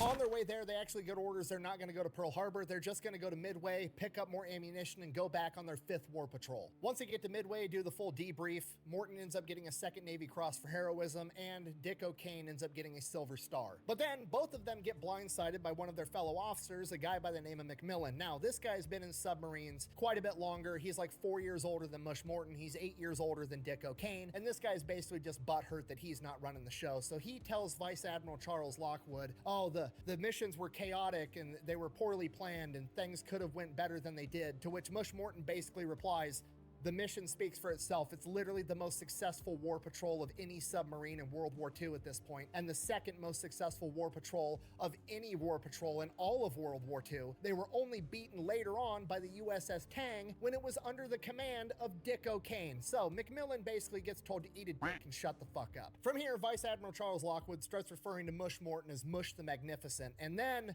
Mush Morton kind of starts pissing off a lot of other officers. One, he's getting a bunch of press coverage. Everybody's getting jealous. The spotlight's on him. The highest guy up in submarines. The green-eyed monster. And then on top of it, Mush Morton writes a scathing letter about how ineffective these torpedoes are and how it needs to get fixed. And at this point in time, you got to realize the United States Naval Committee in charge of like the armament of ships basically has come out and said, no, there's nothing wrong with the Mark 14 torpedo. You guys just aren't good at using them, which is complete bullshit. Every submarine commander and any dude that used a torpedo in World War II acknowledges that they're a giant piece of shit. But now that this is coming from Mush Morton, the most successful submarine commander and one of the most famous war heroes of World War II, it starts making a lot of waves and pissing off a lot of high-ranking officers because now they're getting in trouble. Regardless, the Wahoo gets restocked, refitted, and sets off on its next war patrol on April 25th, 1943. This time they're getting sent up to the Aleutian Islands because apparently there's a huge Japanese fleet up there and they want the USS Wahoo to go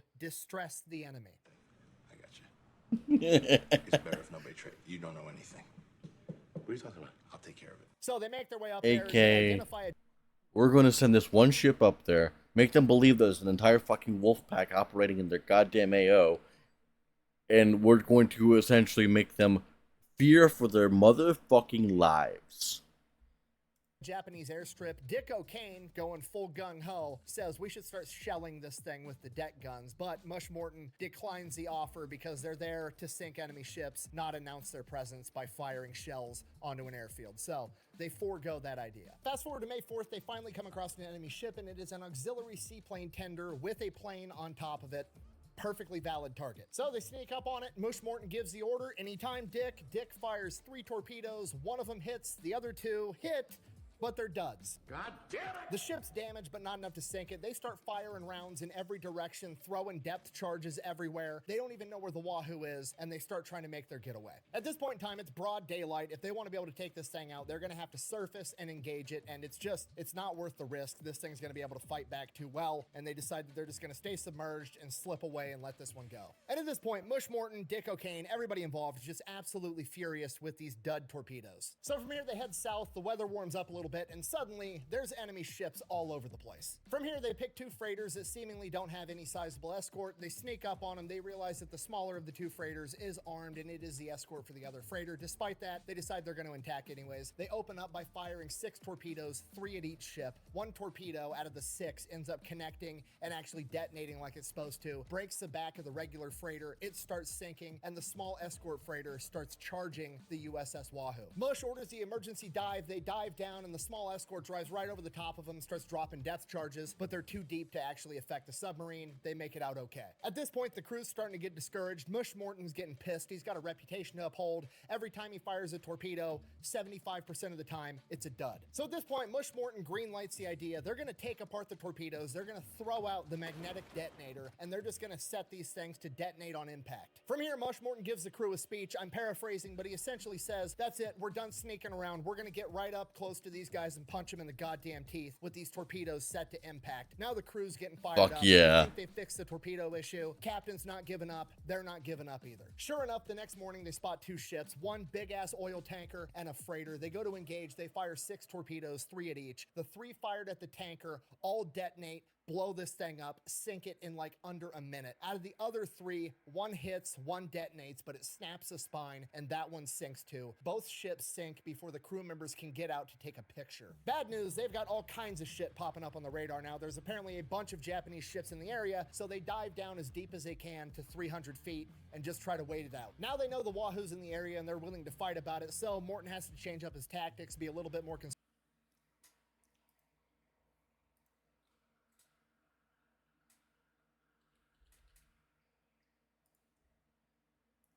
I just want to make something really clear really quick for anybody that's watching. So people might be confused by what he means by like the spine of the ship. So here you have a boat. What it means by the breaking of the spine is the deck right here.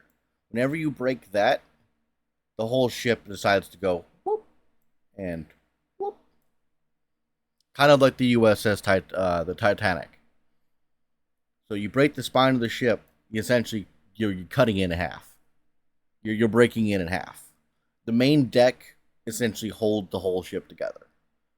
You would think it would be this, but no, most of the bottom here, this is just all armor. You break the spine of the ship, the whole ship like splits in half and sinks. Or breaking the back of the ship. That's what he's talking about. conservative. He's going to stay submerged during the day. He's only going to operate above the waterline during the night. At this point, they're running out of torpedoes, but they're trying to make the best of it. Then, about a week later, on May 12th, they come across 2 more Japanese ships. They go ahead, they line up their shot. Mush Morton gives the order. Anytime, Dick, they fire 4 torpedoes, 2 at each. First set of torpedoes both hit their target, but one of them's a dud. So that ship's injured. The second set fired at the other ship are both either misses or duds again. At this point, Mush Morton's pissed. He orders them to surface the ship. He's going to drive this torpedo right down this ship's throat. They line up their next shot above the ground. This is going to fix any depth issues, any targeting issues. They're going to fire this torpedo, sink this ship, and end this war patrol the right way. They fire the torpedo, direct hit. It's a fucking dud. Mush Morton orders the gun crews to go up. They're going to finish this ship off with the 4-inch guns and the 20 millimeters. As soon as they open the hatch, that other ship starts firing on the USS Wahoo, and Mush Morton makes the decision that that ship is not worth a single member of his crew. He orders them back in, and they dive down. At this point, all they can do is head back to port. That's exactly what they do. They sail into Pearl Harbor. They do not fly the broom this time. This was not a clean sweep. Mush Morton is absolutely pissed off with their performance, but Charles Lockwood, the commander, is actually pretty happy with it. By the metrics of all the other submarines that are going out right now, this is still a very successful war patrol, but Mush Morton's standards for him and his crew are just that much higher that he's not happy with it at all. Despite that, Mush Morton is issued another Navy Cross, and Dick O'Kane is given another Silver Star. Dick O'Kane is also promoted, and he is going to go get a submarine of his own, and he is going to be the commander of the new submarine, the USS Tang. So Mush Morton gets his new XO. August 1943, the Wahoo sails into the Japanese Sea. Mush Morton wants to implement a new tactic. He wants to open up by firing only one torpedo at a... I'll be right back. I gotta use the bathroom really quick.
time as opposed to the standard volley of preferably 3, but at a minimum 2. He thinks that this is going to help him conserve ammo and sink more ships per war patrol. And the plan almost immediately proves to be a tremendous failure, not because necessarily it's a bad idea, but because the torpedoes fucking suck. Every time he fires a torpedo, it's either a miss or a dud, and he only fired one. After attempting to engage multiple ships and all the torpedoes being failures, he radios back to Pearl Harbor. Pearl Harbor tells him to come back. They end up offloading a bunch of the torpedoes for testing, and Charles Lockwood criticizes his technique, says you need to be firing at least 2, preferably 3 torpedoes, and then he loads the USS Wahoo with the new Mark 18 torpedo that's supposed to be more reliable. And with that, on September 9th, 1943, they take back off into the Sea of Japan, straight into the heart of enemy-held territory on an extremely dangerous mission. We don't know exactly what happened, but by October 5th, 1943, they would signal to Pearl that they had sank 3 ships in the La Perouse Strait. The La Perouse Strait at this time is an extremely dangerous area, heavily fortified by the Japanese, connecting the Japanese Sea to the Sea of Okhotsk. And unfortunately, that transmission on October 5th was the last transmission that the USS Wahoo ever sent. The USS Wahoo was supposed to send another check-in transmission on October 26th, but it never came. With that, Charles Lockwood dispatched planes and ships to check return routes, hoping to find the USS Wahoo disabled but still floating. But they never did. On November 9th, Admiral Lockwood was forced to make the announcement that Wahoo was a month late to its report time and presumed to be lost at sea with all hands. The USS Wahoo remained lost at sea until its wreckage was discovered in 2006. After examining the wreckage and comparing it to Japanese reports from that point in the war, it was determined that the USS Wahoo had sustained some type of mechanical failure or damage before the battle had actually begun, and it was leaking oil, and a Japanese plane managed to spot the oil leak, leading it directly to the silhouette of the submarine under the water. It took 60 depth charges and 40 bombs to sink the USS Wahoo and send it on its eternal patrol. Vice Admiral Lockwood blamed himself. He later wrote that he didn't think the Japanese were smart enough to catch Mush Morton and the USS Wahoo. Both Lockwood and Dick O'Kane spent the rest of their careers advocating that Mush Morton should be posthumously awarded the Medal of Honor. Unfortunately, due to the partially successful propaganda painting him as a war criminal, as well as him pissing off a bunch of high-ranking officers over his dissatisfaction with the torpedoes, that would never come to fruition. Dick O'Kane would go on to become the most successful submarine commander in U.S. history and the only man to outperform Mush Morton in a single war patrol. And he credited much of that success to everything he had learned under the command of Mush Morton, the man and the crew that rewrote the book on submarine warfare. Thank you for watching. Best way to support the channel is go buy some merch over at thefatelectrician.com. Quack bang out. Fuck yeah. I love this man. Like, he makes histories, like a history movie, like, wow. He makes history videos fucking exciting and fun. I love this man. Please support the Fat Electrician. This dude is fucking amazing.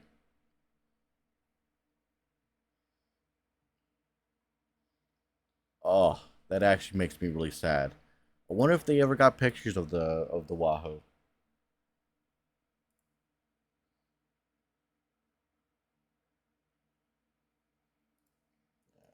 Pull this over here.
Yeah, they do. Damn.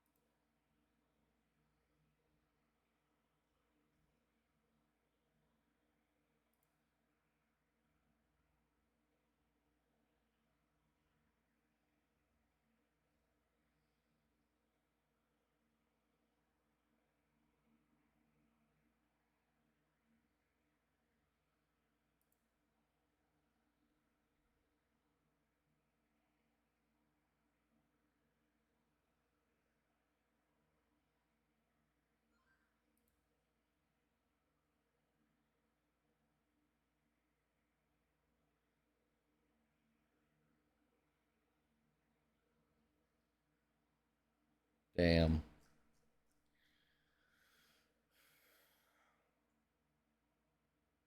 It was taken in 2006 by a Russian team.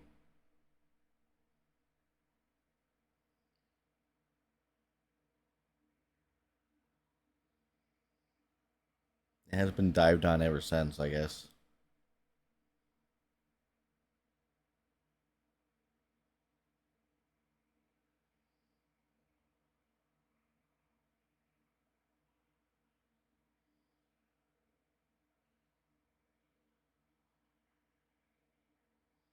It's sad.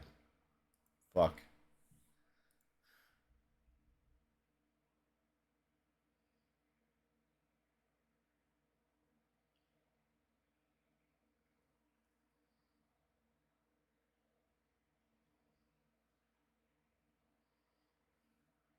A Waffle House. I have a friend online that I talked to that used to work at a Waffle House.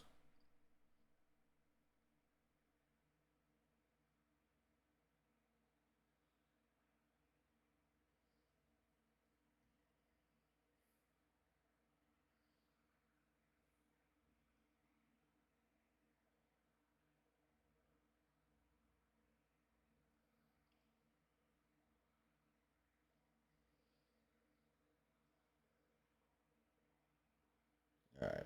I think I'm gonna fucking pop onto a game now. I could go back to Guild Wars 2, or I could fucking do Elite Dangerous or something. I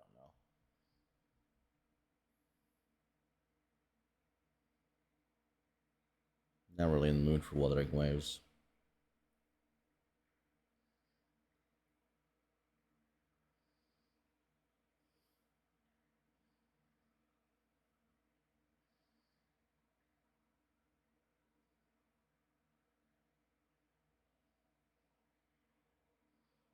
Do a little bit of Mecha Break. I don't know.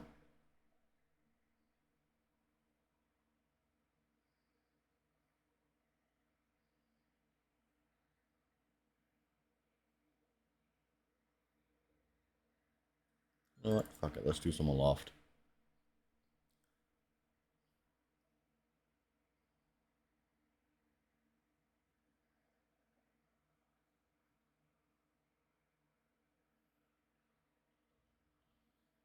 Really quick, I just gotta change the tag.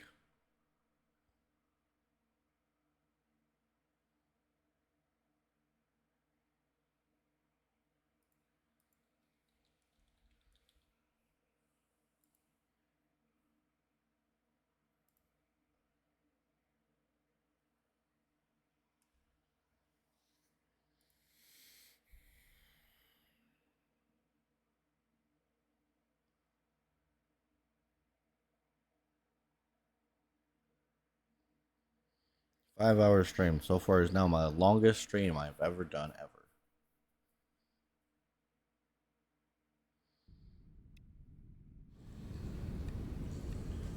Streaming since I woke up this morning.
This game's music is beautiful too.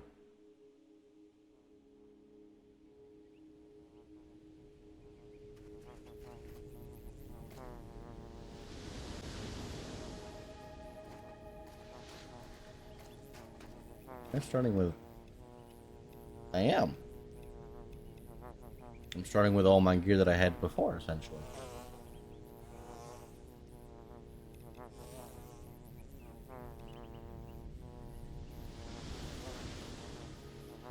Huh.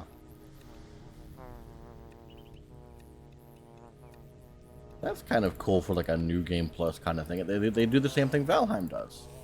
That's cool. Now there's bees. Little bitty bees. Look at the bee. He's so cute. Look at him go buzz, buzz, buzz. Being yourself. No one's gonna get the reference. I guarantee no one's gonna get that reference.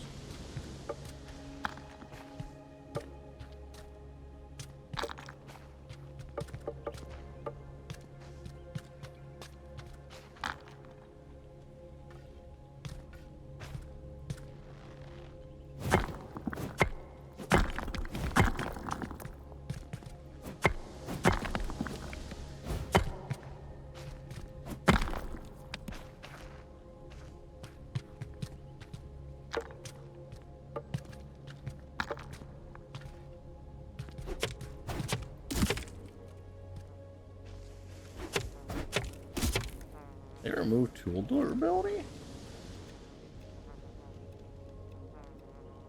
Was there ever durability on these tools? I forget.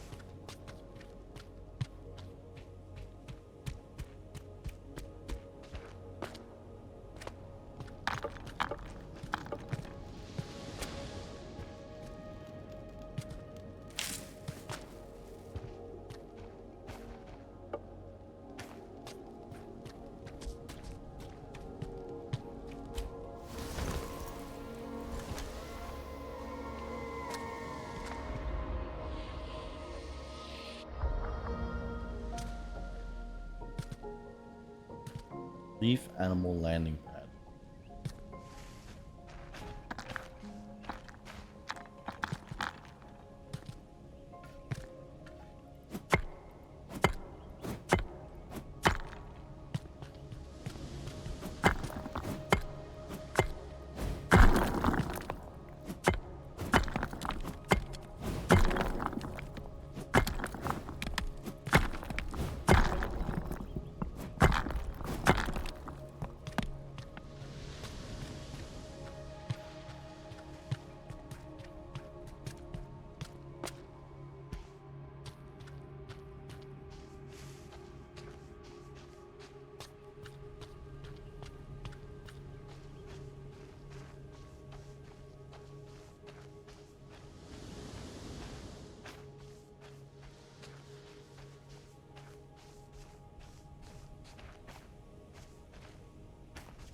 And I forgot how beautiful this game was.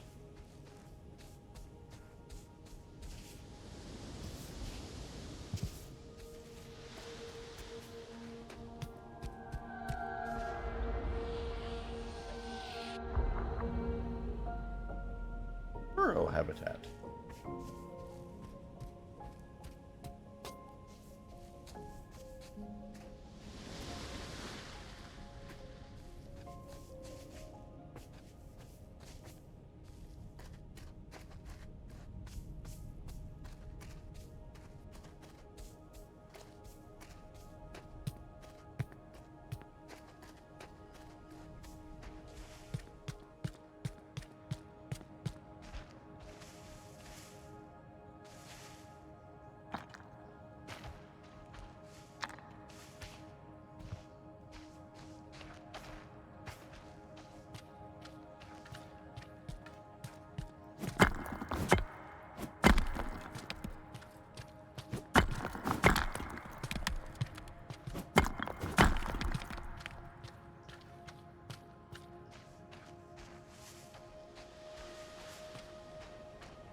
Oh, because I already have.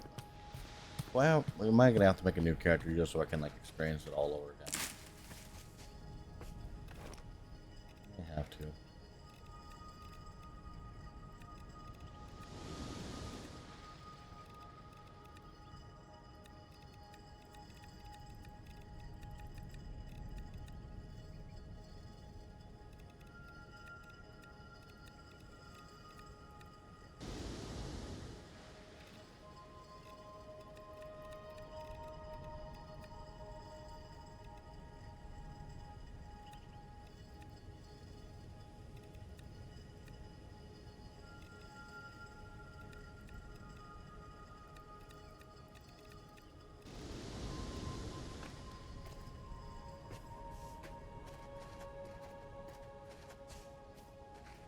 Fuck.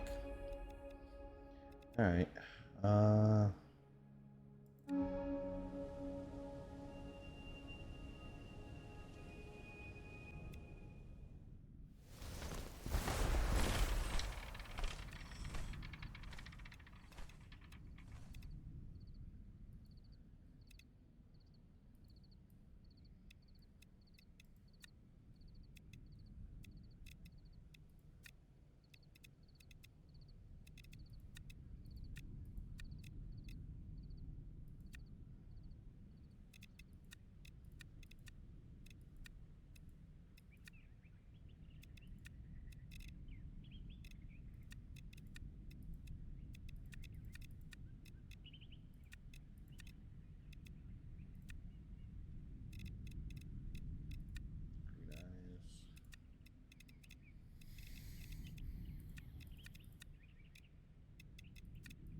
Yep. Okay, the 5 o'clock shadow kind of works.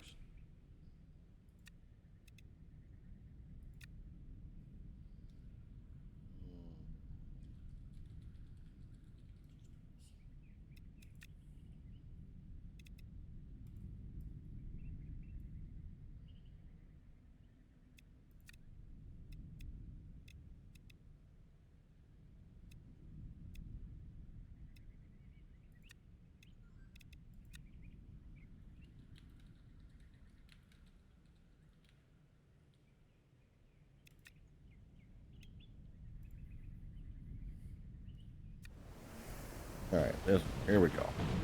This way I can experience everything from start to finish as the game now intends. I know they've released like a puzzles and all this other nonsense. I want to start from the complete beginning again.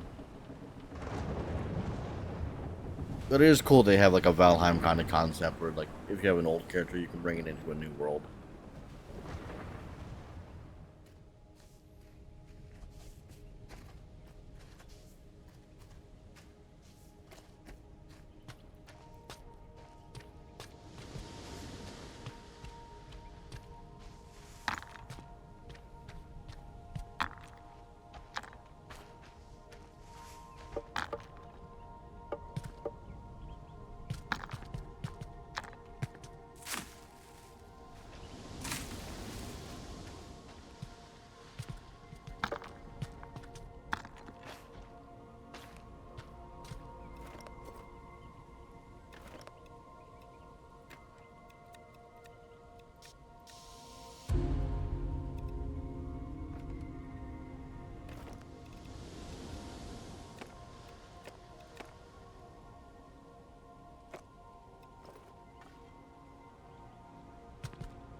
Adding that back up.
No, charcoal is always like fucking super important.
Maybe a lot more starting charcoal than before.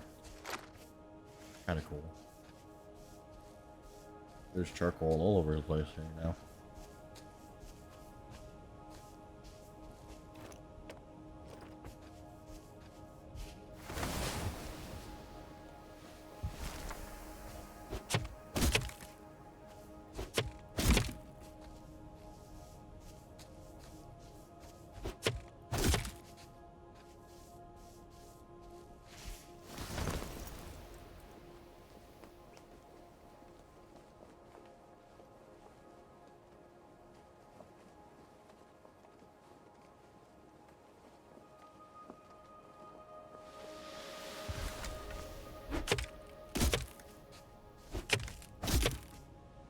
Damn.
Ah.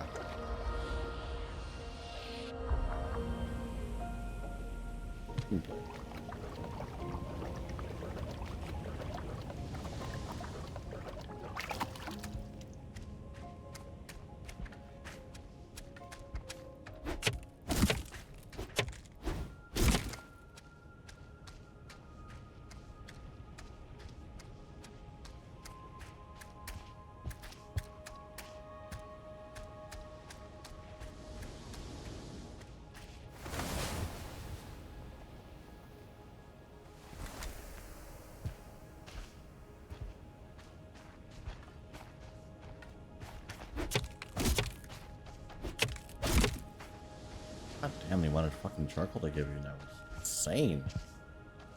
So much trouble trying to find charcoal before.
Can't make the scythe yet, I guess.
Oh, is that what all the arrows are pointing to? It's the one underneath the island. case you don't find it.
Alright, let's do this.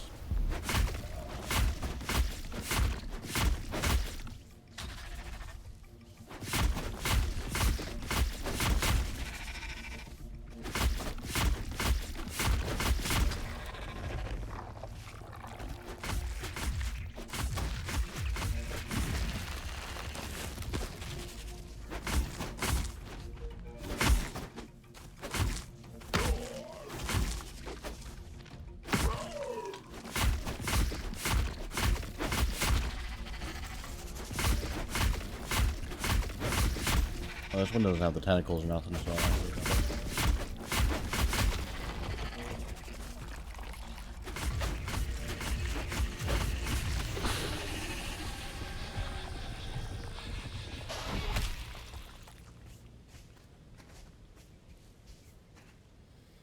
Alright, cool. Cleaned up.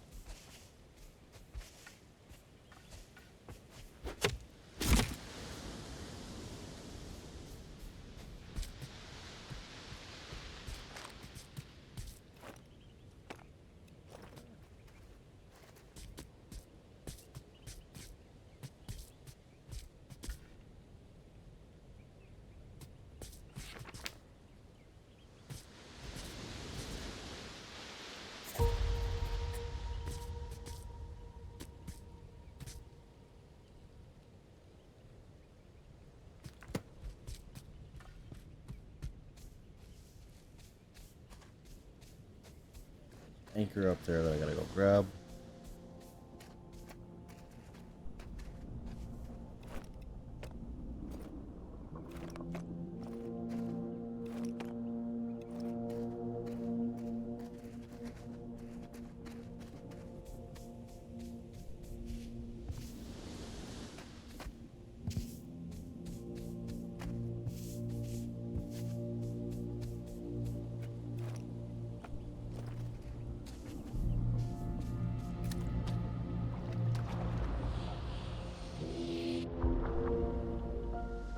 Table map. Things I've been looking for.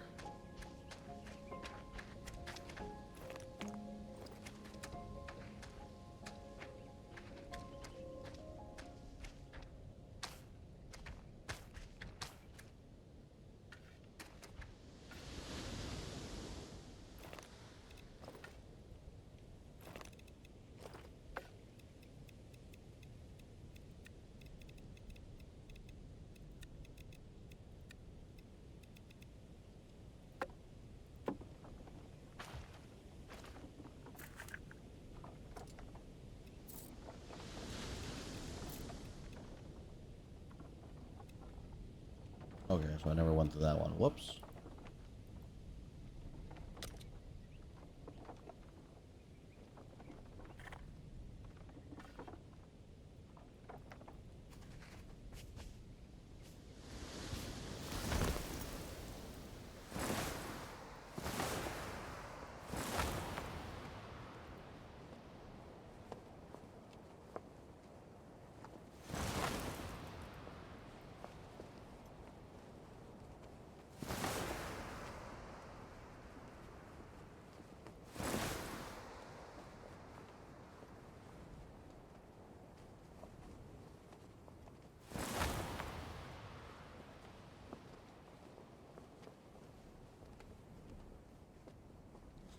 Really.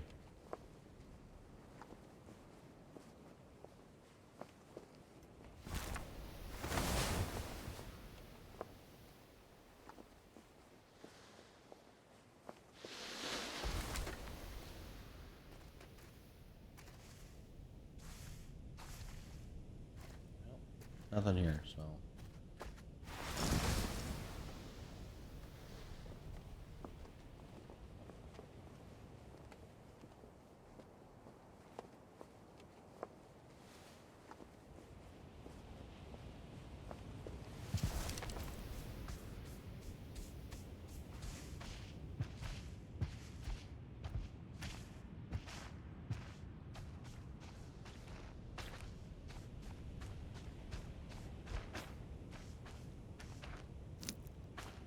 Missed some sugar beet stuff, damn. Those are important.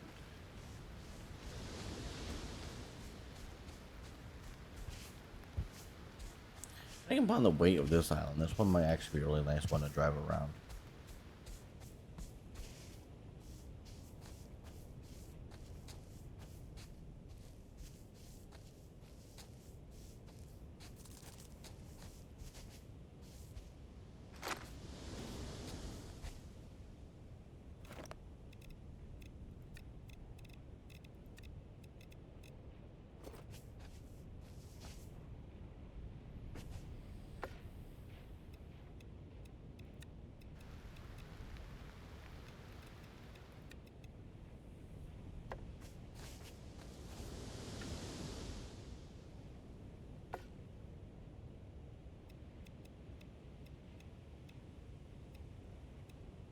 The sail, though, I can't do that until I get the sail.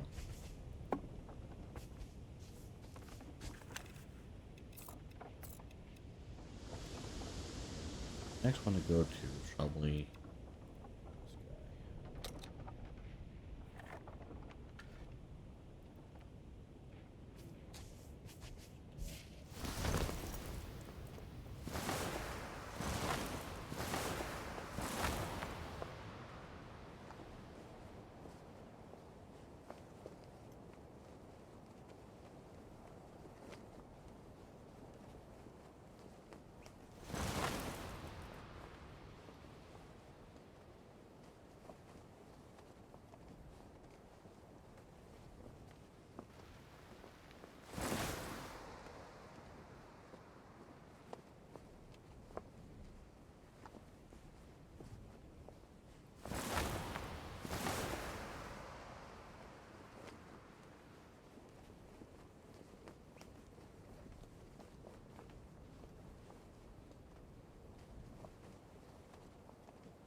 big island. And it has exactly what I'm looking for.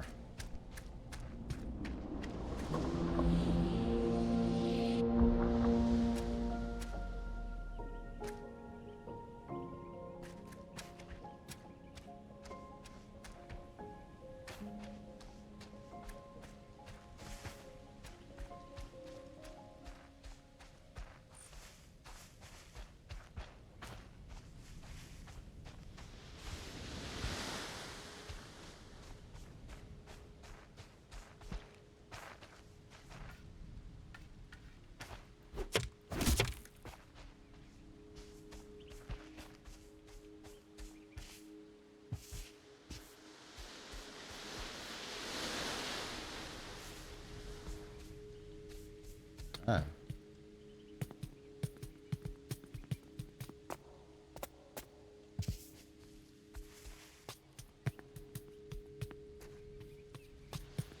Door is on that part of the island.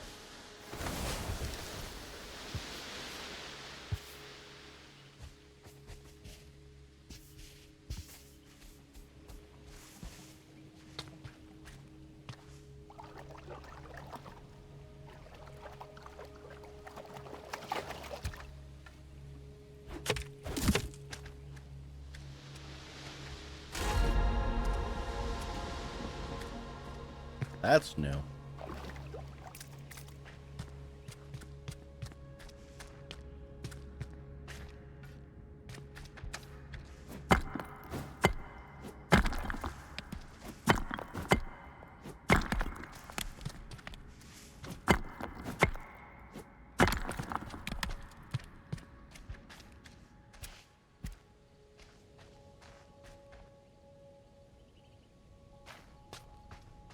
Need one of the keys. Find the key. Could be on a different island entirely, or hidden somewhere within this cave on the other side.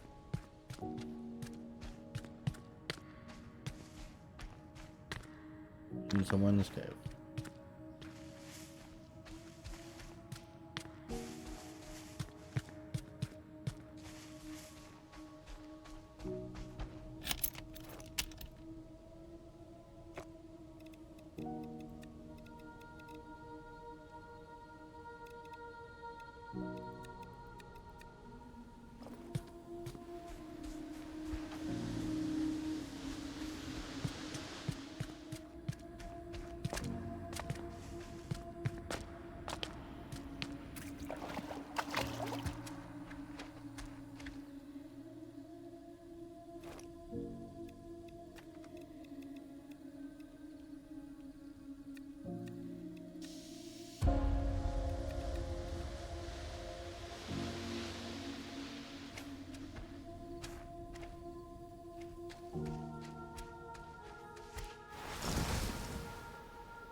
This is the one I made my home before when I was playing.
Well, if it ain't broke, don't fix it.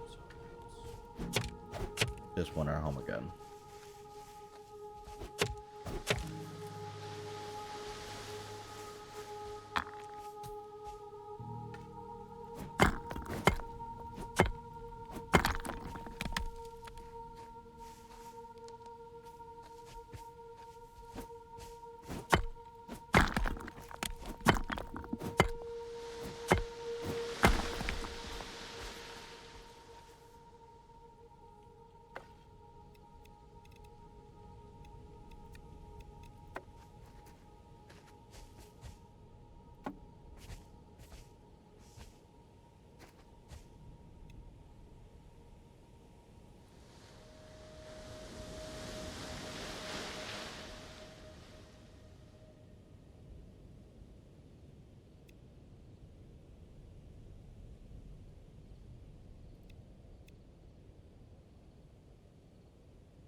2 corrupted nodes. Island.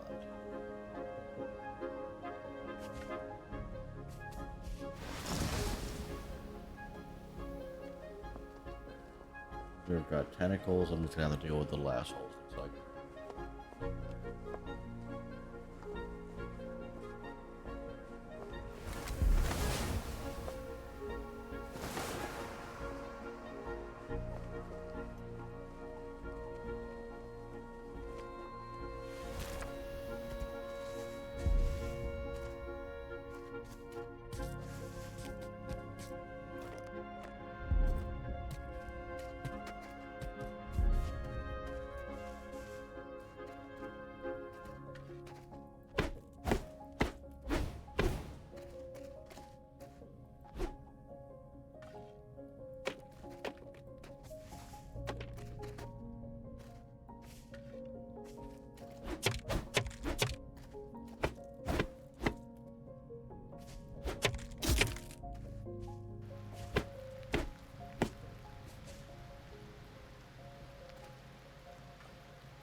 Good, you didn't summon the last holes.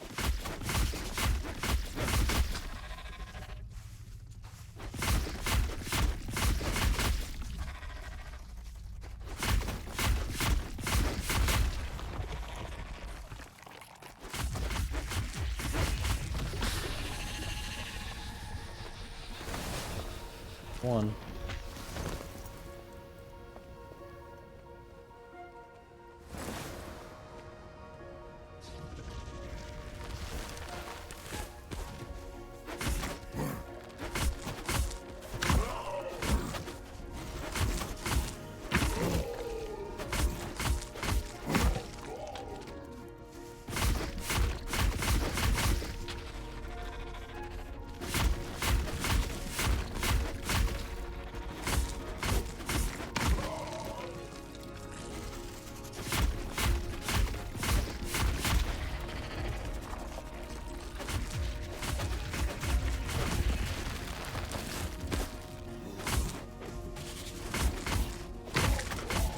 This time you summon minions. They're dead.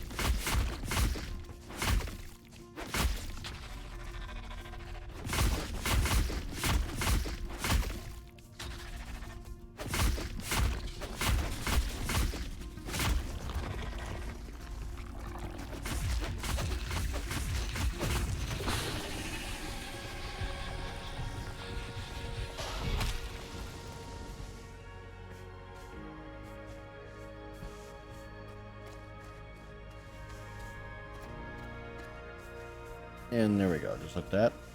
Entire place is cleaned up.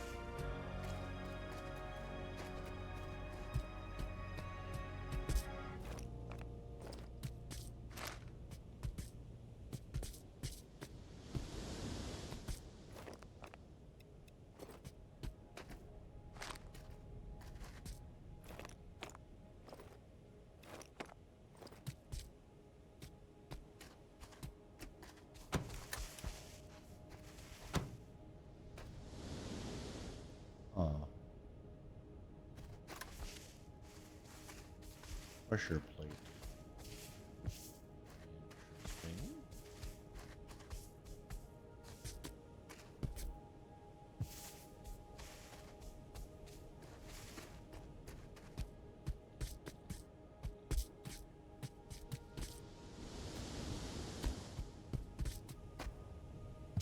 Bathroom.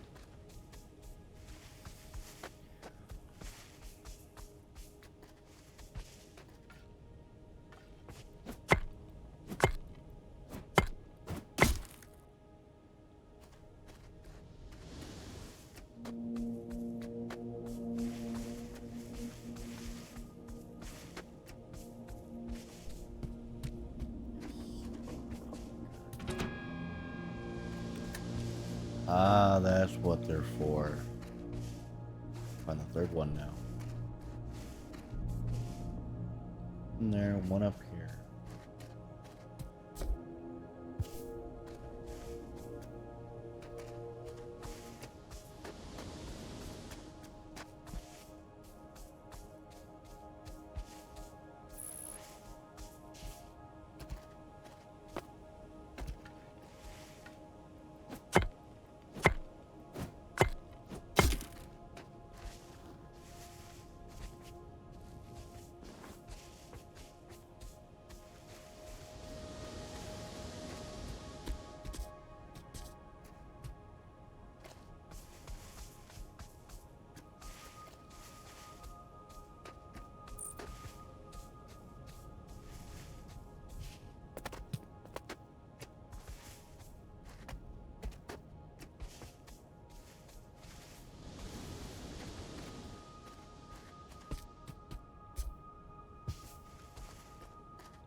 Aha.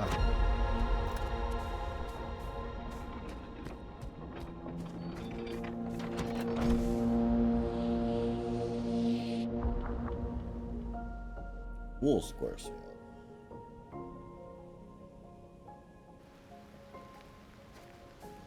Not have access to wool yet, but that's cool. Then I need to find the sheepies.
was just a merchant.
You're gonna summon me.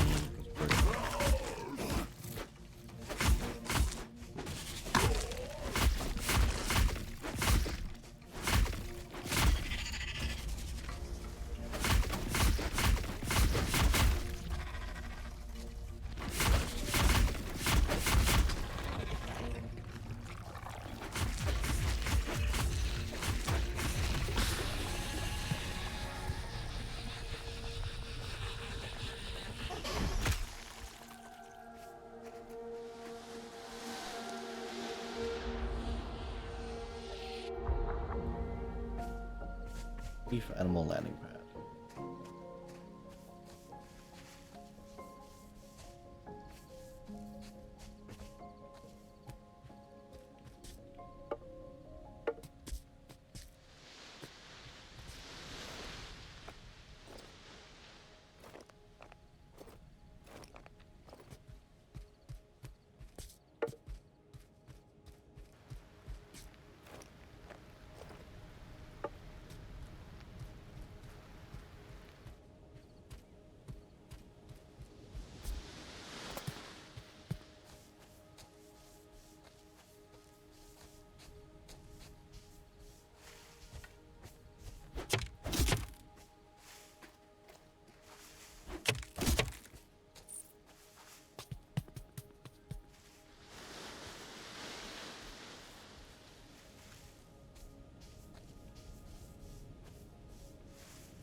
I thought. Always check underneath islands. Sometimes you can find little hidden caves.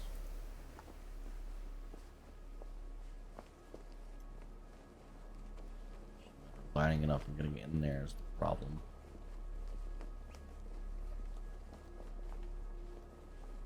She said.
have to explore it.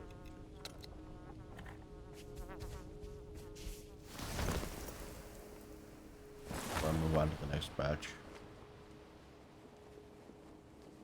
Really, I never went on the little. Okay.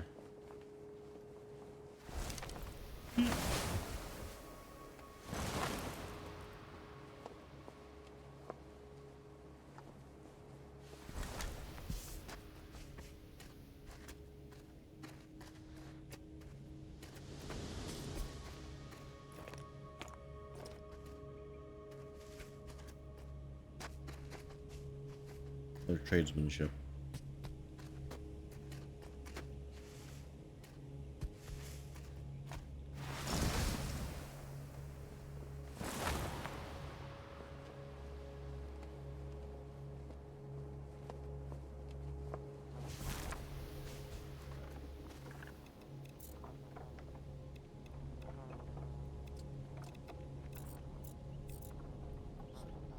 Done. So there's those 4 over there.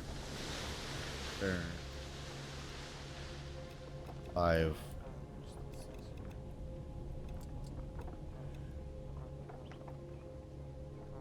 So I think first things first. Suppose we head to that one.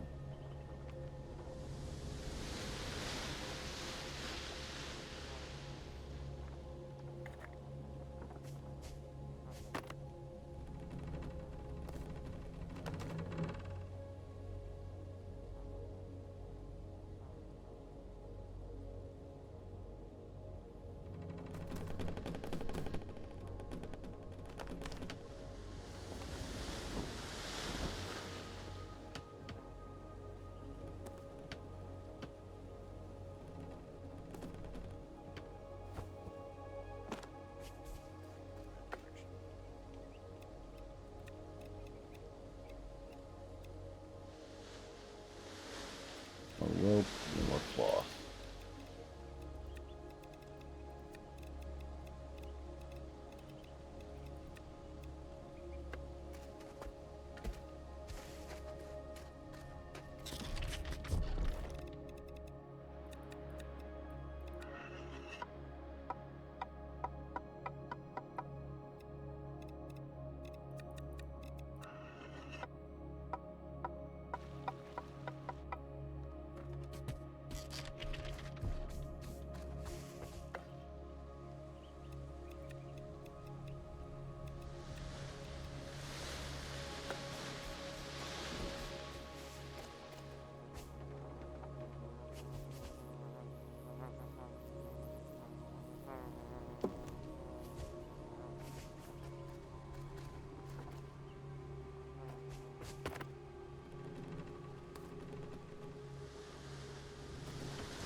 Closer.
And now it rains. Of course it does.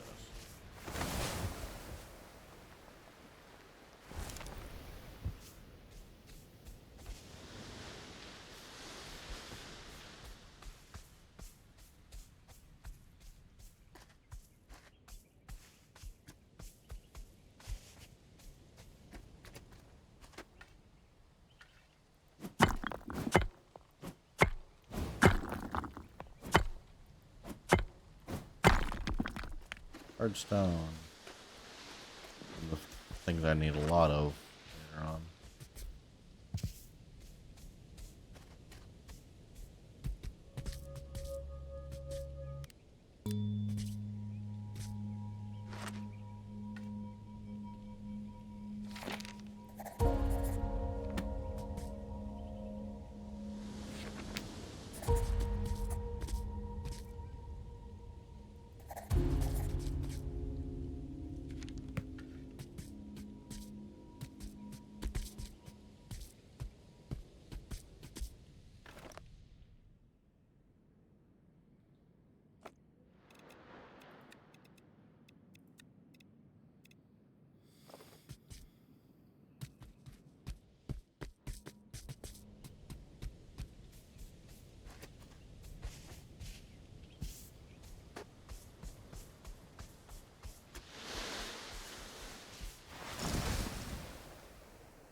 There's something on this island besides like an old building. I think this is one of the flyyables.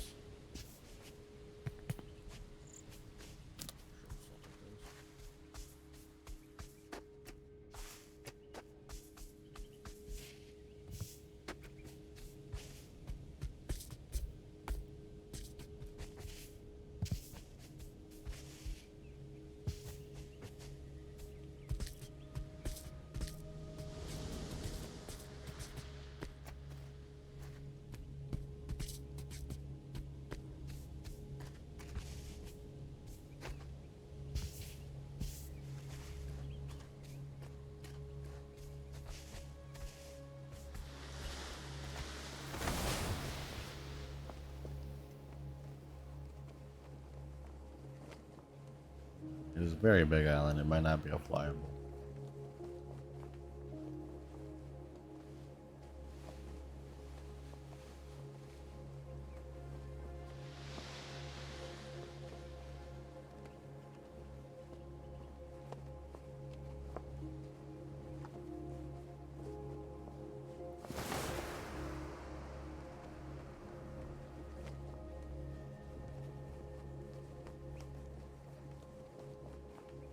No hidden caves either.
I should have fucking sketched that too. God damn it.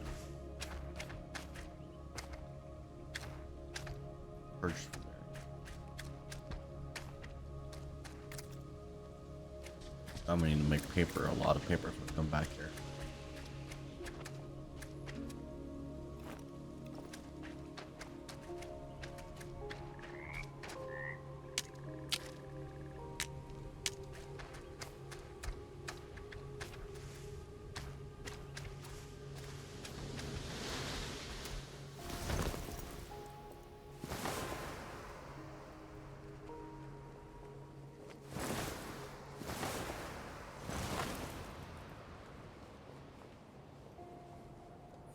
Make any paper.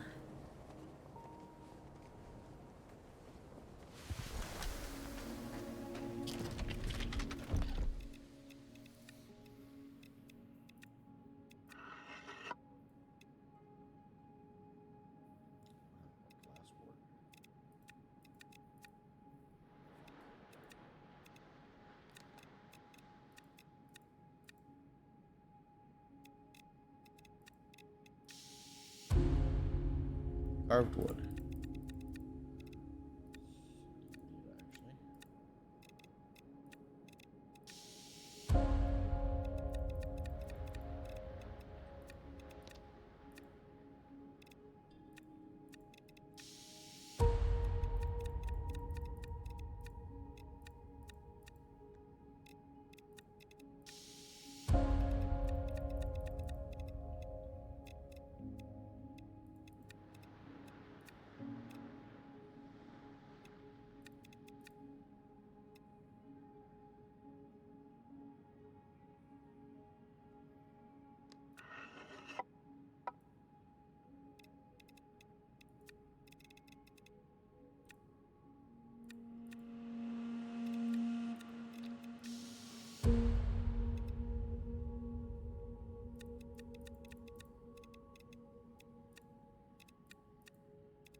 Oh, it did already teach me all the variants. Oh, okay, cool. Never mind.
plan to build here, but they never got around to it.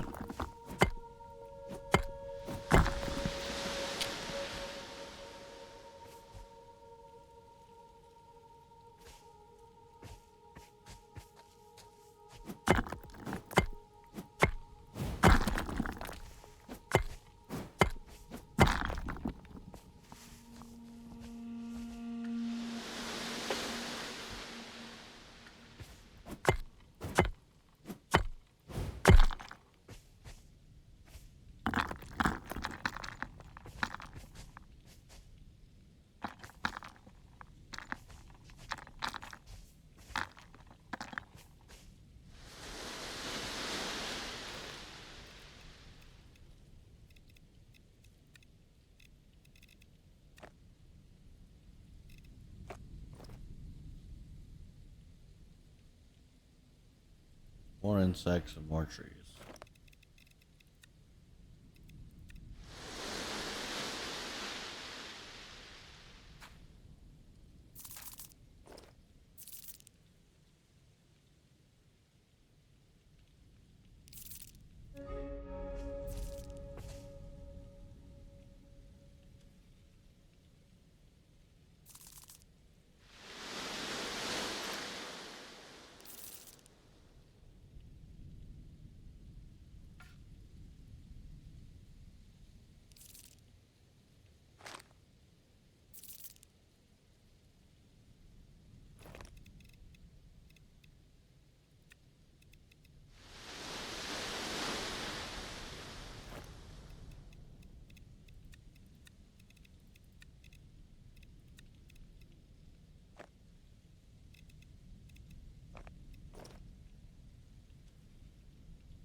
Oh, and they also need a small animal.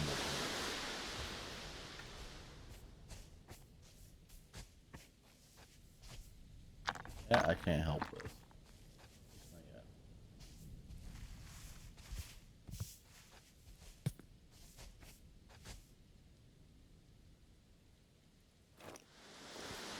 One last island.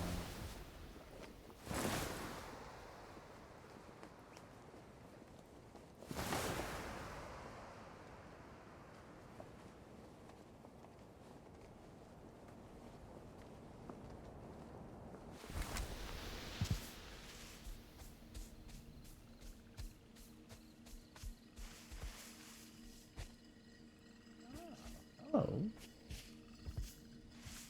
Have a sheep.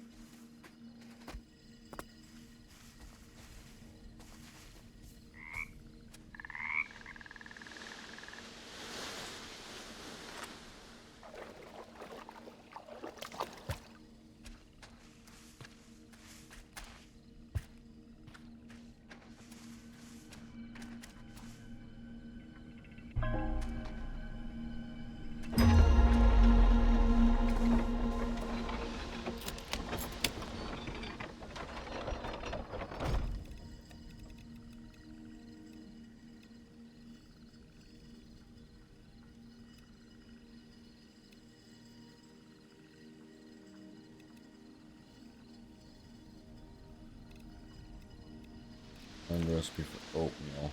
Yay.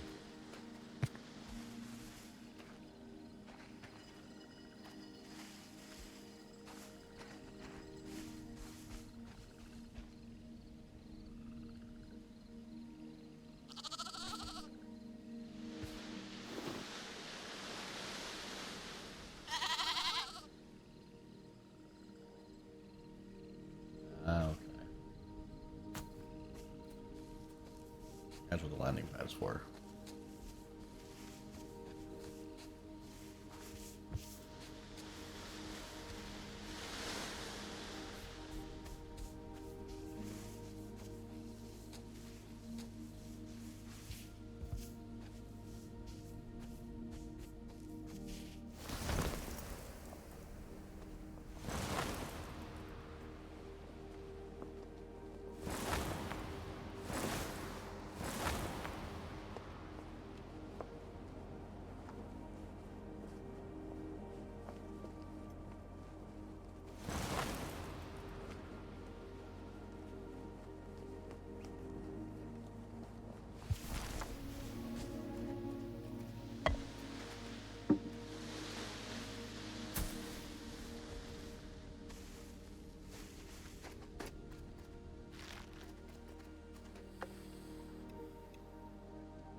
I think it's time I call it quits. It is like going on 7.5 hours of streaming.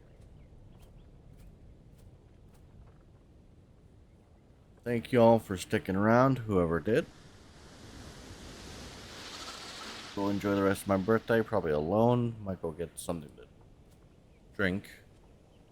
Drink. And you all have a great day. Thank you very much. And bye-bye now.